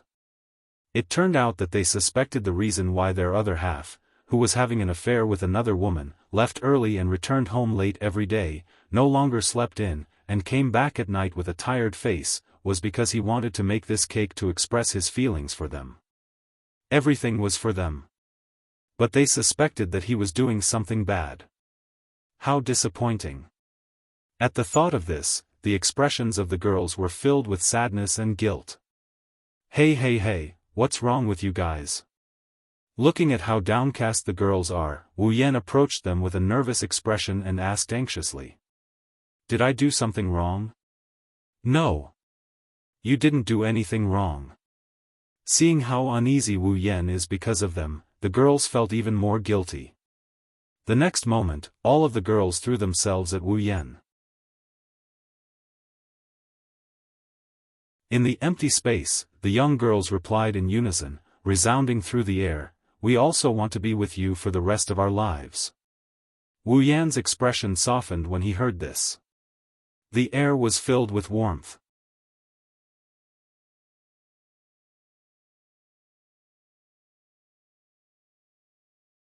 Chapter 13-15.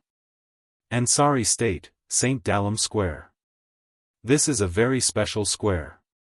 Because, in the center of the square, there is a stone statue. That is the stone statue of the first Night King of the Lorraine State, also known as the Holy Statue. It is one of the historical sites in Ansari State. Whether it is a local or a foreigner, if there is a place in Ansari State that must be visited, it must be the Holy Statue, which is St. Dalam Square. Because of this, St. Dalam Square is not only the place with the most tourists during the day, it is also a meeting place for many people who live in Ansari State. And, of course, this includes Wu Yan. In the end, I still came early. At the foot of the Holy Statue in St. Dalam Square, Wu Yan, who is wearing casual clothes and a jacket, looked at the sky and he couldn't help but grumble. That guy Corset, why does he look more excited than me, rushing me out in such a hurry? There is still an hour before the appointed time. How could Lebecca come so early? As the #1 celebrity in the Ansari State Dragon Riding Academy, and the idol of all the boys and girls in Ansari State, to Lebecca, dating with Wu Yan might just be a routine. Although it didn't sound very nice, this date was still a reward for the winner of the Aries Dragon Rite. It couldn't be considered a real date, and Lebecca was only fulfilling her promise. She was definitely carrying out this date with a vague attitude. Therefore, with Lebecca's character, even if she won't be late, she shouldn't be too early, at least not as early as an hour in the morning. Wu Yan thought so. But in the next moment, the scene that appeared in front of Wu Yan mercilessly shattered this thought in his heart. Nobody knows when it started. The entire St. Dalam Square was silent. The scene that was still a bit noisy a second ago. At this moment, all the voices seemed to be extinguished by something, they were cut off in the air. Every man, woman, old, young, and young at the scene. All of them seemed to be holding their breaths. They didn't even dare to make a sound. All of them turned their gazes towards one direction. Their eyes flashed with a somewhat dull look. Wu Yan followed everyone's line of sight and looked ahead. He was also stunned by what he saw. That was because, in that direction, a young girl was walking into the plaza with extremely elegant and noble steps. Looking at the young lady who was slowly walking towards the center of the field, everyone's eyes lit up at the same time. That is breathtaking. Under the sunlight, the young girl was wearing a pure white blouse. It was very crisp and neat, it set off her voluptuous and explosive chest. Both sides of her chest spread down in an extremely seductive trajectory, drawing out slender curves. Her lower body was a pure black miniskirt, matched with knee-length stockings and knee-length boots. The extreme black and white color seemed to be the only color left in the world. Her fiery red hair was gently tied up by a white ribbon and placed on the left side of her head. It drooped down on the young girl's chest. Clear emerald was the color of the young girl's pupils. It embellished that beautiful and charming face that was suffocatingly beautiful. Taking a step forward, the sound of her boots landing on the ground could be clearly heard throughout the square. Red hair, white blouse, black miniskirt, stockings, boots, and emerald eyes.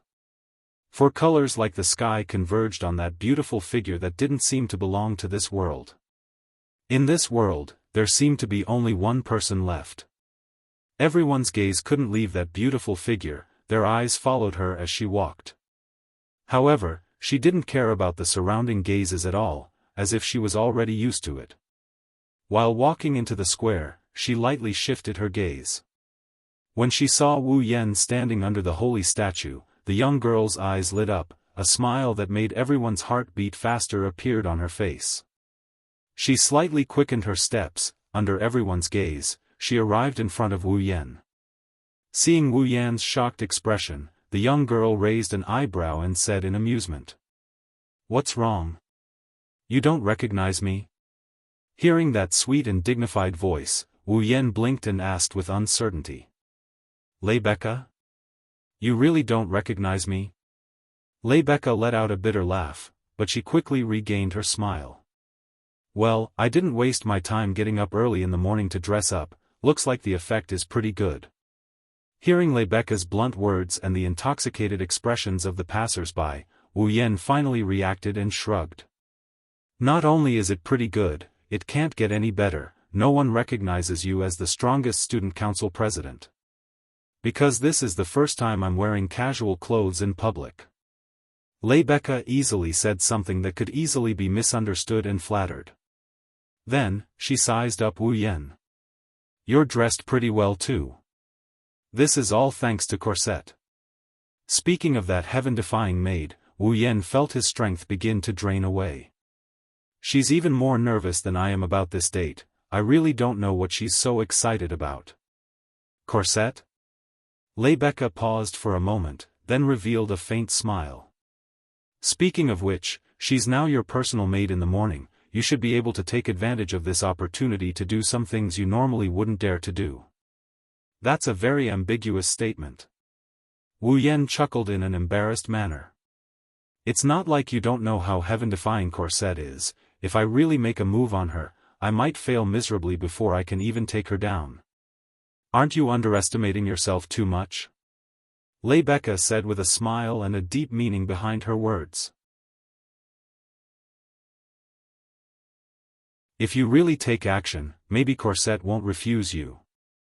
"You're not sure, how is that possible?" Wu Yan's first reaction was to laugh. It's a very funny laugh. "I've only known Corset for less than a month, the chances of us meeting are even rarer. How could Corset?" "Is that so?" Lebecca interrupted Wu Yan, her eyes contained a different kind of emotion. "But we've only known each other for less than a month, haven't we already progressed to the level of a date? This is the reward for the Ares Temple's dragon sacrifice." Wu Yan sighed. "If I held a bouquet of flowers like those people who wanted to pursue you, shouting 'President Lebecca, I love you, and please go on a date with me' at the same time, would you agree?"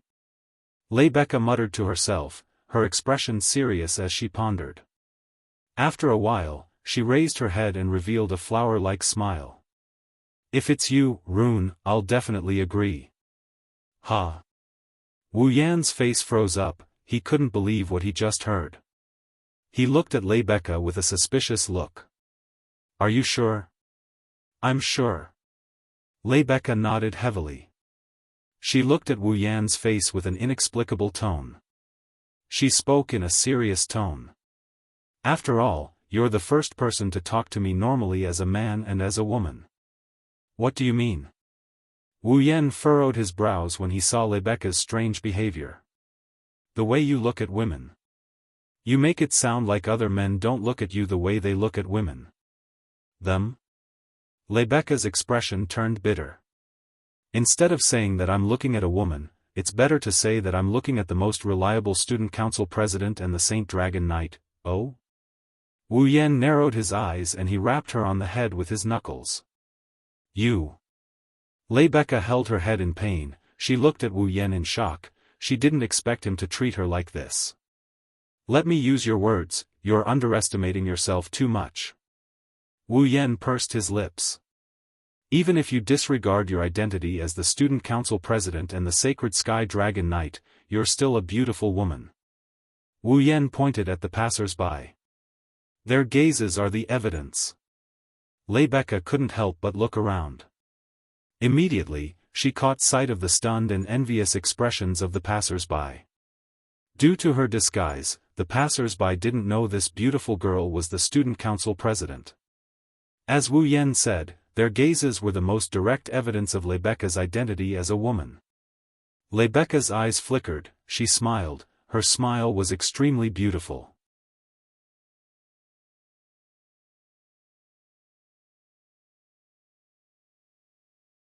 Chapter 13-16. Ansari City, City District. Wow, what a beautiful girl.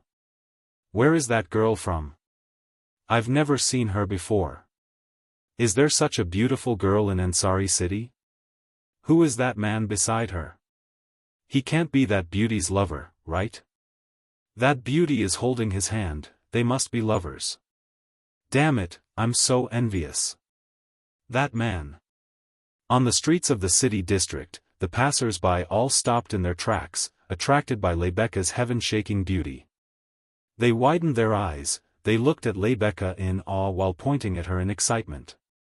However, when they noticed Wu Yan walking next to Rebecca and Rebecca holding onto his arm, their enthusiasm dissipated like a splash of cold water. They started pointing at Wu Yan and started gossiping. Of course, unlike Rebecca, Wu Yan only attracted negative envy and jealousy. Wu Yan grimaced as he looked at Rebecca, who was leaning on him intimately. She hooked her arm around his and she leaned on him with a smile on her face. She's one step away from leaning into his embrace. His bitterness deepened. It was bitter to say it. Wu Yan, on the other hand, felt troubled and puzzled. Naturally, he was annoyed by Rebecca's intimate actions. His hand had completely sunk into the other party's voluptuous breasts. Feeling that amazingly soft touch, while the fire in his heart continued to burn, his absent-mindedness affected his state of mind. Even his steps became light as a feather, he almost made a fool out of himself. What he didn't understand was Rebecca's attitude. Ever since the conversation in St. Lam Square, Rebecca suddenly became incomparably passionate, like a lover who was passionately in love. Not only did she insist on holding his hand, she also ignored the scrutinizing and unbridled gazes of the surrounding people. This made Wu Yan very confused. The rumored strongest student council president of Ansari City's Dragon Riding Academy. She was usually upright and awe-inspiring, in addition to her awe-inspiring performance and extremely beautiful appearance, once she released her passion. Even Wu Yan almost couldn't take it. It was no wonder that Wu Yan didn't understand. After all, it was the first time he saw Rebecca like this. He couldn't help but reach out his hand. As Rebecca stared blankly at him, he touched her forehead and then touched his own as he muttered to himself, "That's right, master. I don't have a fever." As soon as he said that, with a slap, a weak yet powerful hand mercilessly slapped Wu Yan's shoulder, making him cry out in pain. He looked at Rebecca, causing her to look unhappily. "Do you know that your behavior just now was very rude?" Sorry. Wu Yan rubbed his shoulder and smiled apologetically. "I just didn't expect, Rebecca, you would be so passionate when you're on a date. When you're on a date, you must use a different way to interact with the opposite sex."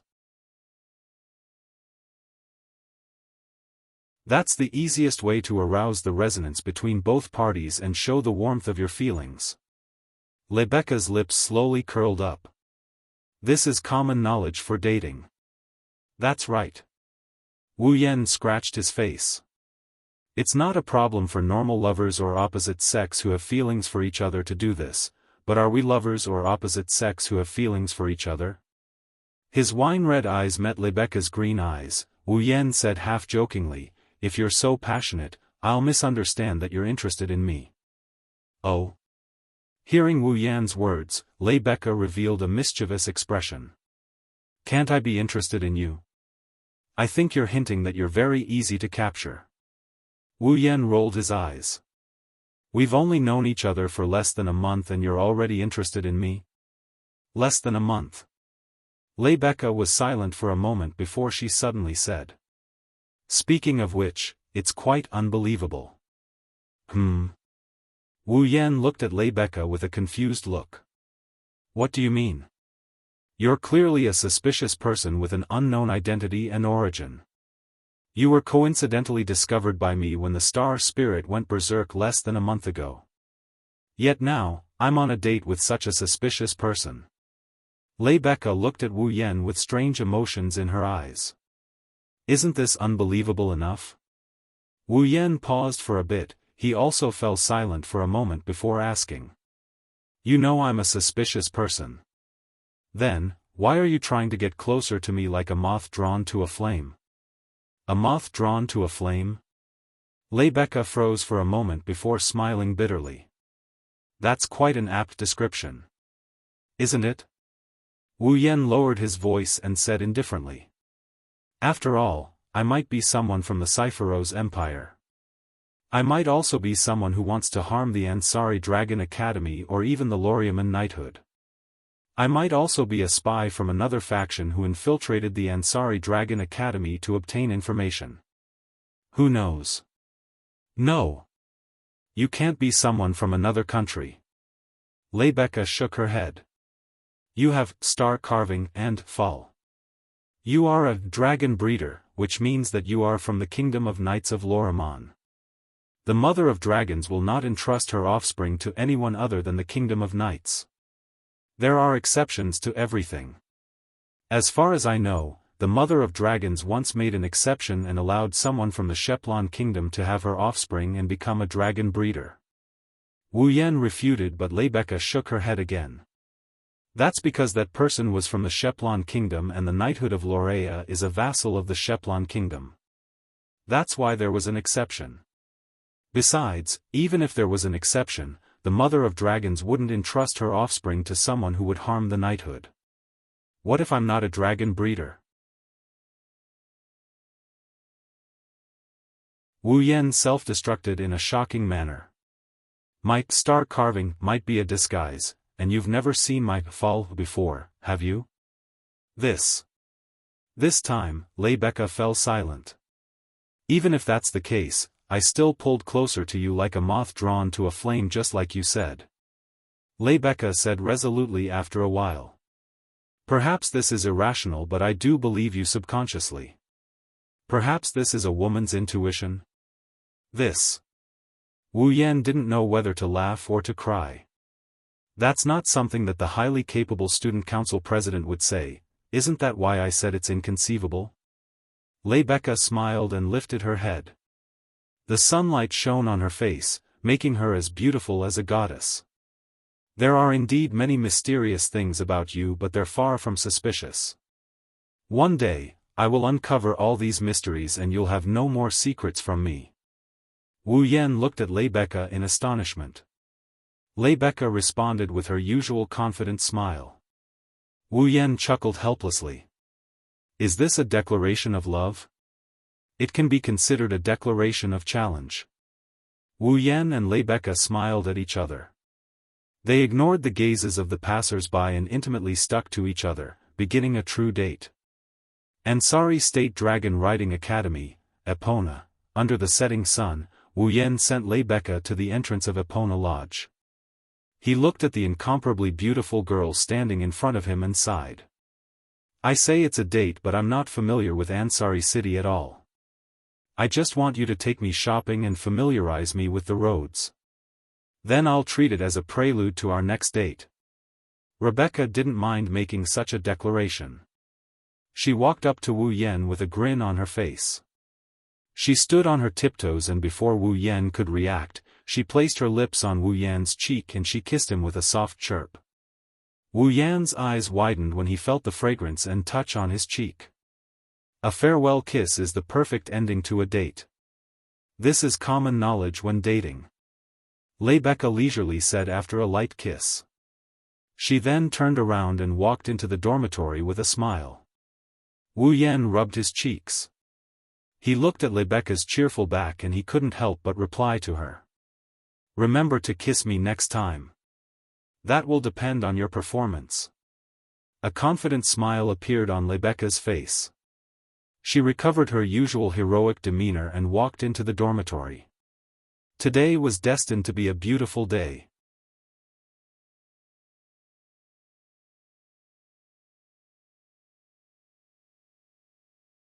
Chapter 13-17. Ansari State Dragon Riding Academy. Due to the Corpse Ash Dragon's attack, Ansari Dragon Riding Academy suspended classes for quite some time. Today, although the reconstruction of Ansari City was still ongoing, the impact of the attack on the people of Ansari City had mostly subsided. Therefore, the Ansari Dragon Riding Academy was also preparing to open today. Early in the morning, the students of Ansari Dragon Riding Academy gathered in a spacious auditorium. They lined up in an orderly manner and quietly waited for this little ceremony that resembled a school opening ceremony to begin. Of course, although it was described as a school opening ceremony, the students didn't think it would be boring. Because, at this very moment, the one standing in the middle of the stage is the most popular goddess of the Ansari University's Dragon Riding Academy. This time, our Ansari Dragon Riding Academy Student Council has recruited 4 new Student Council members. On the high platform of the auditorium, Rebecca wore her usual confident smile as she leisurely spoke to all the students in a dignified and loud voice. "Next, let me introduce the new members of the Student Council." Rebecca moved away from the stage where the microphone was placed and turned to the side. She extended her hand to the screen next to the stage. First, the Student Council's Disciplinary Committee member, Sylvia Loren. Sylvia Loren. "Yes." Following a stern response, all the students began to hold their breaths. They couldn't help but look to the side. There, Sylvia, with her long blonde hair swinging, walked up to the podium with clear footsteps. Her face was full of coldness. Looking at Sylvia, who was standing on the podium, the students snorted in disdain. After all, Sylvia was famous for being unreasonable and arrogant. Even if she was extremely beautiful, she didn't want to arouse dissatisfaction from others. It was also very easy. Although it was a little hard to believe, this incomparably beautiful princess was indeed not very popular. She was not even close to anyone. However, Sylvia's subsequent performance caused all of the students' jaws to drop. "I am the disciplinary committee member, Sylvia Loren." Loren.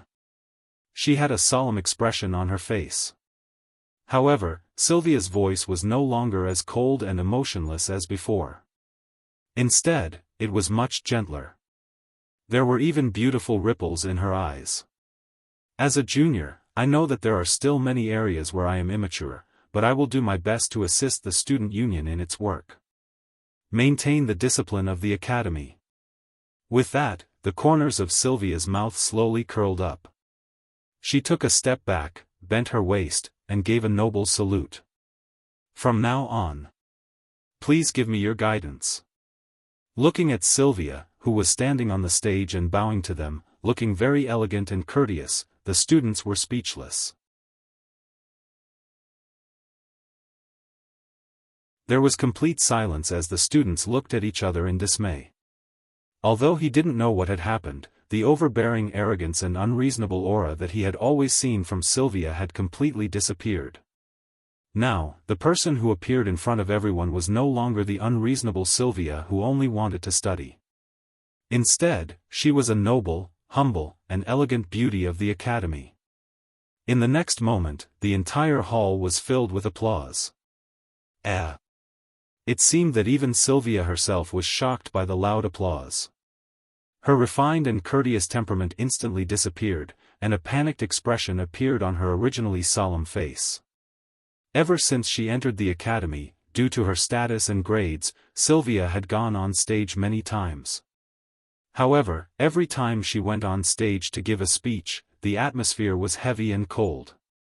This was the first time she was so popular. Sylvia, who didn't expect it to be like this, was filled with panic. She awkwardly bowed again and ran out, returning to the backstage. And this performance was welcomed by a certain person's joyful and mocking words. "Not bad, this time." Hearing this voice, Sylvia suddenly felt angry. She raised her head and hatefully looked at Wu Yan, who had a detestable smile on his face, and angrily said, "It's all because of you. You said you didn't like the way I spoke in the past. You made me spend so much effort to study the etiquette of speaking. In the end, I became a laughingstock. What are you talking about?" Wu Yan rolled his eyes at the angry Sylvia. "This applause represents the students' welcome to you. Who knows how many times better than before, but you still aren't satisfied." "Roland is right, Your Highness." Yashur also spoke up.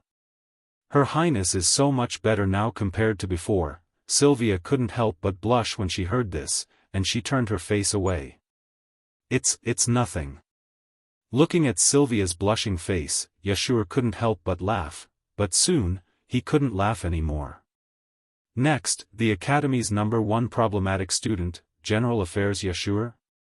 Blake. The entire hall went silent once more. Seeing this, Yashur's face turned bitter. "Compared to Sylvia, you're not that popular." Wu Yan playfully patted Yashur's shoulder. "Well, since Sylvia has turned over a new leaf, you won't be too bad either. Don't worry and go up." "Can you not say I've turned over a new leaf? You're making it sound like I was a horrible person in the past." Sylvia voiced her opinion, but Wu Yan ignored it. However, Wu Yan's words gave Yashur a boost of confidence. He nodded firmly and walked up to the stage. But if one looked closely, one would notice that Yashur's face still carried a hint of nervousness. Is he all right?" Sylvia sighed. "He looks really nervous. Do you think everyone is like you? Majestic and has nothing to do with nervousness?" Wu Yan pursed his lips.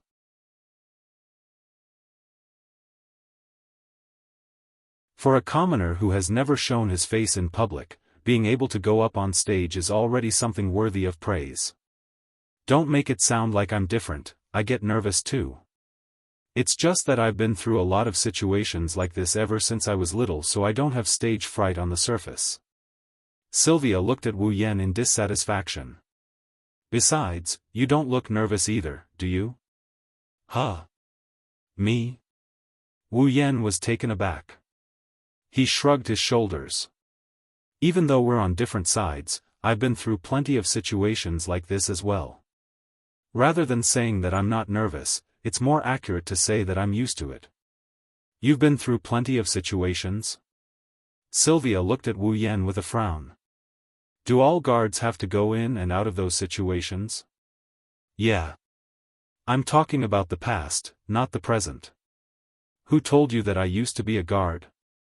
Wu Yan raised an eyebrow and said with a half-smile.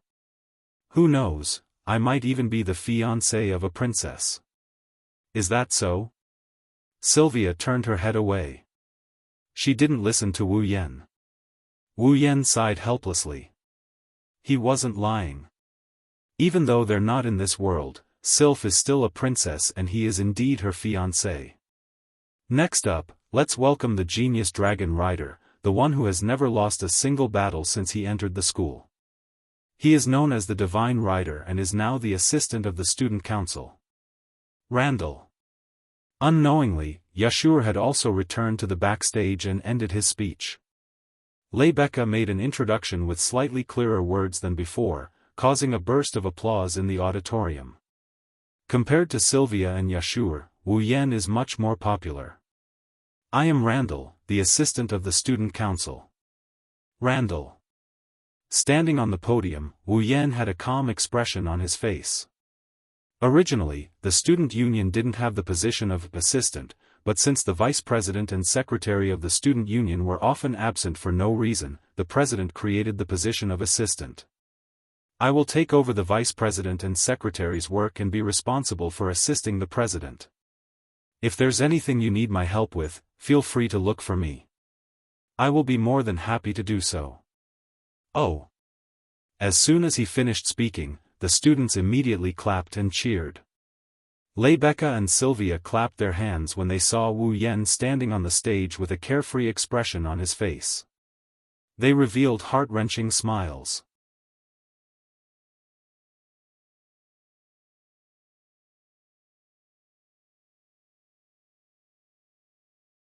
Chapter 13-18. Ansari Dragon Riding Academy, Student Council Office. Then. Rebecca looked at the people around her. It's a bit late, but let me say something. Welcome to the Student Council. Thank you, President. Sylvia and Yashur nodded and Rebecca shook her head. No, I should be the one thanking you. Rebecca sighed. On the surface, the student union sounds very glorious, but in fact, there is a shortage of internal staff. The vice president and the secretary are absent all year round, so the entire student union has long shown signs of not being able to operate properly. The fact that all of you can join the student union has allowed me to catch my breath. Guild leader, you mustn't say that. Yashur was flattered and shook his head. If a problematic student like me can help a little, I definitely won't refuse. Me too. Sylvia nodded solemnly. I've always thought that I can do what others can do with a little effort. But now, I've completely realized that there are still many areas where my ability is lacking. Take the corpse dragon incident for example. At that time, I couldn't even help at all. Princess, what are you saying? Yashur looked at Sylvia in shock. If it wasn't for Princess and Lancelot's help, I wouldn't have been able to defeat the corpse grey dragon alone. However, Yashur's comforting words were met with Sylvia's sharp gaze. You bastard! Don't you know what you've done? Looking at Sylvia's somewhat angry expression, Yashur was stunned on the spot. Even if it's just a rushed holy knight armor, you're still wearing it. Sylvia clenched her teeth, unwilling to give up. In other words, you were a true sacred sky dragon knight back then. Hearing this, Yashur opened his mouth and finally realized what kind of level he had reached at that time. Sacred Sky Dragon Knight. Not only was it the symbol of the highest level of power in Lorraine, it was also a symbol of high status. In Lorraine, no matter what kind of person they were. Even if they were a commoner or a slave, once they became a Sacred Sky Dragon Knight, their status would be comparable to nobles. Sylvia was right. Even if it was a half-baked paladin armor, Yashur was still equipped with it. Then. He was a genuine Saint Heavenly Dragon Knight. You have the ability to ride any dragon and walk in front of everyone to become a Sacred Sky Dragon Knight. Do you know that I can't even get these things even if I wanted them? Sylvia's face was filled with anger. Since you have such outstanding talent, you should keep learning and make full use of your talent. Otherwise, how can a person like me, who has no talent and doesn't even know where to start working hard, feel satisfied? That. Yashur raised his hand tremblingly. I don't think Princess has no talent. Sylvia glared fiercely at Yashur, who immediately shut up. In short, you can't be as sloppy as you used to be. He's been labeled as a problematic student. Sylvia sternly said to Yashur, even if it's for the sake of the student council's image, you have to produce results that everyone recognizes. Sylvia is right, Yashur. Yashur. Wu Yan, who was sipping his tea, looked at Yashur. I know you don't have much self-awareness right now.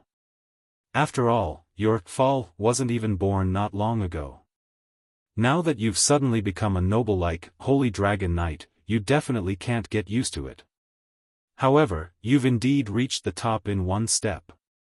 You can't act recklessly and recklessly like before. Just like last time when you interfered in the battle with the corpse grey dragon. Let's not mention that time. Lebeka was almost hurt. Yashio lowered his head, his expression more or less filled with guilt. I'm sorry. I know you're worried about Yak, but there are more solutions in that situation. Wu Yan patted Yashua's shoulder. Like Sylvia said, she has her shortcomings and so do you. You have to train yourselves in the student council from now on. While you make up for your shortcomings, you have to make use of your strengths as well. Wu Yan glanced at Sylvia when he said this. Don't use your lack of talent as an excuse when you can't do something. Everyone has their own strengths. I hope you can understand this. Sylvia and Yashua's expressions instantly turned serious as they responded. Yes. Rebecca couldn't help but smile when she saw how easily Wu Yan stirred up Sylvia and Yashua's conviction. I'm relieved to see you like this. I hope you'll take care of me in the coming days, Roland, Yashua, and your highness. I will do my best. Sylvia stared at Rebecca with determination in her eyes. But President, I didn't come to the student council just to do my part. I also came to train myself. So, at least in the student council, please don't treat me as the princess of the royal family of knights. In the future, President, please call me by my name. This. Leska hesitated for a moment, but when she saw the stubbornness in Sylvia's eyes, she nodded with a smile. Okay, I understand. Rebecca picked up the teacup on the table and raised it. Then let me replace wine with tea to welcome you all once again. Welcome to the student council. Cheers. Cheers. Wu Yan, Sylvia, and Yashu also raised their teacups and clinked them against Rebecca's teacup. Amidst the crisp sounds, the 4 people present drank up the black tea in their teacups at the same time, celebrating the formation of the new student union. Okay, the welcome ceremony will end here. If there's a chance in the future, I'll make it up to you all. Placing the teacup on the table, Rebecca withdrew her smile. Next, I have something important to tell you all. Sylvia and Yashua shivered when they saw Rebecca's smile disappear. Even Wu Yan narrowed his eyes. For Rebecca to treat it so seriously, it must not be a small matter. It's actually like this. Rebecca bit her thumbnail and revealed a serious expression. I've already reported the corpse dragon's attack on Ansari City to the royal family of knights. Hearing this, everyone's expression froze. Wu Yan frowned and glanced at Rebecca. Did the Lorimon Wang family or the Lorimon Holy Dragon Knights do something? That is indeed the case. Rebecca bitterly smiled. In order to further understand the cause of the corpse ash dragon's attack, investigate the truth behind it, and collect information, the Lorimon Wang family will personally visit Ansari City on the grounds of expressing sympathy for the people. The royal family of Lorimon will personally come? Yashua was shocked. The royal family? Wu Yan looked at Sylvia. Sylvia shook her head, indicating that she didn't know either. The royal family of Lorimon is coming. In other words, someone related to Sylvia is coming. Who could it be? At that thought, Sylvia suddenly had a bad premonition. At the same time, Rebecca glanced at Sylvia. It is said that the one who came to Ansari City this time is the first princess of the Knights' Kingdom of Lorraine, Veronica. Veronica Lorimon. Sylvia's pupils shrunk to the size of a needle. The royal family of Lorimon? Wu Yan flinched. Yashio gasped as well. The royal family of Lorimon? Isn't that? That's right. Rebecca nodded. The person coming is Sylvia's sister. No, however, as soon as Rebecca finished speaking, Sylvia suddenly let out a sorrowful cry, and her face instantly paled. What's wrong? Rebecca was shocked. Wu Yan and Yashur were the same. The pale-faced Sylvia hugged her head and squatted on the ground, trembling as if the end of the world had arrived. Everyone looked at each other. For a moment, the entire place fell into a deathly silence. You're tuning in to the Unparalleled SwordWill YouTube channel. Don't forget to subscribe and join us on this journey to catch the most captivating stories.